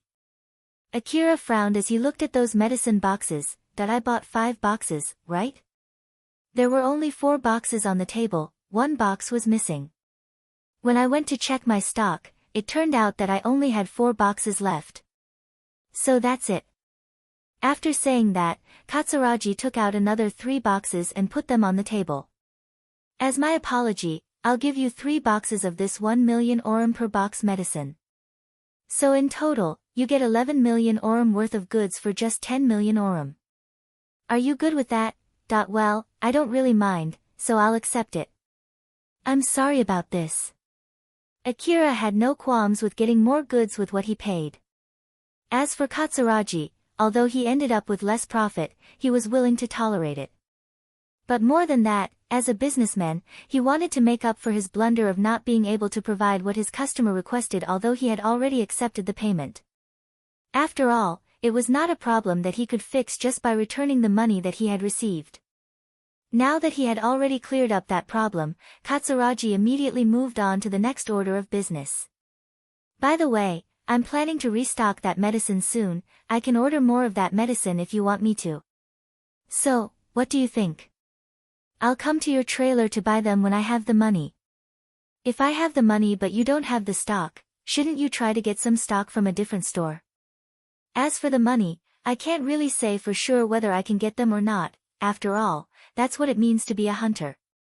But as for your stock, it's yours to take care to begin with, after all, that's what it means to be a merchant, right? I can't deny that. Very well, I'll put my hopes up and wait for you. Just contact me when you have the money. If Akira told Katsuragi to put in more orders, Katsuragi might use that as an excuse to make him buy his leftover goods. But Akira was somehow able to avoid making such a mistake. Deep inside, Katsuragi clicked his tongue, but he was giving his businessman's smile on the outside. Katsuragi decided to move on and brought up another subject. Ah, by the way, you're planning to return back to exploring the ruins, right? Other than old world relics, I actually buy and sell other things too. Things like information about relics' location or the maps of the ruins that you can't normally find circulating in public. If you still have nowhere to sell them, you can bring them to me. You can even use me as a proxy to sell them. Of course, I'll take some commission out of it for taking care of all the troubles for you. But it'll be easier than selling them yourself, right? Even if I want to sell the data about the inner parts of the ruins, what should I do about the data format? I know someone who specializes in analyzing the data collected by information gathering devices. As long as it's not a special information gathering device, it should be okay. With this, you would not be coming back without any result even if you don't find any relics after exploring the ruins. Well, even if you bring back information of an area that has already freely circulated in the network, you can still get a small amount of money for bringing in a bit more detailed information of that area. Alright, I'll do that when I feel like it. But still, I see that you're handling all kinds of goods. To be successful under the corporate government, I need more than just money, you know. But of course, I still need money too, so I accept investment from time to time. I'm sorry, but I don't have that much money to spare. Thought so. After that, Katsuragi exchanged his number with Akira and left the building. Akira stuffed his newly bought medicines into his rucksack. But as he reached for the last 1 million orum per box medicine and was about to put it inside his rucksack, he suddenly stopped. He thought for a while before passing that medicine to Sheryl. She caught the medicine box, which flew at her in a parabola, with her both hands. Akira then said to Sheryl, "You can have that, just use it when you need it." Thank you very much. Sheryl tried her best to return a smile at Akira, but she couldn't show her natural smile and looked rather stiff. Even someone who hardly knew her could tell that she was pushing herself to smile. At least, it was not a smile that she usually gave Akira. Akira noticed that there was something strange with Sheryl's expression. He at least understood that he had done something wrong, but he could not tell what and where he went wrong. Alpha, did I do something wrong again? I just thought that these children might get injured during their job in the slum city, that's why I gave her that medicine. Alpha seemed to be thinking before answering back. I don't think you did anything wrong. But well, people see you and Sheryl as a couple, or maybe lovers. They might find it strange that you gave her something so not cute like that medicine box. Moreover, if you give a present from a discount, then it means that your love is also discounted. Basically, if you give a 10% discount object as a present, then it means that your love and gratitude are also 10% less or something like that? Nah, I guess I'm just reading too far into it. I didn't think that far when I gave her that medicine though. But well, I guess it's true that I wouldn't have given her that medicine if I hadn't got it as a bonus. Well, as an object to show off to others that she's your lover, if someone asks you which one works better between accessories like a necklace or a ring and a box of medicine, I guess you know the obvious answer. After all, it's not like she can use a box of medicine as proof to other people. Right, that was the case, huh? Well, I did say that I'll help her, I guess I'll give her something which she can use for such purpose later. Akira and Alpha were talking to each other although they were somehow not talking about exactly the same thing. And of course, they did not even touch the subject about why Sheryl was making such an awkward expression. While looking at the medicine box that she held with both of her hands, Sheryl thought that now she had received even more favor which she should pay back. Although she already had enough problems thinking about how to repay Akira, she now had that hurdle raised up. Sheryl was in a panic now.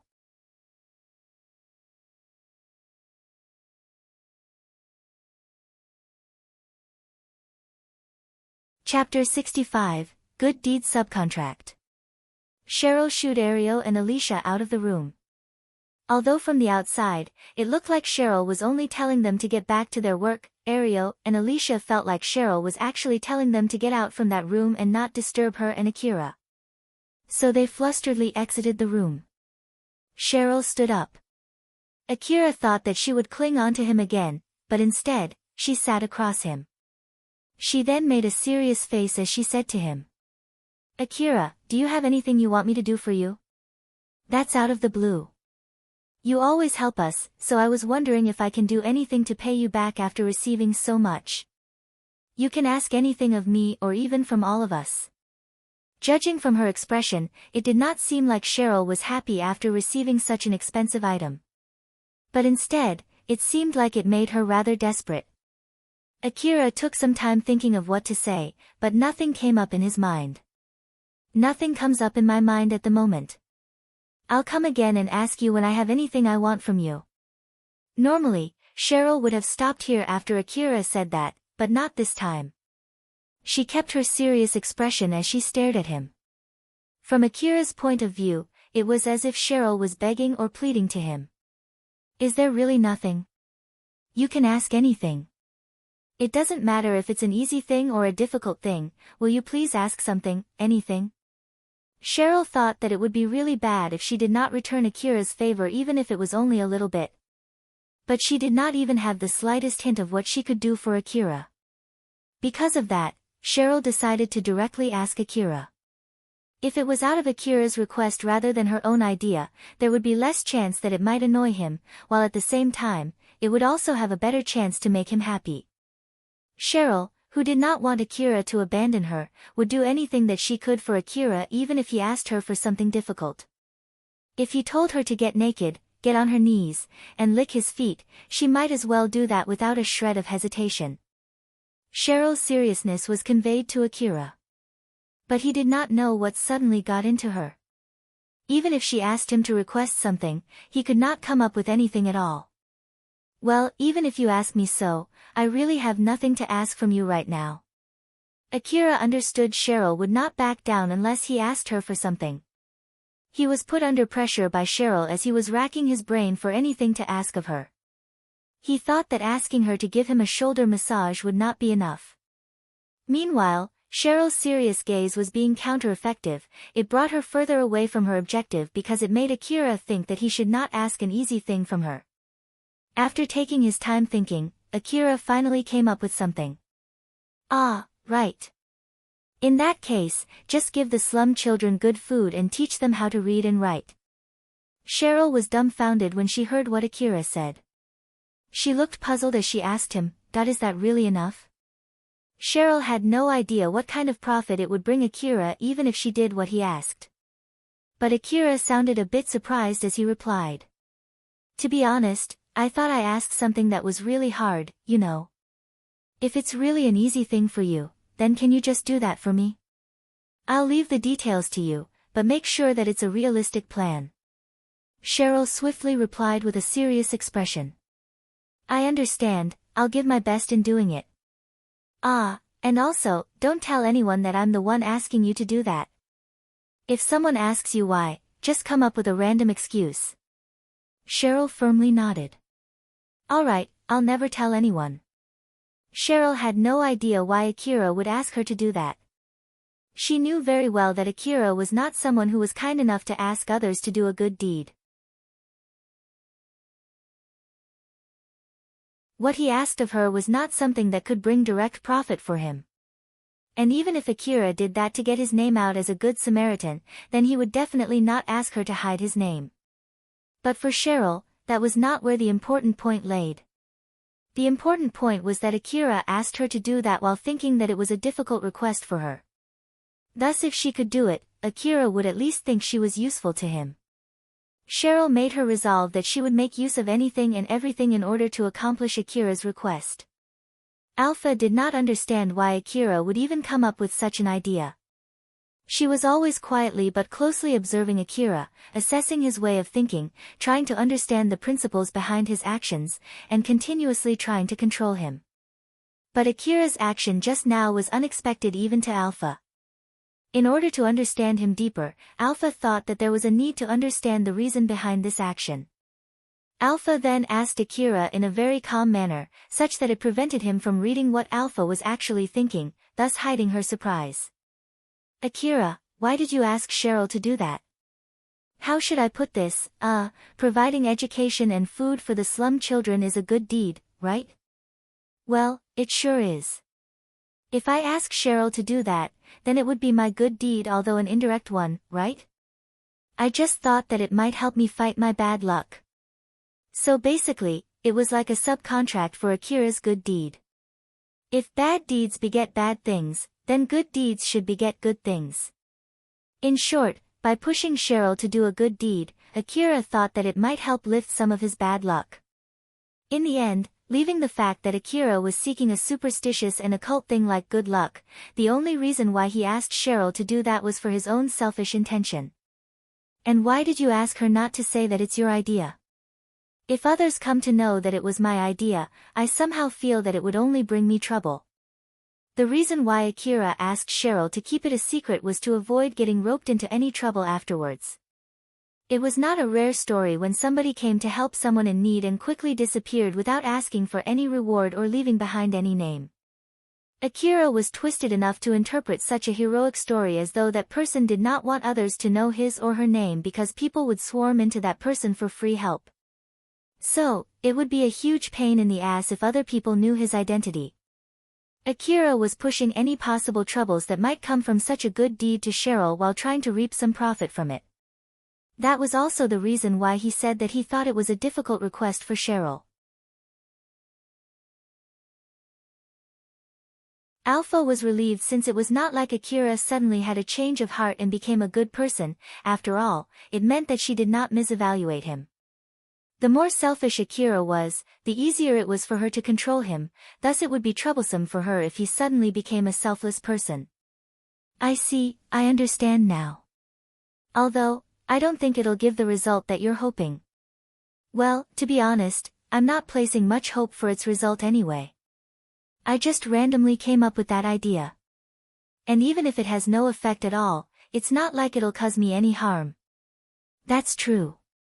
Well, even if it causes you some harm later, I don't mind as long as you don't try to put your life at risk just to cover for someone else. Remember that I only have you, so I don't want you to put yourself in unnecessary danger, okay? I have no problem abandoning a hostage who has nothing to do with me.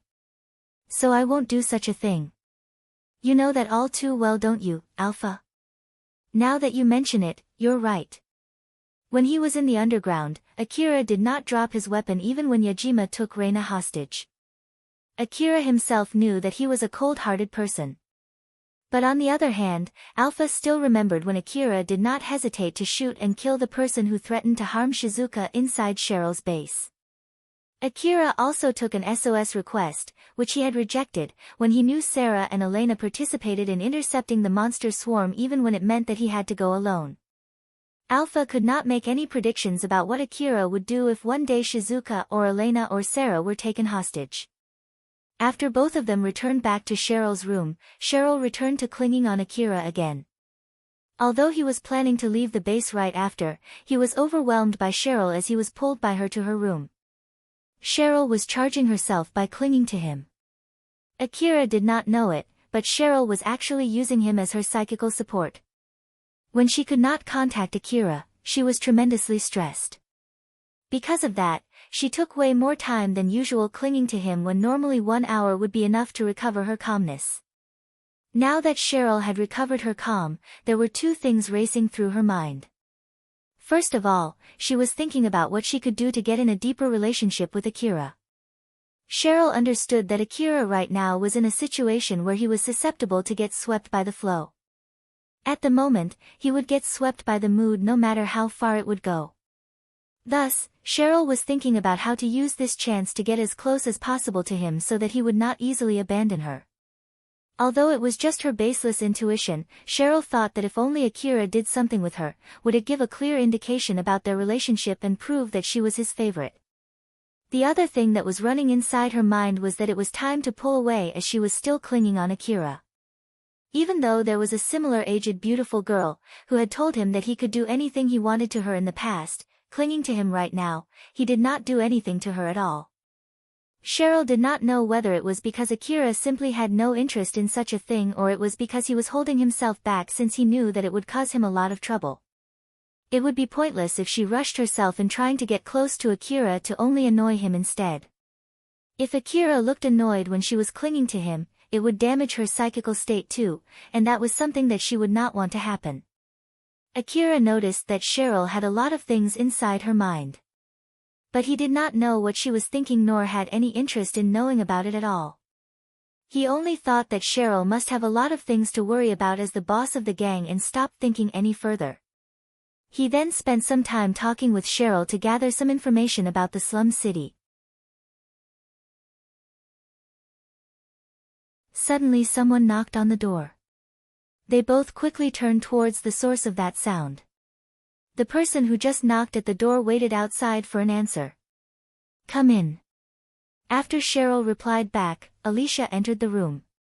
Showing her close relationship with Akira was an important thing for Sheryl to keep her position as the gang's leader as well as for the safety of her gang. Akira understood that too, that was why he did not try to get Sheryl off his lap. But he still felt a little bit embarrassed being seen like this, thus he averted his eyes from Alicia to a random place in the room. Sheryl was still clinging on Akira as she asked Alicia, "Do you need anything?" "Ah, it's nothing, it's already your bath time. So I was wondering if you're going to take a bath today. If you're not, then someone else might use the bath instead." Alicia was there to remind Sheryl that it was her bath time. There was a bathroom inside the gang's base. Everyone in the gang was using the bath in turns since it was not big enough for all. Due to the same reason, the bathroom was always occupied except for when it was cleaned, or when the next person took his or her turn. And with more and more children joining the gang, it was incredibly difficult for everyone to get their turn for taking a bath every day. Because of that, Sheryl wanted to limit herself from occupying the bath for an extended time. It was not like she could not do that, but it'll definitely cause displeasure among her subordinates. And so Sheryl always used the bath every day at a fixed time. Since Sheryl was not using the bath even though it was already her bath time, Alicia came to check her. If she was not going to use the bath, Alicia was planning to use the bath with Ariel before letting other children use it. Sheryl was a bit surprised when she realized how long she had been talking with Akira. "It's already that late? I'll go, wait for a sec." Sheryl stepped down from Akira and grabbed her toiletries. She kept her toiletries in her room since it would be gone in no time if she left them in the bathroom. Akira then mumbled, "Bath, huh? I guess I'll go back home and take a bath too." It had been a week since the last time Akira took a bath. Although he felt all refreshed after all the treatments that he received, it did not change the fact that it had been so long since the last time he took a bath. As Akira was thinking of going back home soon, he extended his arm to reach for his rucksack, but Alpha suddenly asked him, "Akira, where are you planning to go?"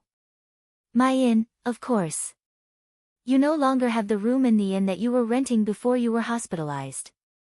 You need to look for a place to sleep first before you can take a rest, you know." Akira stopped. Alpha was right. It was already past the stay duration in that inn. Everything that he left behind inside his room, including all his medicines and ammo, would have been confiscated by the inn. "So I should look for a place to stay now, huh? Well, I'm sure I can find one though." The day had already gone dark. There was a good chance that all the good rooms were already taken. The only rooms that he could still find would be either cheap rooms with only showers or super luxury rooms, but Akira had no plans to stay in such a room. Although he wanted to take a bath, it was not like he had enough surplus money to waste on a luxury room. When Akira imagined himself walking around in the lower district in the middle of the night looking for a good place to rest, it made him lose all motivation to leave. Since he was already thinking of going back home to take a good rest, it made him way less motivated when he thought that he had to carry his heavy rucksack while walking through the lower district. Sheryl noticed that slight change in Akira and asked him, "Akira, what's wrong?" "Well, I just realized that it's already late but I still have to look for a place to stay." Judging from Akira's voice and behavior, Sheryl knew that he really did not want to do that. "If it's alright with you, you can stay for a night in my room. Although it doesn't have furniture like in an inn, at least, it has a bed to sleep." "Are you sure?" "But I want to take a good long bath too." Akira was not sure what to do. He was wondering if it was a better idea to take Sheryl's offer rather than walking through the lower district when it was already dark and relatively dangerous. He knew that it had been so long since the last time he took a bath. The more he thought about it, the more he wanted to take a bath, and that made him lean more towards looking somewhere to stay in the lower district.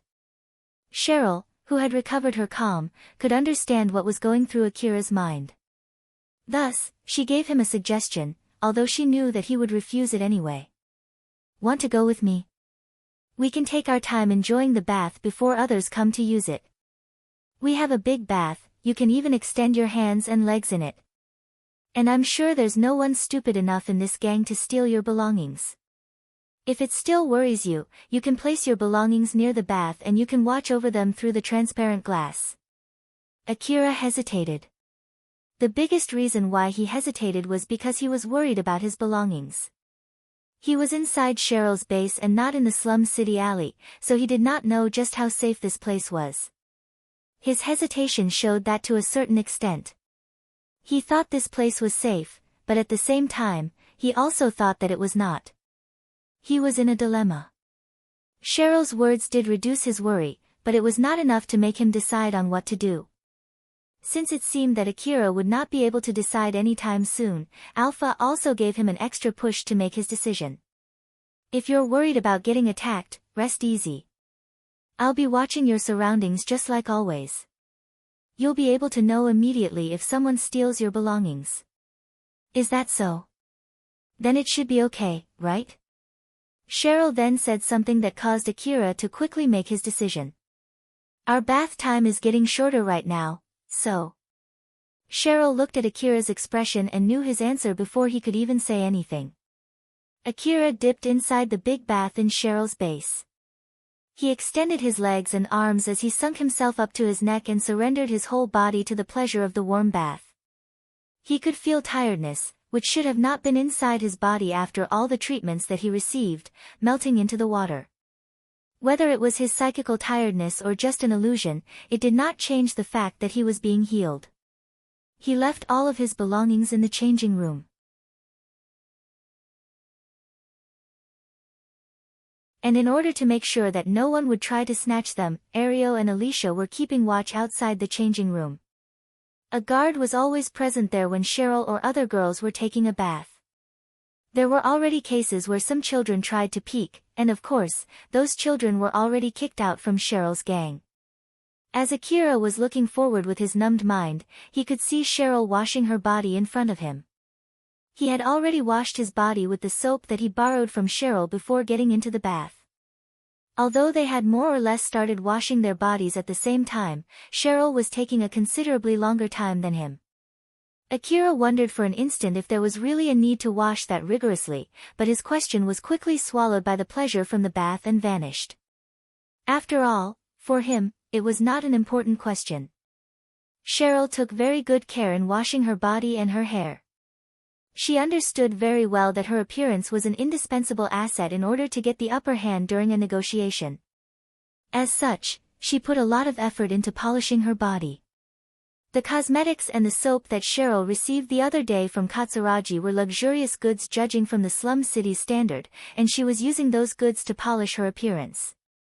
Thanks to that, she was able to regain the beautiful hair and skin that she had lost because of the poor living condition in the slum city. The hot water raised the beauty and charm of Sheryl's lustrous skin. It was beautiful enough to make the young boys of the slum city bet all the great benefits that they got from joining Sheryl's gang just to get a peek of her beauty.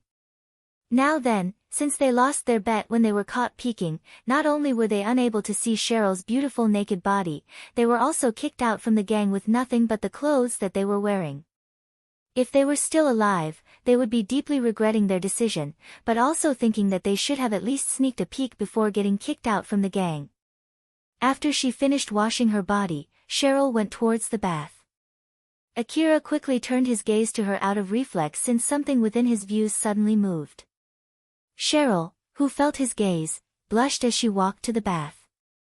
Despite the fact that Sheryl had given her consent for Akira to take a bath together with her, she still felt embarrassed having someone of the same age and opposite gender looking at her naked body. But even so, she did not show any hesitation nor did she try to hide her body with her hands as she walked to the bath.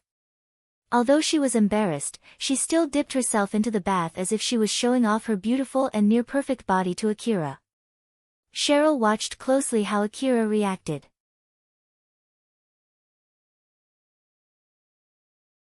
His gaze was just simply following an object that was moving within his field of view, thus after she stopped making any big moves, his gaze returned to the empty space in front of him. With the exception of one part, to be more precise, her chest area, she was actually pretty confident about her body.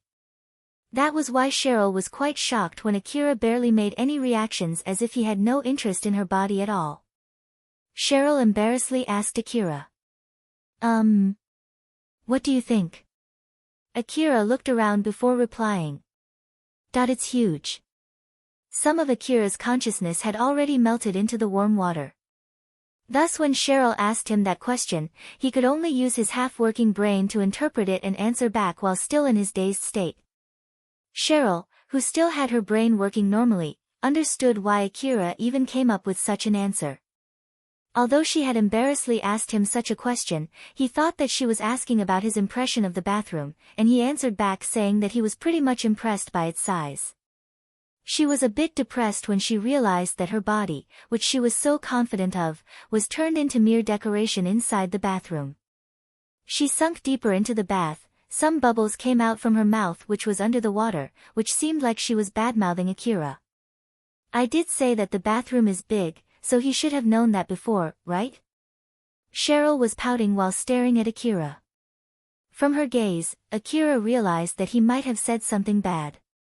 But with half of his consciousness taken away by the warm water, he could not correctly interpret her question nor come up with the correct reaction. Whenever Akira took a bath in his inn, Alpha was always together with him. Although it was only an image, he was already used to taking a bath together with someone else. That was one of the reasons why he was barely bothered at all by Sheryl, who was taking a bath together with him right now. Akira was, to a certain extent, already used to taking a bath together with an extremely beautiful and charming girl. Because of that, his sexual drive was extremely low. This might be the result of Alpha's anti-honey trap training. Or maybe it was simply because, for Akira, nothing could beat the pleasure of the warm bath. Judging from Akira's reaction, it seemed that the time that she spent polishing her body after telling Akira that he could do anything with her was all for vain. Sheryl let out a big sigh as she understood that fact. She decided to move on and looked at Akira, who was enjoying the bath. Since Akira was surrendering his whole body to the pleasure of the bath, it seemed like he had completely dropped his guard. The Akira in front of her right now did not seem like a skilled hunter who could easily pay someone 10 million orum. His fully relaxed expression made him look like one of those common young boys that she could find anywhere in the slum.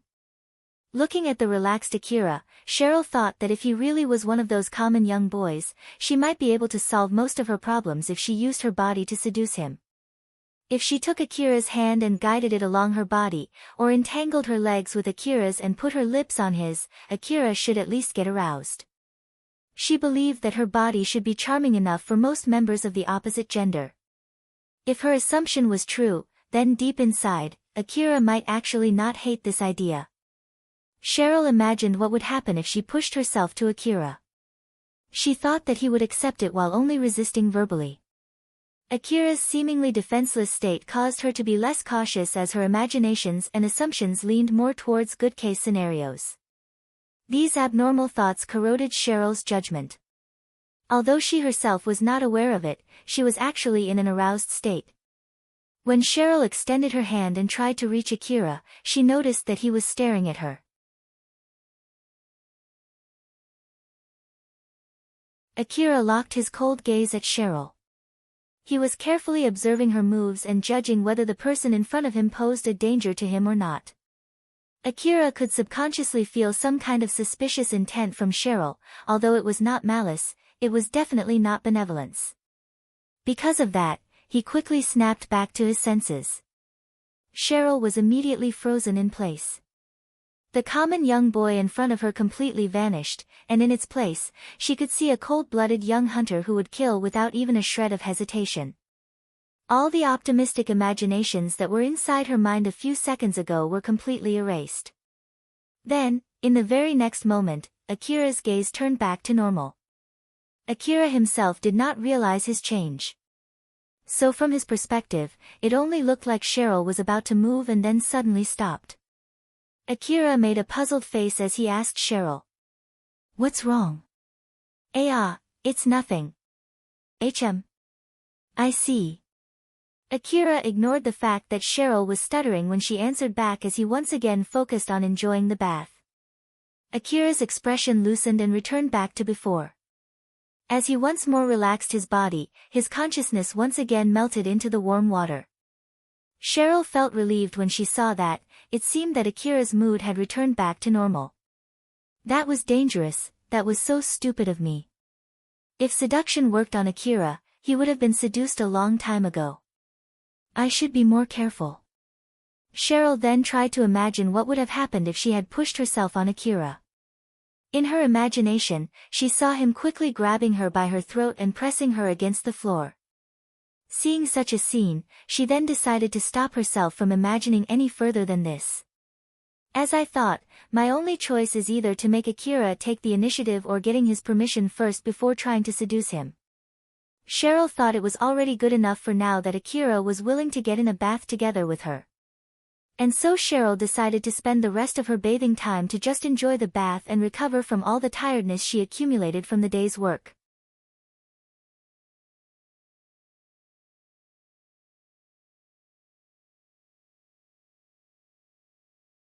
Chapter 66, Important Day, Checkpoint Day.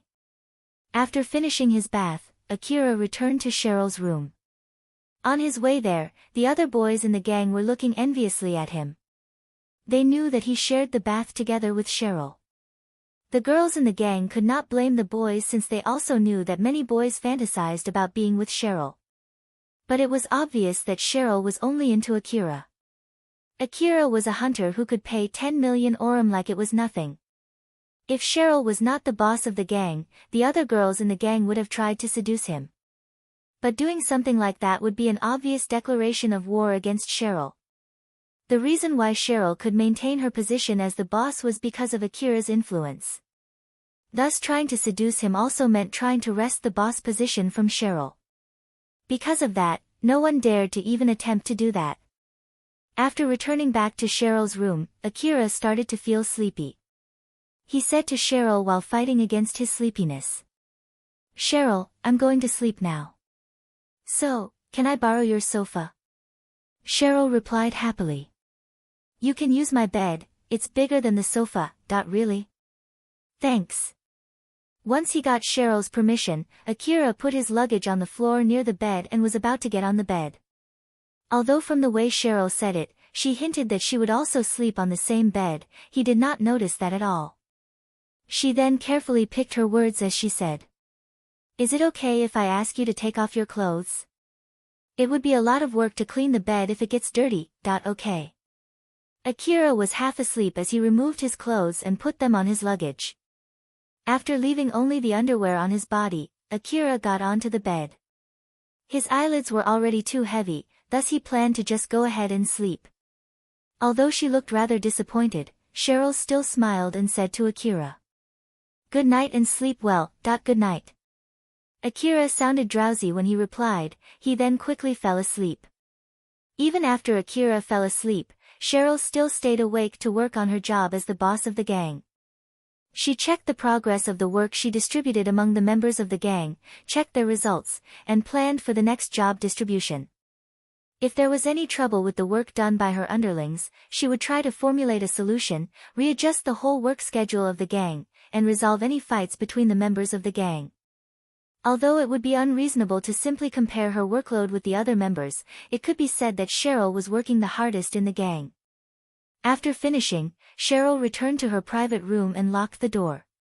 She undressed down to her undies and crawled onto the same bed as Akira, she then slowly hugged him. As Akira was already asleep on the bed for quite some time, his body warmth was spread throughout the bed. Both Akira and Sheryl were in their underwear. As she felt Akira's warmth on her body, Sheryl revealed a satisfied smile. Sheryl closed her eyes while still hugging Akira as she looked back at everything that happened that day. Although a lot of things happened today, it was still an amazing day. I'll do my best so that Akira will not abandon me. As she was thinking about the future, Sheryl was slowly consumed by her sleepiness. She eventually drifted to sleep with a big smile on her face. The next day, Akira woke up and noticed that Sheryl was still clinging on him. She had a peaceful and blissful look on her sleeping face. Akira, who was still lying on that bed, suddenly heard Alpha's voice. "Good morning, Akira. Did you sleep well?" "Morning. Ah, right, I slept in Sheryl's place last night, huh?" Akira pulled himself away from Sheryl, stepped down from the bed, and put his clothes on. He then looked at Sheryl, who was still sleeping on the bed.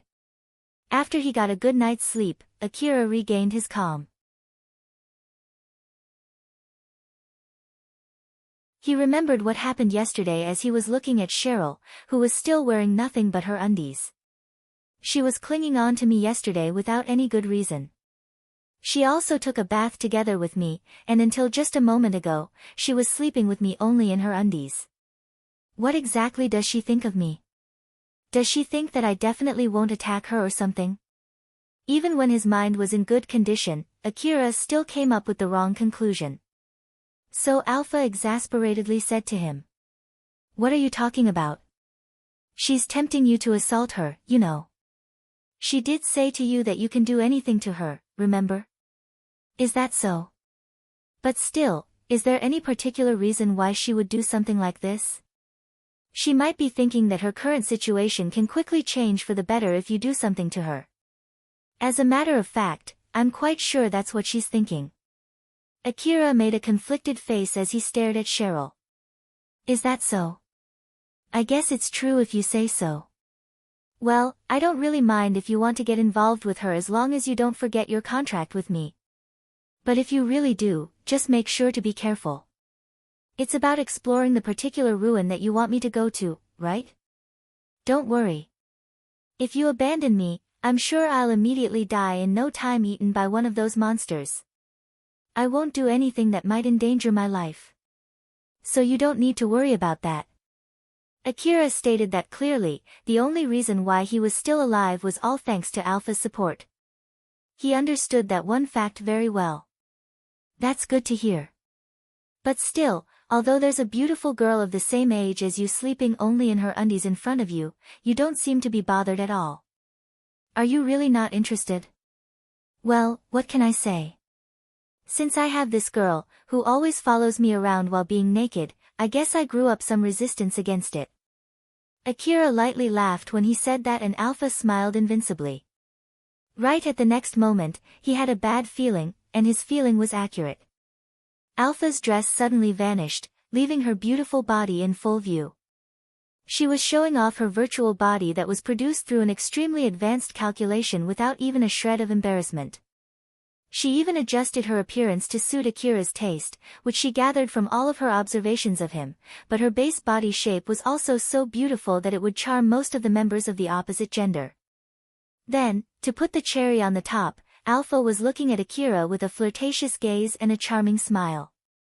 He blushed a little and quickly turned his face away. Alpha giggled as she saw his vexed expression.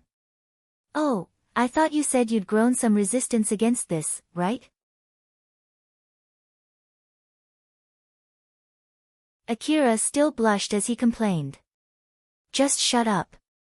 It depends on the timing and the girl, you know. Just get your dress back on already." Alpha returned her dress back. When she did that, Akira kept telling himself that he did not regret it. "If you want to see it again, feel free to tell me anytime." Alpha teasingly whispered that to Akira. As she was continuously observing him, she could tell that it was not like he had no sexual drive or interest in the opposite sex.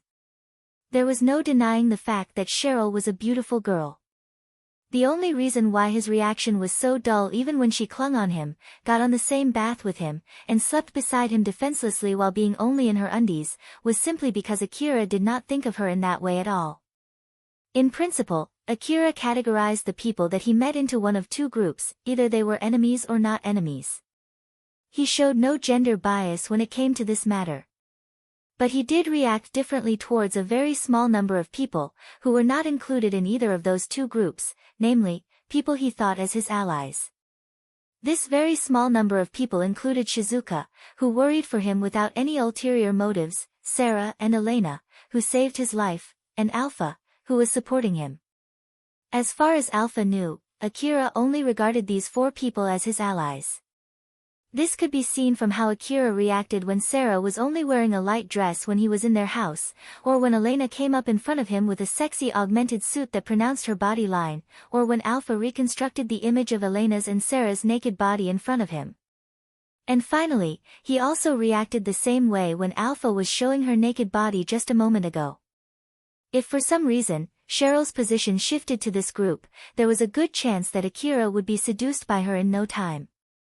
Alpha thought so as she decided that she should investigate that possibility further. But looking at how he reacted just now, Alpha knew that there was no need to worry about it. As long as nothing big happened, it was very unlikely for Sheryl's position to be changed from Akira's, not enemy, group. No matter what Sheryl would do, as long as he only thought of maintaining their relationship, it was unlikely for him to change how he treated Sheryl. Not too long after that, Sheryl also woke up. She was still half asleep as she probed for Akira with her hands. Sadly enough, her hands only wandered around the empty bedsheet around her. She looked disappointed when she realized Akira had already woken up. Sheryl slowly got to her senses. When she was finally fully awake, she could see Akira already prepared to go out. Akira was sitting on the sofa while operating his information terminal. He was looking through the emails that reached him by his hunter code. One of the emails was from Kobayashi. It contained the information about the property agency that Akira had asked.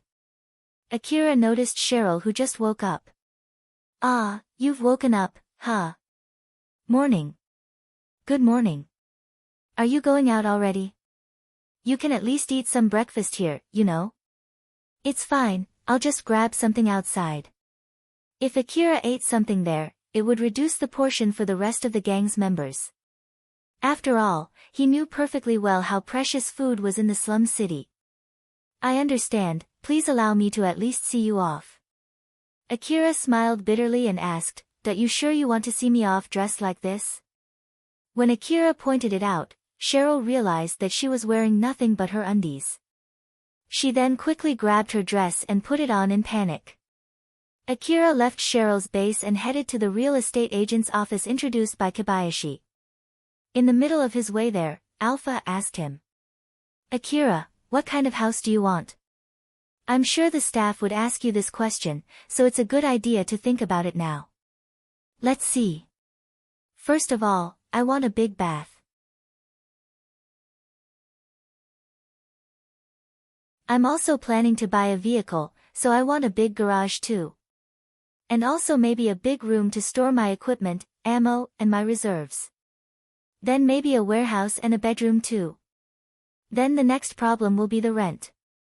I'm sure Kobayashi has told that real estate agency about you, so it would be troublesome if they recommend you an expensive estate thinking that you still have that 100 million orum." "Well, that's true. I already spent 90 million orum yesterday. My money sense is completely broken, isn't it? I wonder where that small boy, who got all flustered by 200,000 orum, is now. It's not like you wasted that money on unnecessary things, just think about it as proof of your growth." When he heard Alpha's words, his expression turned bewildered as he mumbled, "Growth, huh? To be honest, I'm not sure if I've really grown stronger. Since, until now, I only got myself better equipment and I'm still fully relying on you. I don't feel like I'm getting stronger myself though." Akira himself did not think that he had grown stronger. After all, he still had problems in all his fights and he was only able to barely survive till now because of Alpha's support. Alpha smiled at Akira to reassure him. "Don't worry. You've become stronger. But I think it's okay to think like that too. It's better to underestimate your ability rather than to overestimate it. After all, it's not like you would be able to breeze through your fights against the monsters just because you got a little bit stronger. If hunters could easily kill them, they would not be called monsters after all. Not to mention, facing danger is your occupational hazard too, so let's not get too reckless and stay careful. If you're worried about it, you can put more effort into your training and you can also rely more on me." Akira smiled. He was rather relieved after Alpha said that to him. "Is that so? Well, I suppose you're right. I'll be counting on you. Akira collected himself as he stepped forward. Eventually, he arrived at the real estate agency that Kobayashi introduced. After he showed his hunter ID at the reception counter and mentioned Kobayashi's name, one of the staff quickly came to serve him. That staff was surprised when he saw Akira. It was because not only was Akira a small boy, he also did not seem like a hunter who could receive a recommendation from the Kagomayama city management. But that staff quickly showed Akira a friendly smile before Akira could notice his surprise.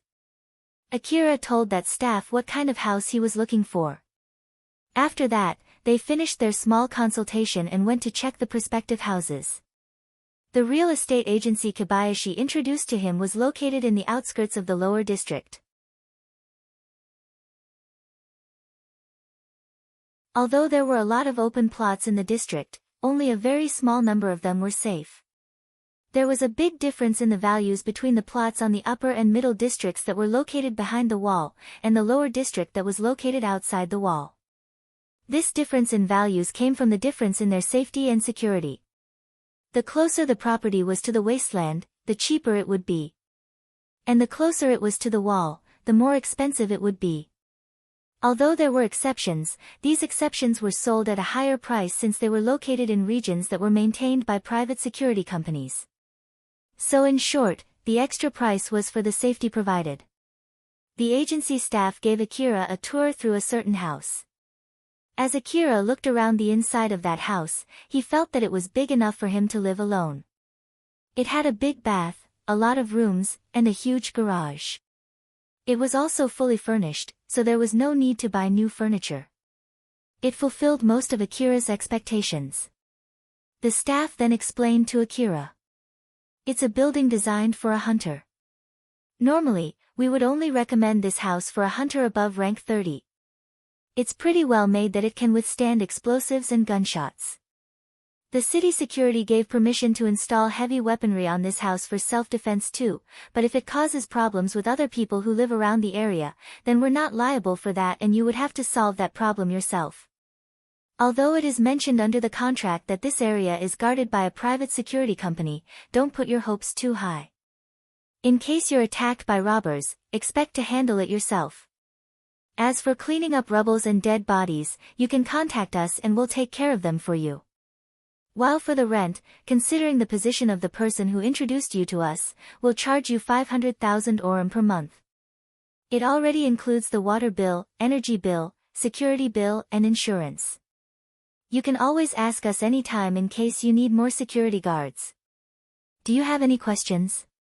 Normally, this house would not be introduced to a small hunter like Akira.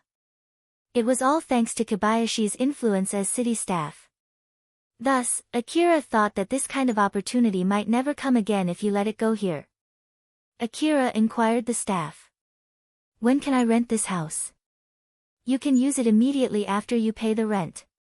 If you pay it here and now, you can immediately use it right afterwards. I understand, I'll take this house then. Akira then gave the staff his hunter ID. The staff received the hunter ID, scanned it with his terminal, and operated his terminal to finalize the contract. He then deeply bowed to Akira. I've confirmed that we've received the payment. Thank you very much for using our service.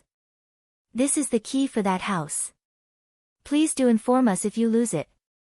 The future rent payment will be automatically withdrawn from your bank account.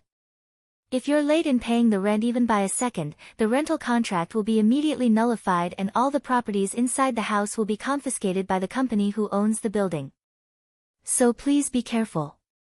You can do anything you want with all the furniture that is already inside.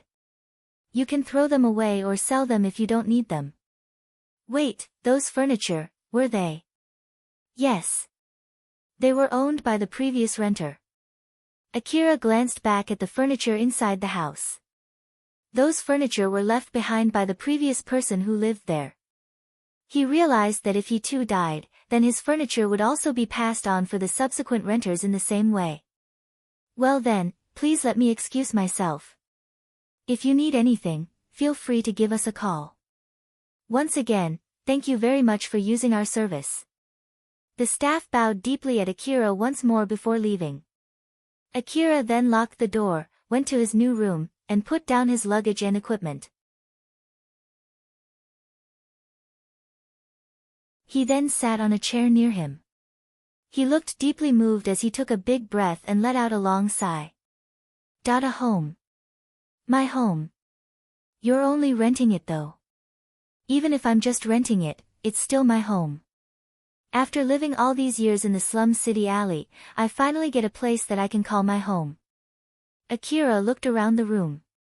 He became a hunter hoping to improve his life condition, and a lot had happened since he went to the wasteland for the first time.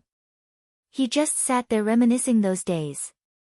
The past Akira, the Akira before he met Alpha, would have never imagined that he would be able to live in such a place. But right now, right here, it was his reality. Akira stood up and turned to Alpha. He made a serious face as he bowed his head. It's all thanks to you, Alpha. Thank you. And also, I'll keep counting on you. Alpha was smiling just like usual. You're welcome, and I'll be counting on you too. For Akira, today was an important day. It was the day he stopped living in inns. But for Alpha, it was not that big of a deal. It was nothing more than a day where Akira reached one of the checkpoints. These differences between them were shown in their respective expressions. After that, Akira went to and fro to the lower district to buy food, indoor clothes, and other daily necessities.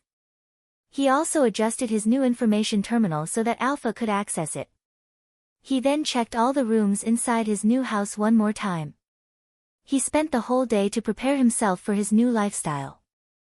By nightfall, Akira had finished all the preparations that he needed for his new life inside his new house. Akira dipped himself inside the warm bath to recover from all the hard work that he did during the day. Just like he wished, the bath inside his house was pretty big. It was large enough for him to fully extend his arms and legs as he enjoyed the warm water.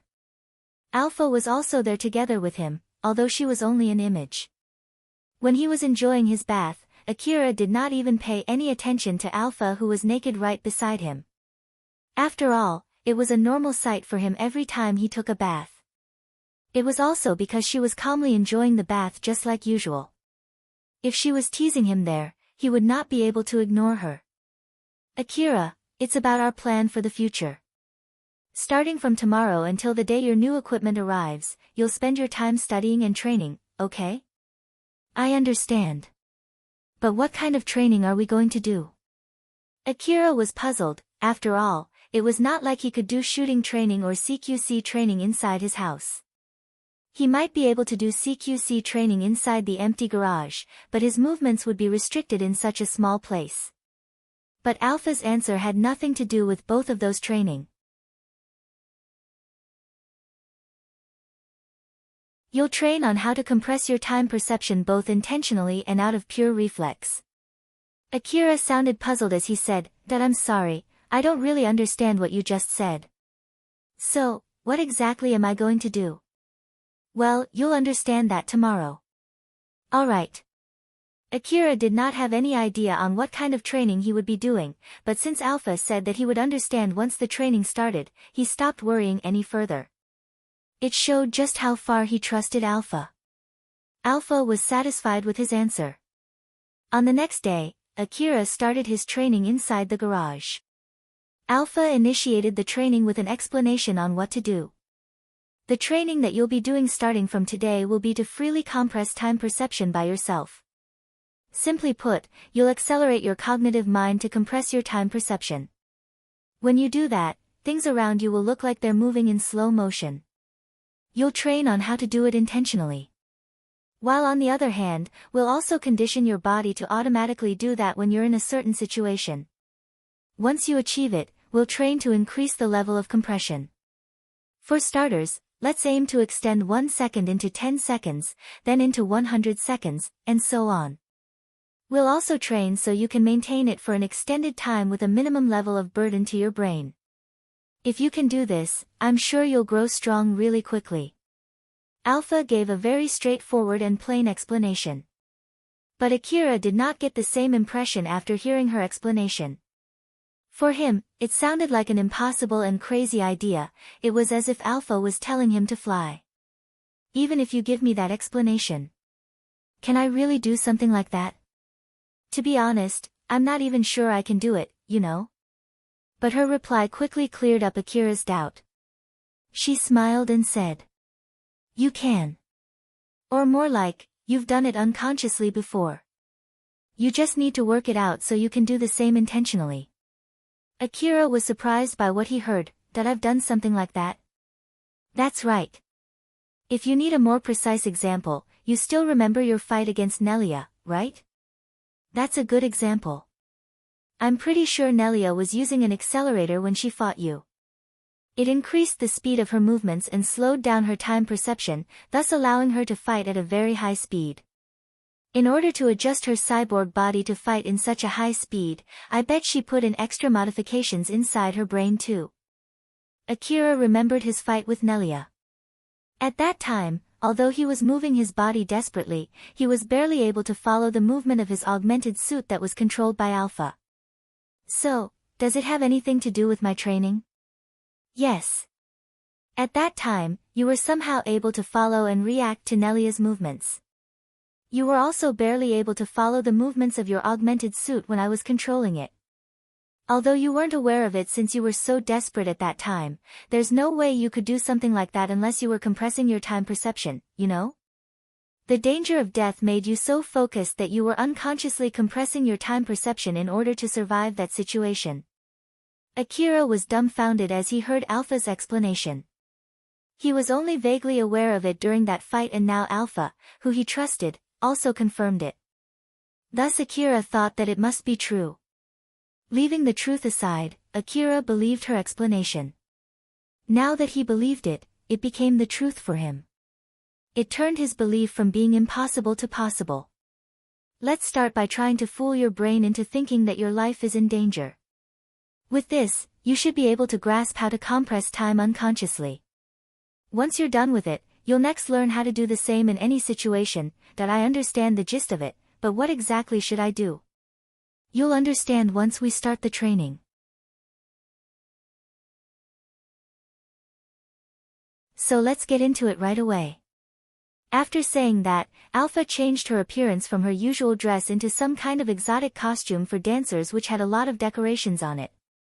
The only exposed part of her body was her head. She was wearing a long skirt that extended to the floor and her arms were covered by long sleeves.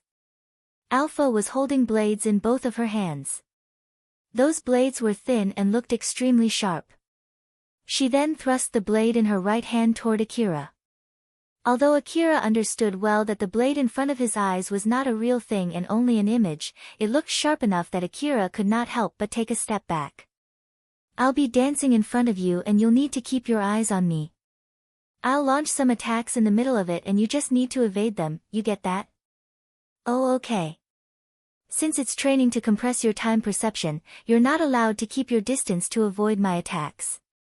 You're also not allowed to take a step back when I approach you as long as I don't try to attack you. Alright. Very well, let's begin. After both of them opened up some distance between them, Alpha saluted Akira, closed her eyes and started dancing while making a dignified expression with her beautiful face. The multi-layered dress flailed in the air as she danced. She looked completely mesmerizing.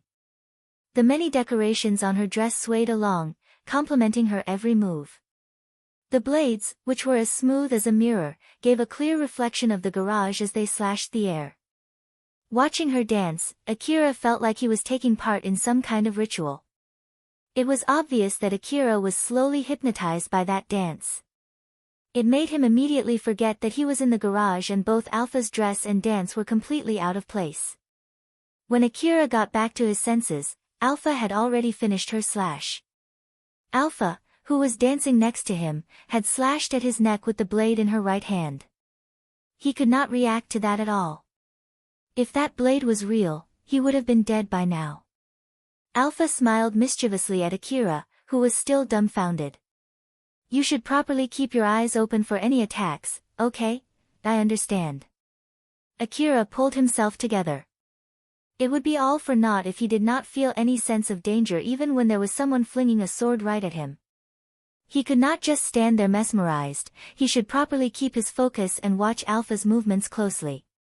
He gathered all his focus and directed all his attention towards Alpha. Alpha reset the distance between them. Akira kept his eyes on her so that he would not miss even the slightest move from Alpha, but then he suddenly realized something and looked puzzled. A layer of cloth tore off from Alpha's dress. That piece of cloth fluttered and vanished before it could touch the floor. Akira understood that it was nothing more than an image, thus it was not like that piece of cloth would just peel off from Alpha's dress on its own. So in short, Alpha did that intentionally. Alpha, why did you let that piece of cloth off? I'm just reducing the difficulty. This multi-layered dress is hiding my movements, which in turn hides my attack. If you can get a better view of my limbs, you should be able to see my attacks more easily, right? Well, that's true, but isn't it like we're doing this training so that I can quickly recognize my enemy's movement, compress my time perception, and evade incoming attacks? It's fine. It doesn't seem like you can even react to my attacks at this rate, after all. Or more like, you don't feel any danger at all, do you?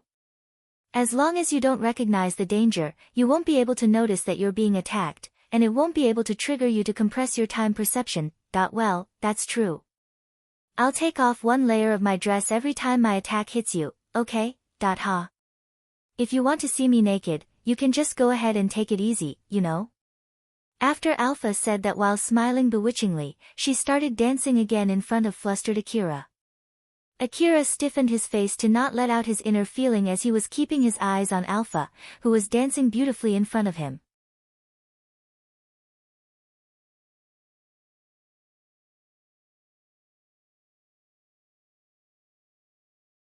Chapter 67, Making Sure That Everything Is Alright. Akira placed all his focus on Alpha's movements. He did not let even the slightest shift go unnoticed. But even so, he could not evade a single attack. It was because Alpha's multi-layered dress hid her blades, making it extremely difficult to judge the timing of her attack. Moreover, Akira could not follow her movements with his eyes at all. Akira was trying his best to focus on Alpha's movements, but it was not even close compared to the level of focus he had when he was facing a deathly situation. Alpha noticed every single time he lowered his guard and used that opening to accurately slip in an attack. Then, just like she said, every time Akira received an attack, one piece of cloth was removed from her dress. Thus, one by one, pieces of cloth kept falling off from Alpha's heavily decorated dress. As fewer and fewer clothes and decorations were left on her dress, her skin started getting exposed bit by bit. Starting with her four limbs, to her back, then eventually up to the cleavage of her chest and bum. But as Alpha kept dancing, the exposed part of her skin was only barely able to peek out from time to time as the leftover pieces of clothes on her dress hid them from view. The more part of her body got exposed, the more seducing her dance became. Alpha was smiling bewitchingly and sending a flirtatious gaze at Akira. She had lost most pieces of clothes that were hiding her body, thus it should have been easier to see her movements now. But her dance was still as deadly as it was charming. Akira was sliced and diced so many times by Alpha's swords. Although he was familiar with her attacks, he still could not evade the incoming blades. Akira was getting tired after keeping his focus for an extended length of time. Because of that, his focus was getting worse with each passing second. Eventually, Akira was too tired to even react to Alpha's attacks. Alpha noticed that and decided to end the training. Let's end it here today. Akira did not try to hide his tiredness as he let out a big sigh. He then looked at Alpha one more time and sighed again. Alpha was almost naked. The only pieces of clothes left were those that hid particular parts of her body and some decorative pieces that were barely able to hide the rest of her body. All the layers of clothes that Alpha started with had turned into such a sexy dress. Alpha's beautiful figure that was almost on full view showed just how pathetic Akira was during the training. Alpha tried to cheer Akira up since he was obviously disheartened. It's not something that you can learn in one night. Today's training was not fruitless. Let's keep on training patiently, I guess you're right.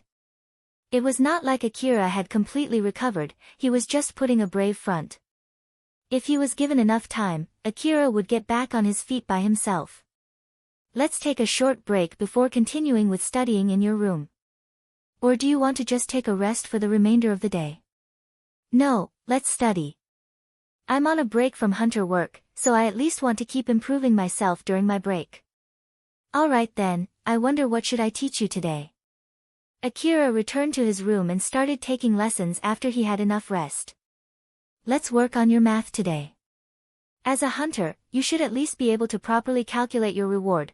Before that, how long are you planning to stay like that? Alpha was still wearing what was left of her dress from the previous training. It was not least bit suitable for teaching.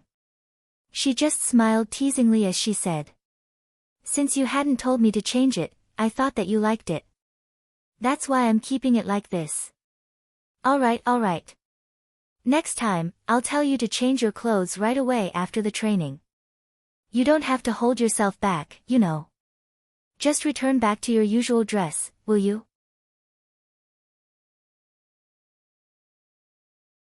Alpha's dress then changed to the suit that she usually wore when she was teaching Akira.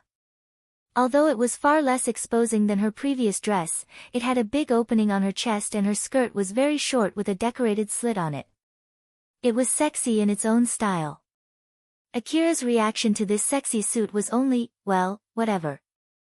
Humans really could get used to anything. Akira then spent the day studying in such a weird situation, but for him, it was nothing out of ordinary. It had been 5 days since Akira rented the house. He did the same training every day to compress his time perception. But the result of his training did not change much compared to the first day of his training. Every single time, the training would continue till Alpha's multi-layered dress was almost completely gone and it would end when Akira's reaction was considerably dulled because of the tiredness. Even after 5 days, Akira still could not evade even a single attack. Although his reaction speed increased without using the time compression, that was not the main aim of this training. Akira was taking a break after the training. He looked pretty depressed as he felt how pathetic he was for not showing any improvement all this time. Since Alpha told him that he could compress his time perception, he believed that he should be able to do it. But even so, he still could not achieve it. He didn't even show a sign that he could do it anytime soon. As Akira was fraught with frustration, Alpha suddenly said something weird to him. Akira, a strange request just arrived for you. A strange request? Yep, a strange request, you should check it yourself. Alpha pointed her finger at Akira's information terminal. The monitor on his information terminal quickly went through a series of screens as Alpha was operating it. It eventually stopped when it was on the page showing Akira's information on the website that could only be accessed by hunters. Akira reached for his information terminal and checked the notification. It was true that there was a request designated for him. The requester was Sheryl. She was one of the hunters who he had met in Kuzusuhara Ruins underground city. He once fought her when the relic thief, Yajima, took Reina hostage. The request was simply titled, "For Consultation." When Akira checked the description of the request, it only said that she wanted to meet and talk with him, and mentioned the location and time of the meeting. As for the reward, it said that Sheryl would pay for the meal. What the heck is this? Akira found it really strange and rechecked the request, but he had not misread anything. No idea. Maybe it's just a request to meet and talk about the real request. We won't know unless you go and ask Sheryl yourself. As far as I can see, it says nothing other than she's inviting me for a talk while having a meal and she'll be paying for the meal. That is true. What exactly does she want to talk about with me? Even if you ask me, I have no guesses at all. Both Akira and Alpha had no idea what Shiori's intention was for inviting Akira for a meal. So then, what do you plan to do? Are you going to take the request and meet her? Judging from where she's planning to meet you, I don't think there'll be any danger though. The meeting place mentioned in Shiori's request was the restaurant inside the biggest hunter office in Kagamaima City. Anyone who caused trouble in that place would be picking a fight against the hunter office at the same time. Since Shiori asked Akira to meet her there, he can rest assured that she would not try to pick a fight against him. It's okay if you want to just decline the request. You can also ignore it if you want. It's up to you, Akira. Alpha finished giving all of her suggestions to Akira. Although it might be a good chance for a breather if Akira went to meet Shiori, there was no particular reason for Alpha to recommend it either. It was really up to Akira. As long as his actions would not interfere with her objective, Alpha would try to respect Akira's will. Akira reread the request many times, he did not know whether to accept it or not. After taking some time to think, Akira eventually decided to accept it. It was because he was curious why Shiori wanted to meet him. If he could confirm that safely through this request, then there should be no problem accepting it. Akira thought so as he decided to accept the request. On top of that, the meeting place was in a high-class restaurant, so if Shiori would pay for the meal, then it would mean Akira would be able to eat expensive foods without having to pay for it at all. That was also why he decided to accept that request. But since getting free food was fixed as one of the factors in his decision, he tried his best to ignore it when he was considering what to do. Akira sent a confirmation to Shiori that he accepted the request, he then finished his preparation and went to the appointed restaurant. The Kagamayama City Branch Hunter office was located inside a huge building that was integrated with the city wall which separated the middle district and the lower district. Inside that building, there were many stores directed at hunters. Most of the stores were frequented by high-level hunters who had houses in the middle district. Among them, there were even stores that only accepted high-ranked hunters. Basically, it was not a place that a low-level hunter like Akira could visit. The restaurant that Shiori specified had no hunter rank restriction. But there was no mistaking that it catered to high-ranked hunters. Akira hesitated for a bit when he saw that it was a high-class restaurant. Alpha, who saw that, said to him. Giving up? Nah, I'll go. It's not like I'm going into an old-world ruin anyway. There's no need to be afraid. Although Akira said so, he directed it more towards himself as he stepped forward to that restaurant. The interior of the restaurant looked luxurious, unlike most restaurants in the lower district. If he tried to enter this restaurant right after coming back from the wasteland with his dusty clothes or leftover blood from the monsters, he bet that he would be sent away immediately. While it would be alright if he did the same in one of the taverns or restaurants in the lower district. Akira thought so as he got nervous. Although in reality, he could just clean off the dust on his body and change into new clothes inside the restaurant itself. It was not rare for a high-class restaurant to have showers installed inside their restrooms and provide a clean suit for rental for its customers. Even the restaurant staff would be willing to laundry the dirty clothes if asked.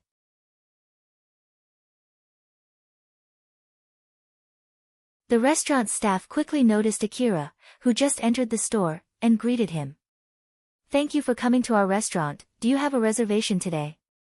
As the staff brightly greeted him, Akira answered back in a fluster. Someone by the name of Shiori should be already inside. So. May I ask your name? It's Akira. Very well. Akira-sama, please leave your weapons with us. Akira hesitated, but he eventually decided to hand over his rifles to that restaurant staff. That staff politely received Akira's rifles and put them on a table near him. Thank you very much for your cooperation. Please let me guide you to your table. Akira followed behind that staff as he walked through the restaurant. The high-class feeling inside that restaurant felt so much different from all the other restaurants that he had visited in the past. Even the soft sensation he felt on his feet every time he took a step on the carpeted floors showed that it was on a whole different world compared to where Akira was living. Akira looked around while walking through the restaurant. He could see all kinds of people inside that restaurant, all of them were enjoying their expensive meals. While some of the people there such as the cyborgs looked out of place eating in such a luxurious restaurant, all kinds of expensive-looking foods were served in front of those people. Akira could not help but ask Alpha a naive question. Alpha, how do those people eat their food? Looking from their appearance, they must have at least enough organs to process the food that they eat. Or maybe they mistook the capabilities of their cyborg body, thinking that their cyborg body will be able to digest food. Or maybe they're just sending the taste data to someone else remotely. Or maybe they are only here to enjoy the beautiful food although they can't eat them. There are many possibilities, you know. I see. But I don't think any of them are here just to enjoy the beauty though. Having something that looks delicious in front of you even though you can't eat them sounds more like torture to me. There are all kinds of people out there, you see. There are things that you can't understand unless you're the one doing it. Akira was actually still curious about that subject, but it was not like he could just stand there observing them.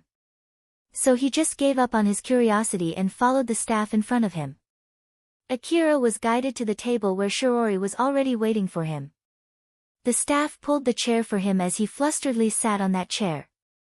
The staff then placed the menu in front of Akira and Shirory. We'll call you again when we've decided what to order.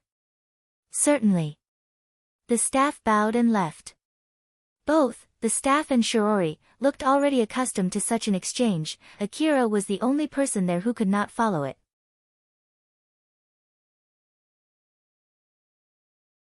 People were not only here to eat food, some hunters picked this restaurant to negotiate with each other to avoid turning their negotiation into a fight. With the Kagamayama city management and the hunter office watching this place, no matter how heated their talks went, they would be forced to act calmly, thus avoiding the worst-case scenario where they tried to kill each other. Shirory was looking prim in her stylish suit. Unlike Akira, who was wearing clothes that he could use to go to the wasteland anytime, Shiori's suit made her look like some kind of businesswoman. Or to be more precise, she looked like those people who lived in the middle district. After seeing Shiori's attire, Akira lowered his guard. But on contrary to that, Shirory raised her guard when she saw Akira's attire. After all, he was wearing armor similar to the one that he used when he fought her. Although Akira looked out of place inside the restaurant, Shirory could somehow guess Akira's intention from his outer appearance. But in reality, Akira had no plans to antagonize Shirory at all. The reason why he was in those clothes was simply because he had no other clothes to wear. Shirory looked at Akira with a serious expression. She had resolved herself to be in this place. For some reason, her serious expression looked beautiful. Akira-sama, thank you very much for accepting my request. As I promised, I'll pay for the meal. Please order anything you want. When he heard that, Akira's gaze shifted down to the menu in front of him, but he then turned his gaze back to Shirory. Let's finish whatever you want to talk about first. After all, we wouldn't know if I can completely finish your request and deserve this reward. I understand. Let's move to the main subject then. Shirory bowed deeply to Akira. First of all, I apologize for causing you so much trouble the other day. And thank you very much for saving Milady. I'm sure you feel rather conflicted about me and Milady, but everything that happened back there was my fault. If you want to, I'll pay you back with anything I have, money, body, even my life. But in an exchange, please don't put any blame on Milady. Shirory pleaded sincerely to Akira. Even Akira understood that Shirory really meant what she said. Because of Reina's foolishness, the battle that Akira had already won was turned 180 degrees. Moreover, Yajima even took Reina hostage and made Shirory fight against him. Fortunately enough, they were able to get out of that situation alive, but it would not be strange if Akira harbored some grudge against Reina and Shirory because of their actions. Since the servant's fault was the master's fault, thus Akira might even be blaming Reina for what happened. In order to make sure that Akira was not holding a grudge against Reina, Shirory was willing to do anything for him. Akira was rather taken aback by Shiori's serious attitude. Before I give you my reply, there's one thing that I want to ask you. Why did you take the roundabout way of sending a request through the hunter office if you just want to talk with me? If you accept the request, I'll at least know that you have a good intention. Shirory employed Akira once when they were in the underground city. At that time, he criticized Reina and said something that angered Shirory, but Akira only did that thinking that it was a part of his duty. He did not try to do any lip service as he decided to say his honest opinion even though it might cause a fight. Shirory thought that there was a need to know Akira's real feelings. Even if Akira already completely regarded Reina and her as his enemies, it would still be better if she knew that. It was also to check whether Akira was only trying to look normal on the outside while thinking of killing Reina on the inside. Shiori had offered her money, body, and even her life to Akira. She hoped that it would be enough to abate Akira's grudge.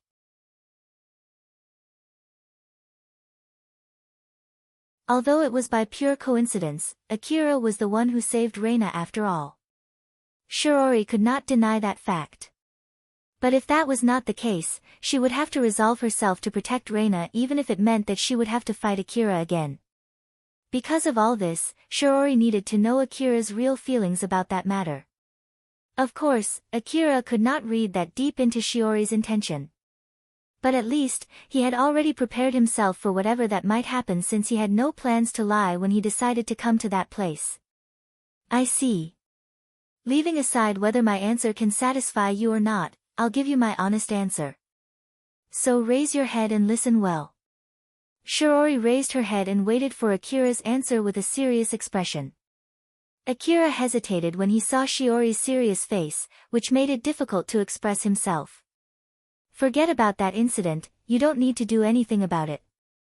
That's all, ha.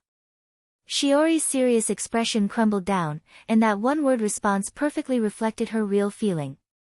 Akira sounded a little bit embarrassed as he continued. Well, what can I say? I guess I have to give a proper explanation, huh? Alright then, I'll explain everything. So just put aside any questions that you have at the moment and listen well. Since you sent that request right to me through the Hunter office, you know my Hunter code, right? Use your information terminal to see my battle record in my Hunter profile page, you can do that, right? I can lend mine if you can't though. Please don't worry. I understand, please wait for a bit while I check it. Shiori looked a little puzzled as she did what Akira told her to do. She pulled out her information terminal, opened the Hunter office's site, and checked Akira's battle record. But Shiori was shocked when she opened Akira's profile page and checked for his battle record in the underground city. What is this? Shiori looked surprised as she turned her gaze at Akira.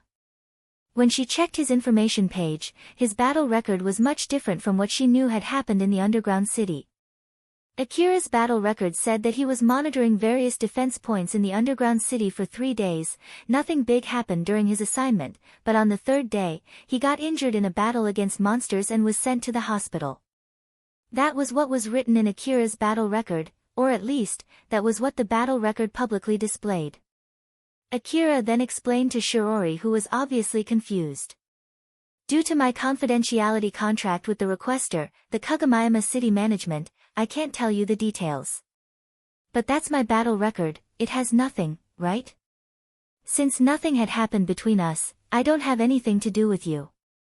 After all, it's not like something unbelievable had happened.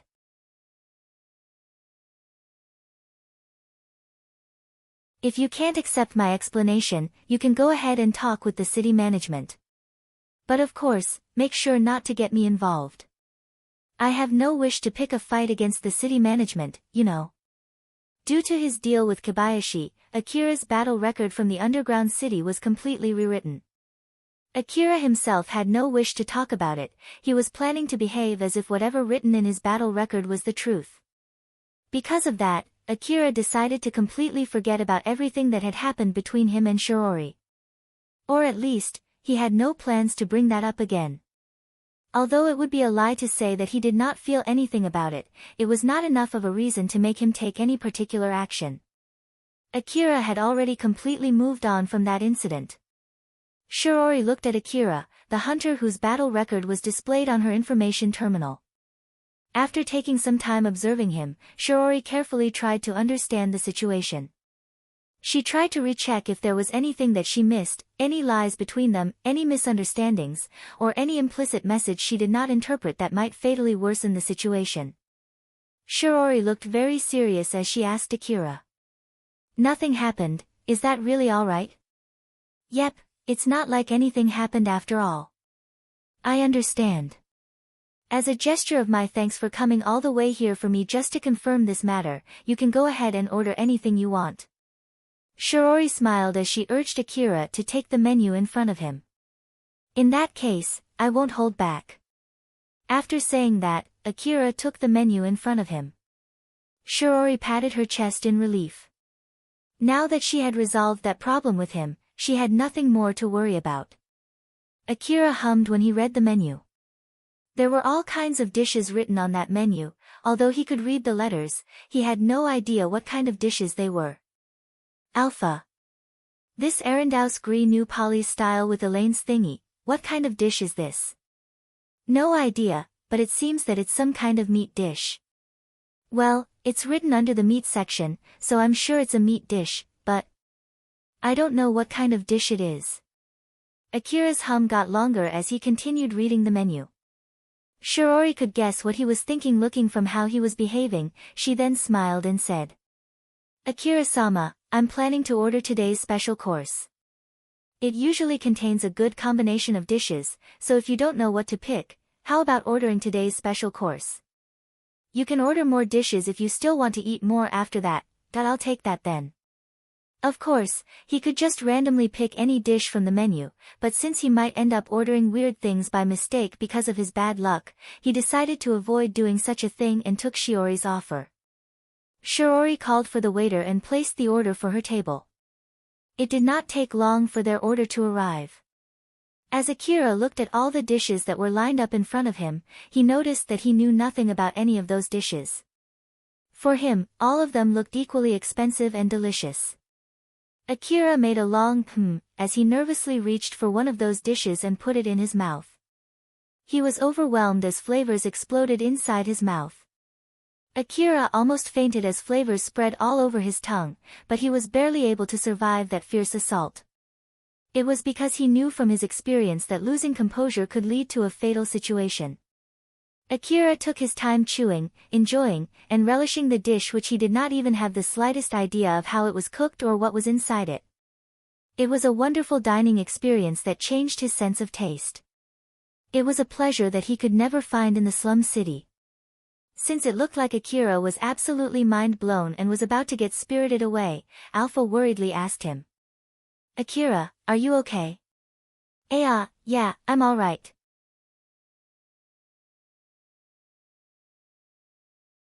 Instead of using telepathy, Akira accidentally answered Alpha's question aloud.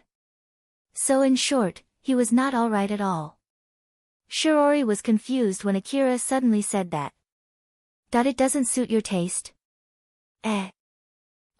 No, it's alright. It's so good that it gave me a shock. Akira was acting weird as he flusteredly answered Shiori's question. Shiori too thought that he was behaving strangely as she smiled at him. I'm glad that it suits your taste very well. There's no time limit, so you can take your time enjoying the food. Oh okay. Akira was somehow able to answer back before he started eating again. Since he had already experienced it before, Akira was not surprised anymore as he continued eating his meal. Alpha did not say anything and just watched Akira eating. It was because she was worried if she said anything, he might make another mistake. Shiori was enjoying her meal while keeping her eyes on Akira. Seeing how he was eating his meal with a big smile on his face, he did not look like someone who could force her to use her trump card accelerator drug and still fight evenly against her. He looked just like a common young boy that she could find in the city. But even so, Shiori did not drop her guard against Akira. To be more precise, she became even more careful when dealing with Akira after knowing what she just heard today. Akira's battle record was completely rewritten. Compared to his real battle record, his new shabby battle record was a big downgrade. But even so, it did not seem like Akira was bothered by that at all. Thus, it could be assumed that the city management made some kind of deal with him, a deal that brought him enough benefit that he did not mind his new battle record at all. This boy is good enough to make the city management give him a beneficial deal. It means that the city management recognizes his ability as a hunter. With someone like him around, there should be at least some rumors about him, but Drankum's information network has no information about him at all. Although Drankum is recruiting new young promising hunters in order to increase its sphere of influence, it doesn't seem like it's trying to recruit him. I guess I need to investigate more whether it's just because the gang still hasn't discovered about him or if it's because the gang is deliberately keeping a secret about him. But that might be a dangerous thing to do. I have to avoid anything that might cause Milady any harm. Shiori's mind was preoccupied with the person in front of her as she was eating her meal. All this time, Alpha was paying her full attention at Shiori. Akira did not notice Alpha, who was staring at Shiori, as all of his attention was focused on enjoying the meal in front of him.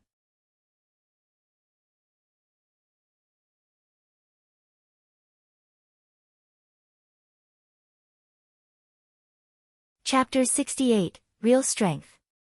Akira's stomach was lulled by the great food, and when he finally regained some of his composure to fight back that pleasure, the only dishes left in front of him were the desserts. He could order for more, but since he did not want to leave any leftover food, he decided not to. Akira took a spoonful of the beautiful mouth-watering dessert in front of him. Shiori also did the same while asking Akira a question. So Akira-sama, do you always work alone? He indulged in the taste of the dessert, but Akira somehow managed to answer Shiori's question. Yes, I'm always alone. Although I did say, always, it hasn't been that long since I became a hunter. Shiori was trying to learn more about Akira during the meal, but this was the first question which Akira was able to answer seriously. When she asked her questions during the meal, he was only able to give vague answers as if he had his mind somewhere else, and of course, it was because his mind was indeed filled by the flavor of the meal that he was eating. Because of that, Shiori could not gather much information about Akira till now. Don't you have any plans to get more companions or join a gang? Neither hunting monsters nor exploring ruins, I believe, is an easy job to do alone. Well, that's true. But at the moment, it's much more comfortable for me to work alone for a lot of reasons. I don't need to fight for rewards when I'm alone, not to mention that I'm not really a team player kind of person. So rather than causing a fight by being in a group, I would better do my job alone. Although Shiori was giving a friendly smile from the outside, she was actually diligently gathering information about Akira. She kept asking him questions as both of them were enjoying the desserts in front of them. Although for Akira, all the questions that she asked were just about ordinary stuff, Shiori was, in fact, carefully picking her questions. Akira was also asking Shiori any questions that came up in his mind. Most of his questions were about the gang that she and Reina were part of, Drankum. Oh, so they're gathering young hunters, huh? Yes. The current Drankum is aiming to recruit more young hunters. At the moment, it seems that they're even willing to accept complete beginners who had just registered their name in the hunter office. I know it sounds weird for someone like me to say this, but is there any meaning in giving guns to complete beginners? They'll just die in no time, right? There was a big difference between Akira's and Shiori's understanding of the word beginner. It was not like Drankum would accept any rank 1 hunter like the past Akira. One needed to be at least a rank 10 hunter with their name registered in the hunter office, to be accepted by them. Although there was a slight misunderstanding between them, it was not big enough to disrupt their conversation. Shiori then replied. In the worst cases, there are gangs out there that deliberately trick beginner hunters to join their gangs just to use them as meat shields or decoys. Indeed, there are many young hunters who quickly die in no time depending on the quality of the gang that they join. In order to avoid something like that, Drankum offers a lot of support programs like setting up a training period for young hunters or lending them better equipment to boost their fighting capabilities. Equipment, huh? Well, equipments are indeed important. Akira mumbled as he remembered that he had once headed to the wasteland with just a handgun. To the current him, it looked like nothing but foolish and suicidal. Well, what can I say, I always thought that all of those gangs were only using young hunters as sacrificial pawns. But I guess some of them are not that bad, huh? Drankum provides the young hunters with such support since it'll benefit the gang in the long run.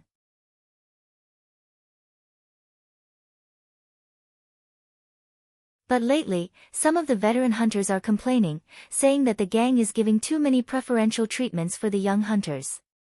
After all, they get some of their rewards deducted to help to pay for those support programs for the young hunters.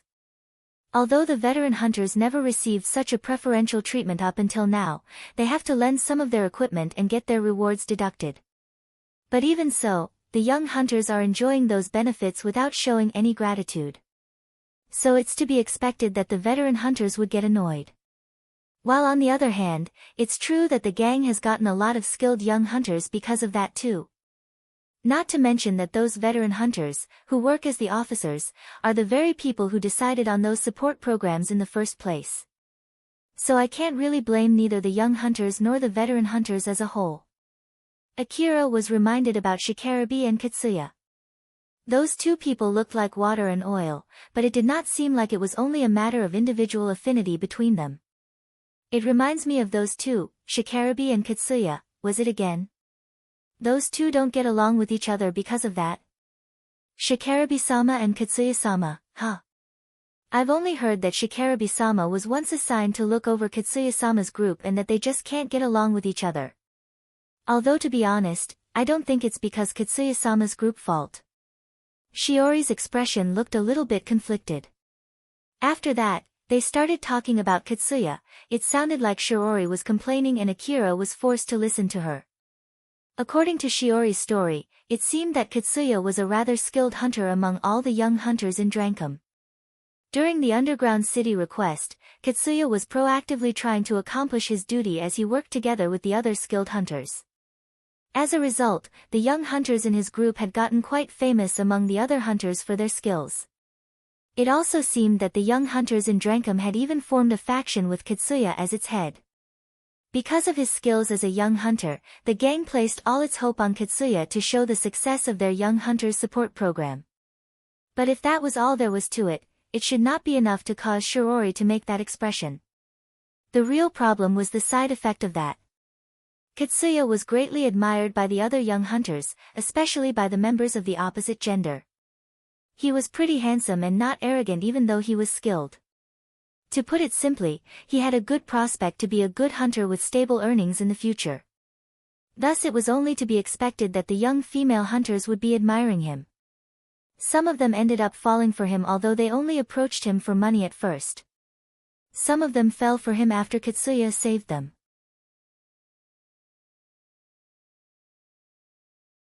Some of them grew closer and closer to each other after they recognized each other's skills. Basically, a lot of girls were taking his side. Some of them were even fighting each other in the background to be able to be in the same team as Katsuya. That was also the case for Reina. At first, Reina only looked at Katsuya with disdain thinking that he was just an unruly boy.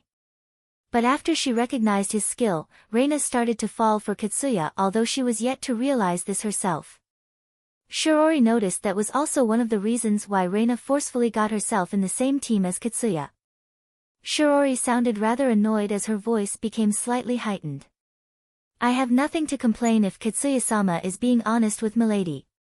But, even though it doesn't seem like he's planning to go out with anyone, Katsuya-sama never makes that clear and always only gives vague answers as if he's trying to woo milady.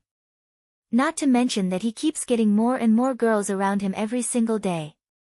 Just because he isn't doing that intentionally, it doesn't mean that it's okay to keep doing it. I see. Akira could only reply awkwardly as he slurped the after-meal coffee. It was already his third cup of coffee. They had long finished their desserts even after Shiori ordered 2 more plates of desserts after their first one. It's true that Katsuya-sama is a skilled hunter and I'm sure he'll be a great hunter in the future. You can even say that he has this heroic aura. But there's a limit on everything. Even if he can do that by his own ability, if he wants to create a harem, he can just go to the Western District and become a noble or a king or something. After all, I heard that having a harem is a normal thing for kings and nobles according to the culture in the Western District. Don't you think so too, Akira-sama? To be honest, Akira did not care at all. Moreover, it was only to be expected for them to grow closer to each other if they were to go through dangerous situations together numerous times. Although Akira thought so, it would only worsen Shiori's mood if he answered back honestly. Akira carefully chose his words to find a compromise so that he would not go against his own principles since he had taken this meeting as a request. He then awkwardly replied. Well. I'm still of the age where food is much more interesting than girls though. So it's like, I'm not really knowledgeable about something like that. To be honest, I don't think I can give you any good opinion even if you ask me. So. It's not like I'm taking his side here. But since he's working as a hunter, it's normal for him and his companions to face life and death situation on daily basis, so things like that are not really that unexpected, right? But Katsuya-sama even tried to hit on me too, you know? Not to mention that Milady was right beside me when he did that. That's just... My apologies. Shiroori was interrupted by a call notification. She apologized to Akira and checked her information terminal. I'm really sorry, it's a call from my workplace. It seems that I'll have to excuse myself here. How about you, Akira-sama? If you want to order more meals, this will be your last chance. No thanks, I'm pretty much full right now, so I'll leave too. Thank you very much for treating me with such delicious meals. Akira had eaten quite a lot of dishes, and the final empty space in his stomach was already filled with coffee and desserts. Since he did not want to turn the entrance of the meals into the exit, Akira reluctantly decided to stop there. As Shiroori was making the payment, Akira received his guns back. When he heard the total bill for the meals they had, he decided to just forget it by convincing himself that he must have misheard it. With his current earning ability, it was very unlikely that he would ever come to this restaurant ever again for the time being.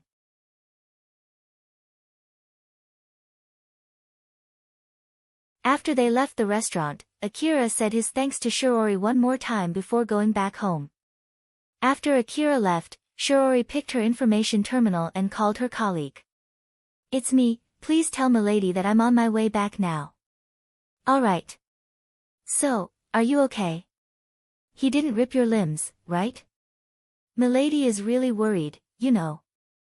The person, who Shiroori was talking to, said something so awful like it was none of her business. Shiroori then replied back with a serious expression. I'm alright. Kane, you didn't say anything unnecessary to Milady, did you?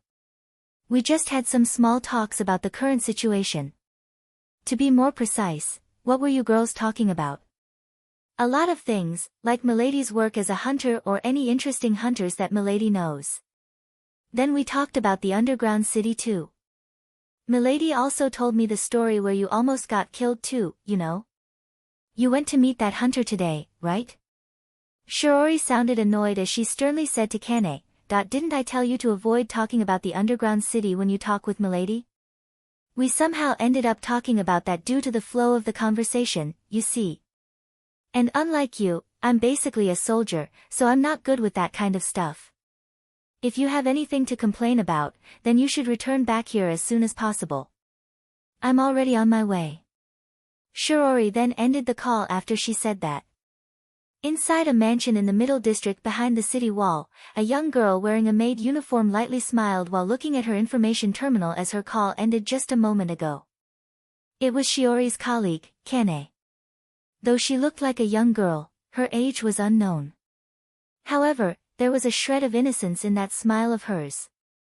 Yet from the outside, it looked like nothing but a mischievous smile. Kane imagined the kind of face Shiroori would be making as she mumbled. She sounded pretty annoyed. Although Kane was wearing an outfit which looked like a normal maid uniform from the outside, it was actually made of enhanced fibers, making it bulletproof and stab-proof. It was more or less as strong as the armor that hunters commonly used. Kane was wearing such an armor since she would need to take blows in order to protect Reina in case of an emergency. The black tights that extended from under her skirt was a part of her augmented suit that she was wearing under the maid uniform. Kane was there as Reina's bodyguard. Although her job as a bodyguard was more or less the same as Shiroori, unlike Shiroori, her duty didn't extend to taking care of Reina. Kane was actually a soldier who had no maid skill, so she would never get assigned to such a job normally. The maid outfit was only to disguise herself so that she would not cause a ruckus in the middle district as well as simply out of her employer's preference.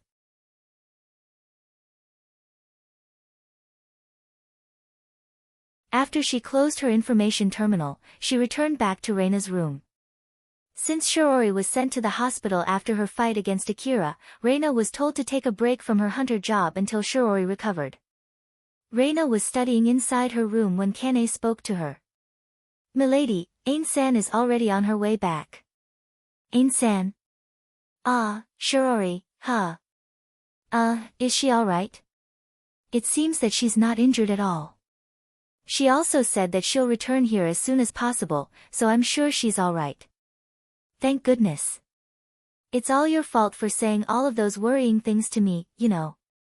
Don't scare me like that again." Reina looked relieved, but her expression turned stern as she scolded Kane. Kane swiftly replied back. "People die when they die. And it's doubly true for people who do a dangerous job like the hunters. You need quite a determination when you step out of the city wall on your own volition, you know?" Reina sounded rather annoyed as she said, "Well, that's true, but still." After passing her post to Kane, Shirori quickly went out without even telling Reina where she was going. It was also Reina, who told Kane, to check on Shiori's safety. All this while, Kane was whispering worrying things to Reina like, Shirori might not be able to come back alive. Only after confirming Shiori's safety, did Reina realize that everything Kane said was nothing but jokes. If not, just her honest opinion. In truth, before she even went to meet Akira, Shirori had finished leaving her will and instructions to tie up any leftover business in case she died. Kane was somehow able to read what was in Shiori's mind when she saw her off. She then thought while carefully making sure that it would not show on her face. Ain-san told me to assume that she's dead and act accordingly if I can't contact her for 24 hours. She even arranged for soldiers to be dispatched if she was killed. Although our current situation is dangerous enough that Ain-san might get killed, Milady's sense of danger is still too naive. Kane realized just how naive Reina was, but she did not find that unpleasant at all. It could be said that it was because Reina was living a comfortable life since Shirori was always there to support her. And if she made another blunder, the situation might roll to the direction that Kane preferred. Kane was a battle maniac, she herself understood that very well. Thus she had no complaints about her employer as long as she got enough reward and was able to experience good fights. It was Shiori's duty to teach Reina to avoid any needless danger. So Kane had no plans to fix Reina's sense of danger. It did not take long for Shirori to arrive. After she changed to her maid uniform, she then went to explain the reason why she went out to Reina. Although the incident with Akira was resolved, Reina might make a similar mistake if she was not made aware of the gravity of the situation. Thus, Shirori carefully explained everything to Reina. After she finished listening to Shiori's explanation, Reina then asked Shirori, "So, basically, Akira is not angry or anything, right? Since nothing happened, then there's nothing to be angry about. At least that's Akira-sama's current stance. Thus, just to be safe, I want to tell Milady that Milady should not try thanking him or apologizing to him because of that incident since nothing had happened between us. Not only doing such a thing might bring the whole problem back to square one, but it might also be taken as a form of harassment since Akira-sama has signed a confidentiality contract with the city management. So, please be extra careful about this subject." For Reina, it was a big disappointment since not only could she not say sorry after she caused so much trouble because of her blunder, she also could not convey her thanks after she got herself and Shirori saved by Akira. But if it would cause Akira more problems, then it was a whole different story.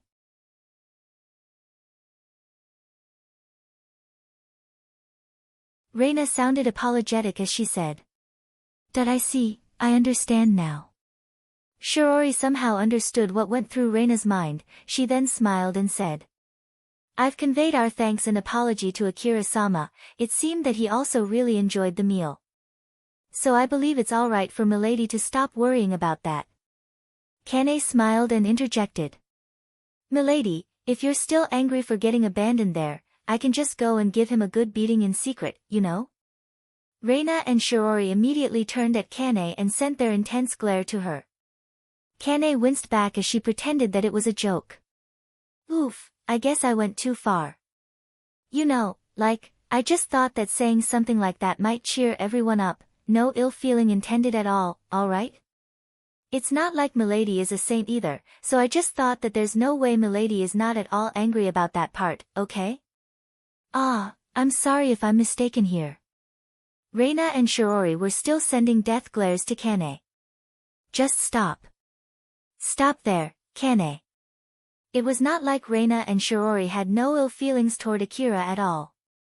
Although it was true that he had no duty or reason to save Reina, Akira did abandon her to die in that incident. But it was all because of Reina's fault in the first place, and he did save both of them in the end. Thus both Reina and Shiori were not as shameless as to vent their displeasure toward Akira. Kane then lightly apologized. I was just joking. I'm sorry that I went too far.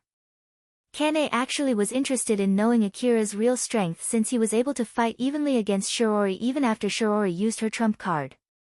Kane was even thinking of pretending not to know anything or misunderstand the information given to her to mess a bit with Akira. But after seeing how Shiori and Reina reacted, she decided to give up that plan. Leaving Milady aside, to see that even Ain-san, who thinks about nothing but Milady, would react like this. This Akira guy must be a really dangerous guy. Yep, this is interesting. Unlike Shiori, Kane was not very loyal to her employer nor to the person that she was assigned to as a bodyguard. Although she could feel their gratitude, good reward and a pleasant working environment were much more enticing. Kane might cover for Reina and go as far as sacrificing herself, but it was because it was her job and not because of her loyalty toward Reina. Kane also knew well just how loyal Shiori was toward Reina. That was why she couldn't believe that Shiori did not feel any grudge against Akira, who abandoned the object of her loyalty to die. If it was indeed true, then it carried a huge meaning. She could come up with two possible reasons. 1. Because Shiori's gratitude toward Akira, who ended up saving Reina, outweighed her grudge.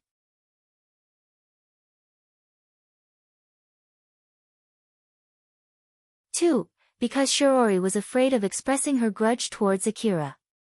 Kane lightly smiled, hoping that it was the latter. Akira was enjoying the bath inside his house while reminiscing the taste of the meals that he ate in the restaurant that day. He looked like he was in a good mood. And just like always, Alpha was also together with him in that bath. Although there was a goddess-level beautiful naked girl beside him, for the young Akira, who was of the age where delicious food was more interesting than a girl, his mind was filled with the memory of those delicious foods, so much that he ignored Alpha even more than usual. That was really amazing. I want to go there again. I guess I have one more reason to earn more money now, huh? It's good that you discover more things that you can enjoy in life. But you can't go there with your current earning, you know. You're right. Now that I think about it, I didn't really consider the price back then, huh? I can't really go to that restaurant again until I can at least pay those meals like it was nothing. Being a hunter was an expensive job. There were equipment expenses, ammo cost, and treatment cost when injured.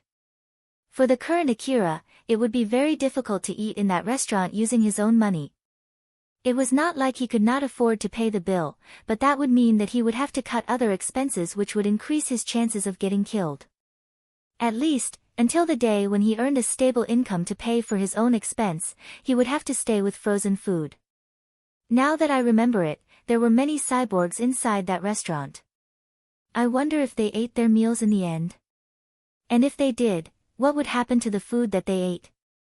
For those cyborgs who have an organic furnace installed inside their body, the food that they eat will be broken down and then converted into energy or become one with their biological organs.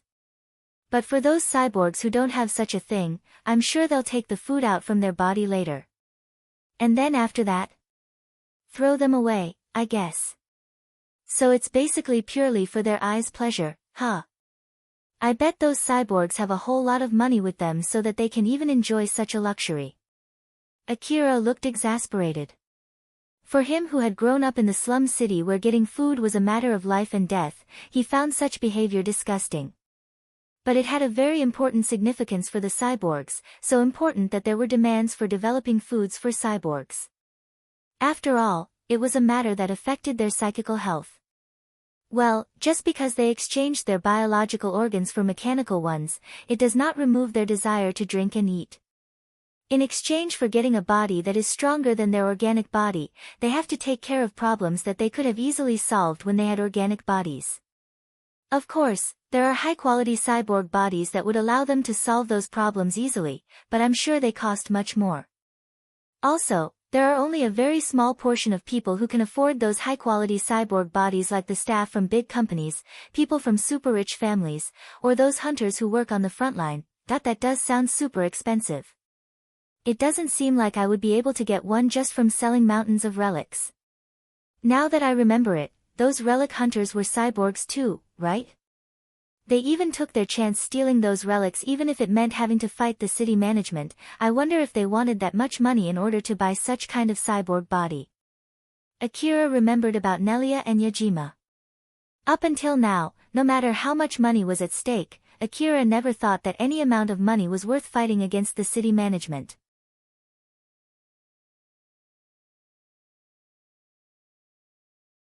But that might not be true for the people who got turned into a cyborg because of some kind of accident or after getting attacked by monsters and had to live their life in a body that could not even process food. For them, getting a high-quality cyborg body that could process food as if it was a normal biological body, and then using it to enjoy expensive meals in a high-class restaurant would be like a dream come true.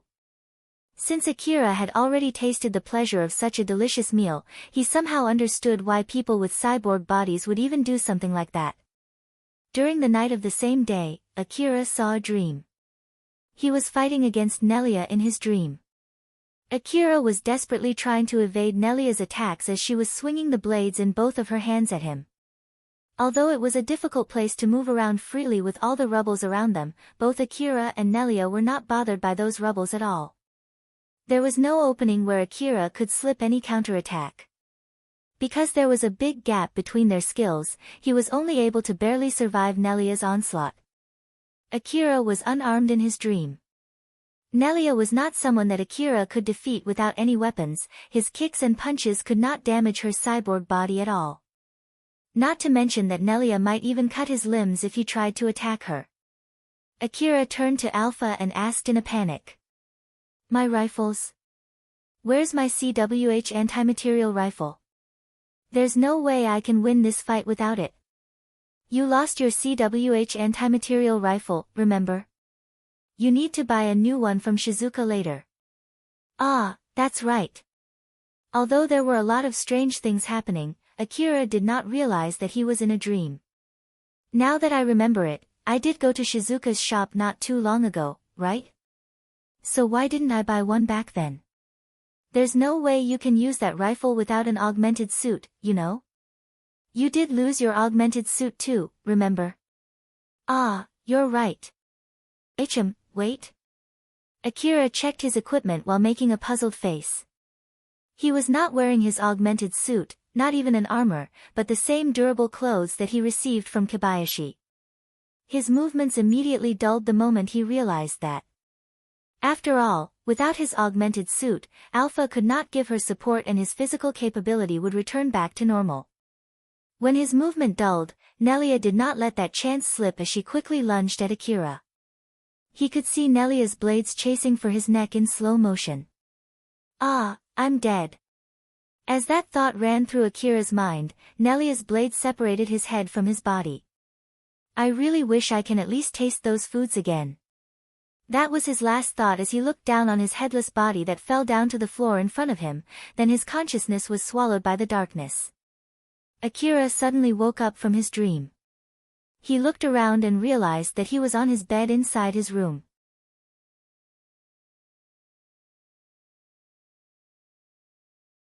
It was dark since it was still very early in the morning. Trembling, he moved his hands to his neck.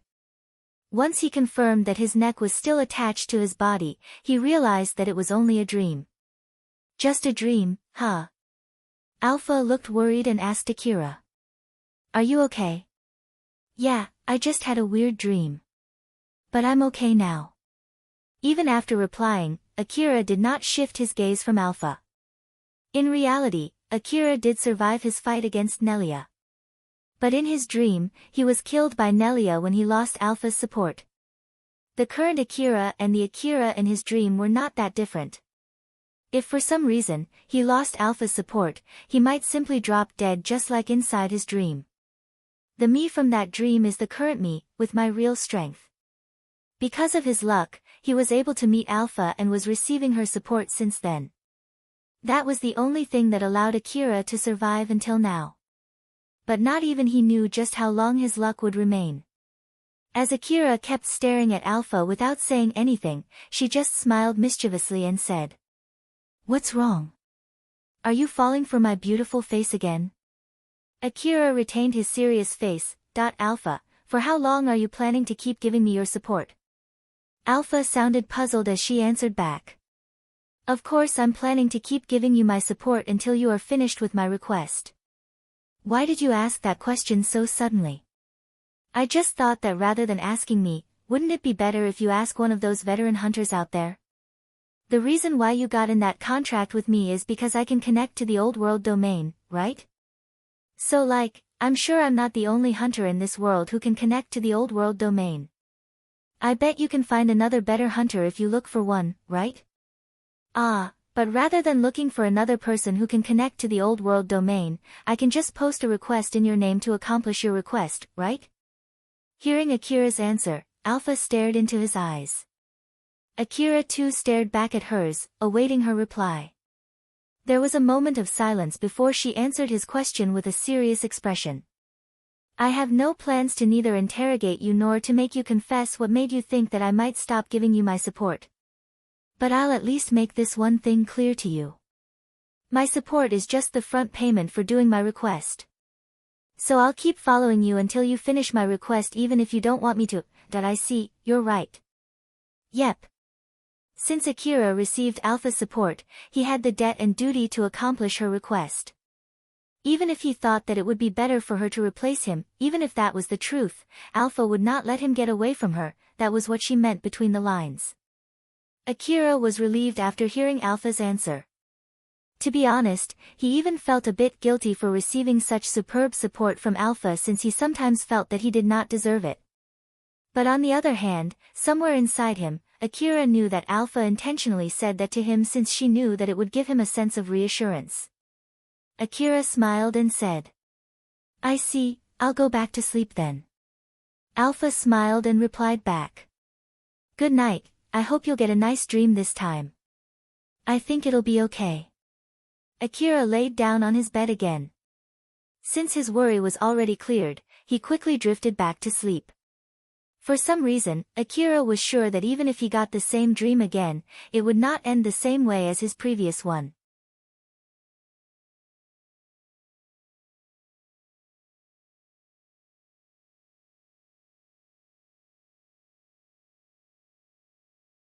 Chapter 69, An Unlucky Girl. Akira was doing time compression training again with Alpha the next day. Just like before, Alpha was dancing in front of Akira with blades in both of her hands. She danced gracefully and elegantly, it felt as if her movements were so natural even when she sliced Akira's neck. Akira did not move even when Alpha attacked him. Forget evading her attack, he did not even react at all. He just stood there watching her. Akira? It's alright, just continue. Akira's expression was dead serious. It was enough to make Alpha understand that he was not fooling around. Alpha was actually curious why he did that, but she did not ask him anything as she stepped back and straightened her stance. A piece of her dress detached itself and vanished before she started dancing again. Even after that, Akira did not react at all, he just stood there watching Alpha with a dead serious expression as she kept slicing at him. Every time one of her blades went through Akira's body, a piece of her dress would fall off and vanish. In the beginning, she was only losing decorations on her dress, but then slowly she started to lose pieces of clothes that hid her skin. As more and more parts of her body were exposed, she started to look like Nelia when Akira was fighting against her in Kozusuhara Ruin. Remember that sensation? That feeling in that dream? That tension during that fight? I was able to do it back then. I was able to do it in my dream too. So I should be able to do it now. Alpha also did say that I should be able to do it. That level of focus when he stood in a life and death situation. That sensation when he walked on that thin line that separated life and death. Akira was trying his best to recreate those feelings as he stood in his place without moving. He focused on Alpha, who was dancing in front of him, or to be more precise, he focused on the blades in her hands that had already sliced through his body numerous times. And then, in the middle of her dance, Alpha suddenly swung the blade in her right hand at Akira's neck. By pure coincidence, her movements were exactly the same as Nelia's movements that Akira saw in his dream. As Akira watched that extremely sharp-looking blade cut through the air aiming for his neck, he instinctively reacted and quickly shifted his body backwards to evade that blade. But his maneuver caused him to lose balance and fall splendidly on his back. As he fell, Akira's head violently bumped the floor. He rolled around with both of his hands on the back of his head as he writhed in pain. Alpha quickly floated to Akira and worriedly asked him, "Akira, are you alright?" "It hurts like hell. Where is my medicine?" "It's on the shelf over there."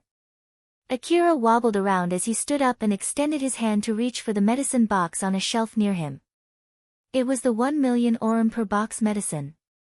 He took out a capsule from that box, opened it, and spread the paste-like medicine content on the back of his head where he was hurt. The pain immediately vanished when he applied the medicine. But it was not because the injury was healed, it was simply because the painkiller numbed his pain, and it was enough to make Akira feel thankful. As for the injury itself, it would heal given enough time. The medicine paste was slowly absorbed through his skin, thus there was no need to wipe the leftover. Since the pain on his head was gone, Akira stopped gritting his teeth. It's really nice to have this kind of medicine which you can just directly apply on an injury at a time like this. But you might not have the time to apply it to your wound directly in the middle of a fight, so for the time being, it might be better to get a medicine that you can just swallow. Not to mention, it can help in healing your inner injuries and recovering your fatigue if you take it orally. That aside, you did it, didn't you, Akira?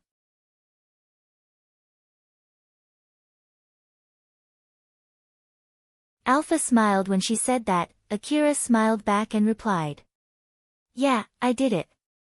But thanks to that, I couldn't move my body well and ended up falling splendidly on my back though. That's to be expected. Just because your time perception became 10 times faster, that doesn't make your body move 10 times faster as well. So there's a time lag between when you tell your limbs to move and when they actually move. Because of that, compared to when you usually move your body out of reflex, you'll have to be more aware of your movement from now on. Watch your slowed opponents move carefully and based on it, decide how you are going to move. But again, I guess you can only learn such a thing from training, huh?" "You're right. I can only learn to do that through training." Akira unconsciously moved his hands to the back of his head. Although he did not feel pain any longer, he still felt some kind of awkwardness. "Well, you basically whacked your head hard on the floor back there. So how about we take a rest for today?" "Nah, let's continue. I want to try and do that again while I can still remember that sensation." "Sure, but don't push yourself too hard, okay?" "Yeah." His training continued. Alpha started dancing in front of him again. Most of her dress had already vanished, thus depending on how she moved, her dance seemed to be very erotic from time to time. But in order to properly follow Alpha's movements, Akira did not avert his eyes at all. Akira then finished his training for the day. Usually, by the end of the time compression training, Alpha would be more or less naked. But this time she still had some more pieces of clothes on her body than usual. But that was not because Akira was able to evade Alpha's attacks, it was more because he was too tired to continue until she became naked. Akira was lying on the hard floor with his limbs spread out as he was breathing roughly. During the training, he was able to compress his time perception many times. But every time he did that, his brain was hit by enormous stress and tiredness because of the sheer focus he needed to do that. The longer he maintained the time compression, the longer he had to keep his focus. Moreover, moving his body in that state felt like he was mustering his whole body to keep moving without rest. It was no wonder that it quickly made his body tired. As his brain and body were extremely strained, Akira could not even stand up on his own. He was still lying on the floor when Alpha, who was still wearing her erotic dress, said to him, "Let's end our training for today. Do your best to at least stand up from there." "That I can't do it, just a little bit more, just let me lie here a bit more. Just a little bit, okay? If you stay there like that, you'll end up falling asleep on the floor, you know.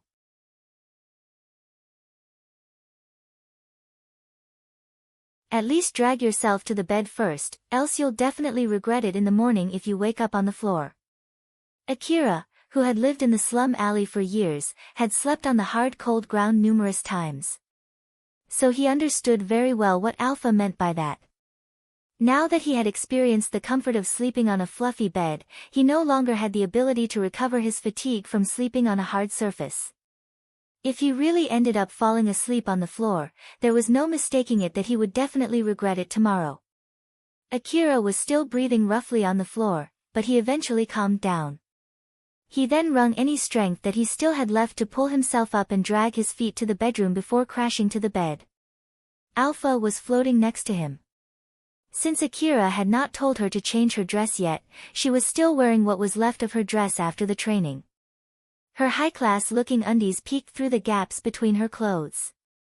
But Akira did not even have the strength to tell her to change her dress.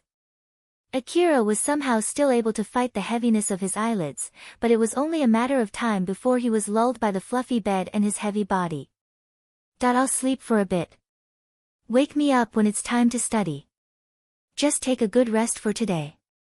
It's not like you can learn anything if you're still tired during the study session. Alright. After saying that, Akira let the tiredness take over his body.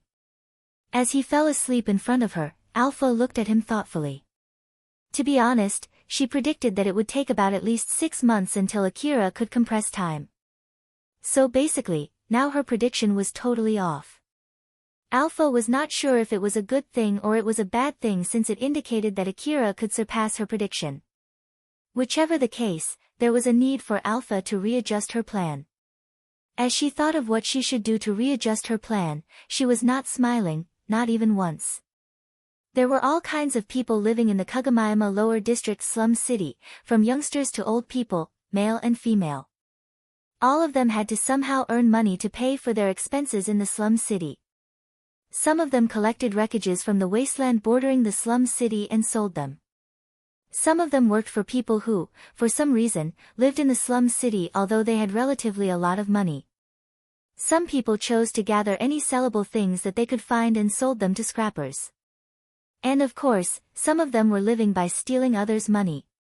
A girl named Alna, who was living in the slum city, was one of these people. Luckily enough, Alna was a genius when it came to picking pockets, and unfortunately, she had no other choice but to rely on her talent to survive in the slum city. The harsh living condition gave her enough justification for her action, and her talent let her continue picking pockets without getting caught until now. Her living condition forced her to pickpocket, and the more she stole, the better she became. At this point, it would not be an exaggeration to say that she was already a first-rate pickpocket. Her biggest mistake was that she shared the money that she stole with her friends. After all, it was not like all of her friends could keep secrets. The more famous she became as a first-rate pickpocket, the more her friends demanded their share. Her friends asked for more and more money, hoping that eventually, Alna would help them escape the days when they had to starve. But Alna ended up running away from such expectations, and now she was basically working alone. Of course, she still had some friends that she was close with, but she decided not to join any gang anymore. But living alone in the slum city was an extremely difficult thing for a little girl.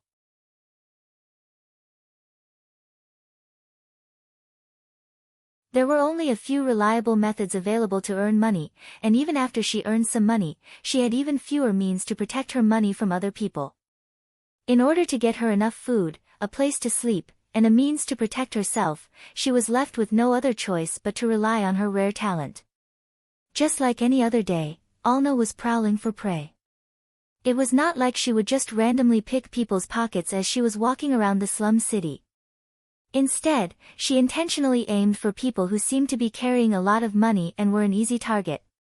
Most of the people in the slum city did not carry much money. While some of them, who carried a lot of money, were mostly people who she should never try to mess with. As such, it was rare for people in the slum city to turn into a pickpocket. That was also the reason why people of the slum city were not that cautious against pickpockets. As such, pickpockets in the slum city tended to aim for people who came from outside the slum city. Like the customers who visited the shops that could only be found in the slum city, or people who returned from wasteland while brimming with confidence as they passed through the slum city, or people who ended up in the slum city for any unknown reasons, or people who came to the slum city hoping that they might be able to help the residents of the slum city, or people who are absconding and trying to hide in the slum city, or people who tried to look for anything that could be scrapped in the slum city. These people carried more money than the residents of the slum city most of the time. Alna was looking for hunters to pickpocket. But even so, there were many types of hunters. Some of them were veteran hunters who she should never mess with, while on the other hand, there were also those hunters who spent most of their money in taverns rather than renewing their bad-looking equipment. Whichever it was, these hunters frequently visited the wasteland. Unlike pickpockets, thugs rarely robbed hunters. Of course, these thugs could get some money from selling the equipment that they robbed, but the danger of getting killed was too high. In contrast to that, pickpockets often aimed for hunters. If they tried to aim for the equipment, of course, these hunters could easily detect them. After all, equipment was the hunter's lifeline. Without their equipment, those hunters would not be able to fight monsters.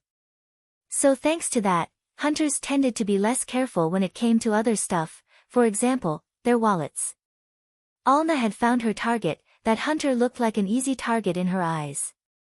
Although that hunter was wearing armor normally used by hunters, it was so clean, which indicated that the hunter had never gone to the wasteland yet. The rifles dangling on that hunter's body also looked brand new. There was not even any gunpowder trace, showing that they were never used before.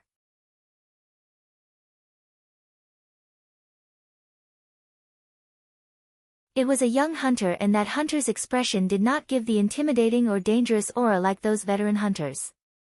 So Alna thought that he must be a beginner hunter who just gathered enough equipment to be able to register in the hunter office and start from rank 10. Let's aim for that hunter. If that hunter is here for browsing the stands right after registering in the hunter office, he should be carrying quite a lot of money. Let's get his wallet before that hunter can spend it on anything. Just like usual, Alna approached that hunter naturally. Then, using her genius-level talent and polished skill, she extended her arm and took the wallet from that hunter. That hunter did not notice it at all. Unfortunately, Alna's luck ended that day.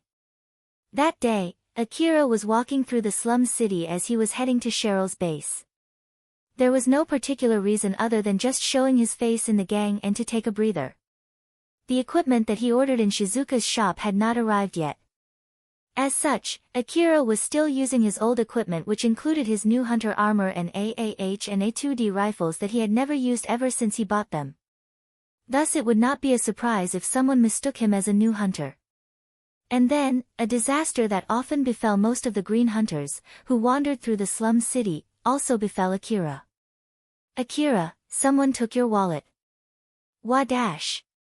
Akira half-shouted. He quickly checked his pocket, and as Alpha said, he could not find the wallet that was inside the pocket.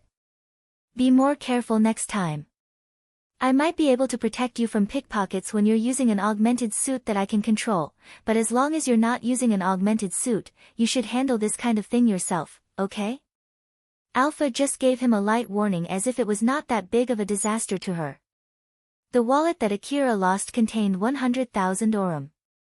Although it was a big amount of money, compared to the money that he earned lately, it was not big enough to cause any inconvenience. So Alpha just brushed it off as the fee for a small lesson for teaching Akira to be more careful. But there was a big difference between Akira and Alpha as to how they took this incident. Akira took a few seconds to register, process, and understand what had just happened. After a few seconds of silence where Akira did not move from where he was standing, he finished assessing his situation and immediately said, "That who took my wallet?" In his calm, emotionless voice, there was a fit of dark, foreboding anger seething under it. Behind his calm expression, Akira was leaking out an aura showing the sharpness and readiness to fight. "Alpha, do you know who took my wallet?" In order to not cause any suspicions, Akira asked that through telepathy. It showed that he had regained his calm and composure, enough for him to remember to talk with Alpha through telepathy. Alpha was surprised by how angry Akira was. At the same time, she took this chance to gather more information about him and readjusted her image of Akira inside her mind. With this, she was able to understand his character at an even deeper level. Alpha quickly answered back. "It's that girl." At the same time as Alpha pointed her finger, Akira's vision enhanced, allowing him to see through obstacles. His attention quickly zeroed onto a young girl who was already in the back alley. He immediately started running the moment he found his target. Alna was looking through the insides of Akira's wallet. 100,000 Aurum. Lucky. This should be enough for a few days. Alna was beaming since she got more money than she thought she would get this time. But that smile immediately vanished. This should be enough for a few days, but after that. Alna cut her sentence there. She did not want to say its continuation nor to think about it. It was exactly because she understood the meaning behind it.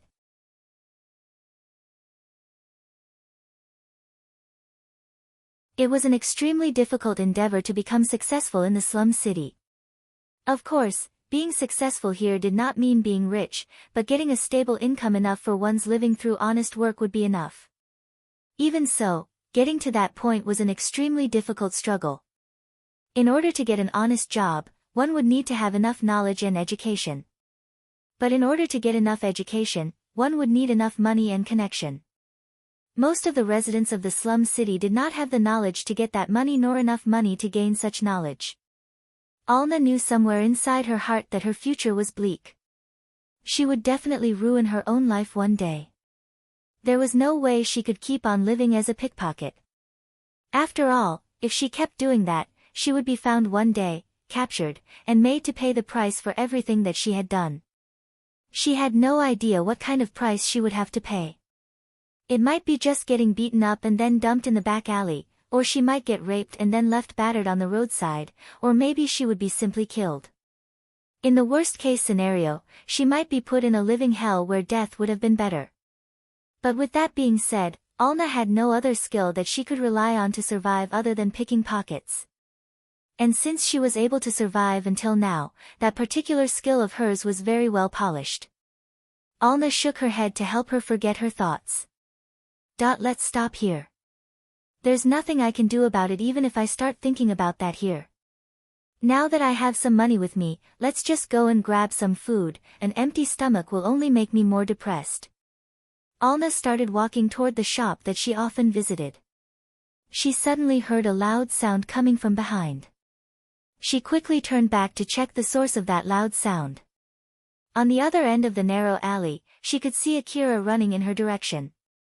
That loud sound came from when Akira kicked the obstacles out of his way as he ran through the back alley. Akira's eyes met Alna's. Both of them froze for a few seconds before Alna regained her composure and started running as fast as she could toward the opposite direction from where Akira was. Alna quickly understood that Akira found out that she took his wallet and he was there chasing for her. How did he find out? It didn't seem like he noticed anything when I took his wallet. And even if he did, there's no way he would know that it was me. And that too. It doesn't seem like he was randomly looking for me and found me by pure coincidence. He ran here fully knowing my location. Alna did not know what kind of person Akira was. But that was not the only reason why she was running as fast as she could, it was because she saw Akira's expression. He's going to kill me.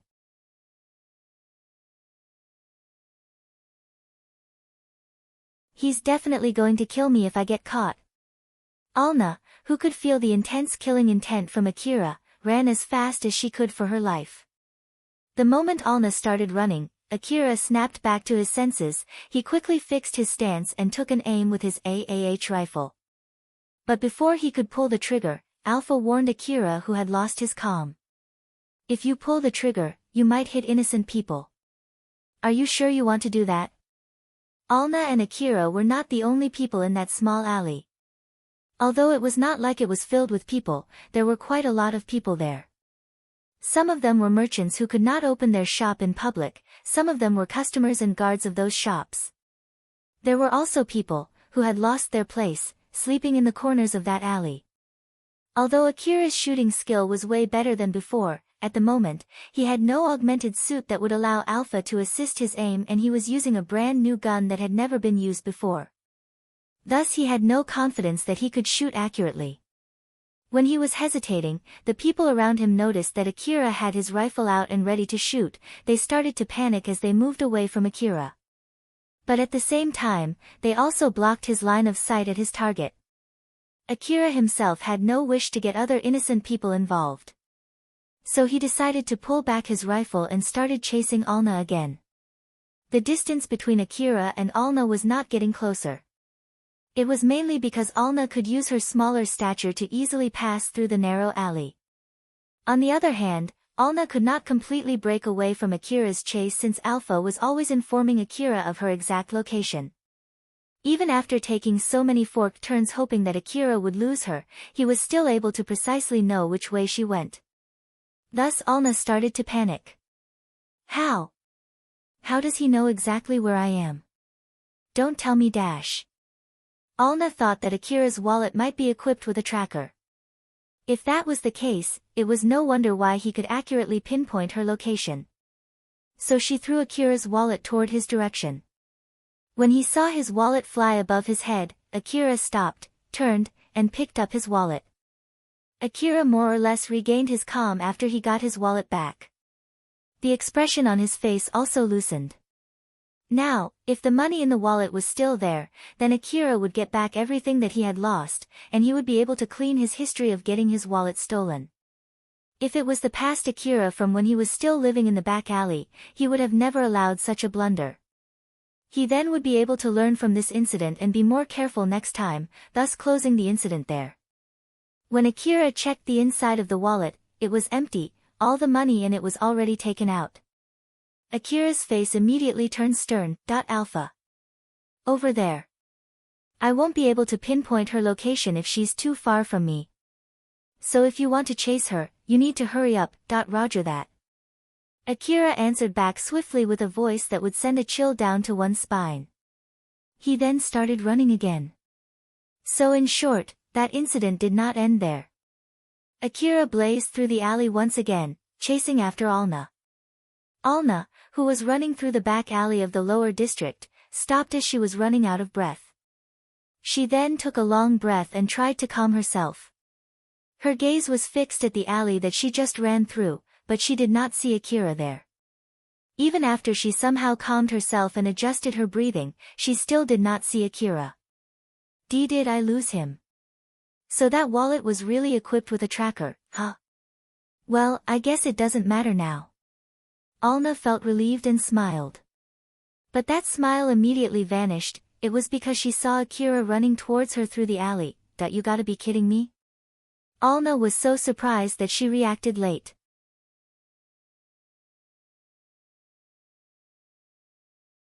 When she started running again, the distance between her and Akira was already not that far. Alna was focused on running. Her face was distorted due to fear, she was even half crying. As she desperately ran away, she did not confirm what was in front of her before jumping out from the alley to the big road in the middle of the lower district. Because of that, she crashed right onto someone who was just passing through that road. Whoa! Careful there. Alna looked terrified as she turned toward the person that she just crashed onto. It was a young hunter. Looking at his equipment, he seemed to be a pretty skilled hunter. His expression was showing that he was angry, but the moment he saw Alna's frightened expression, his rage vanished. He then worriedly asked Alna. Are you alright? He smiled as if to calm Alna, who seemed horrified.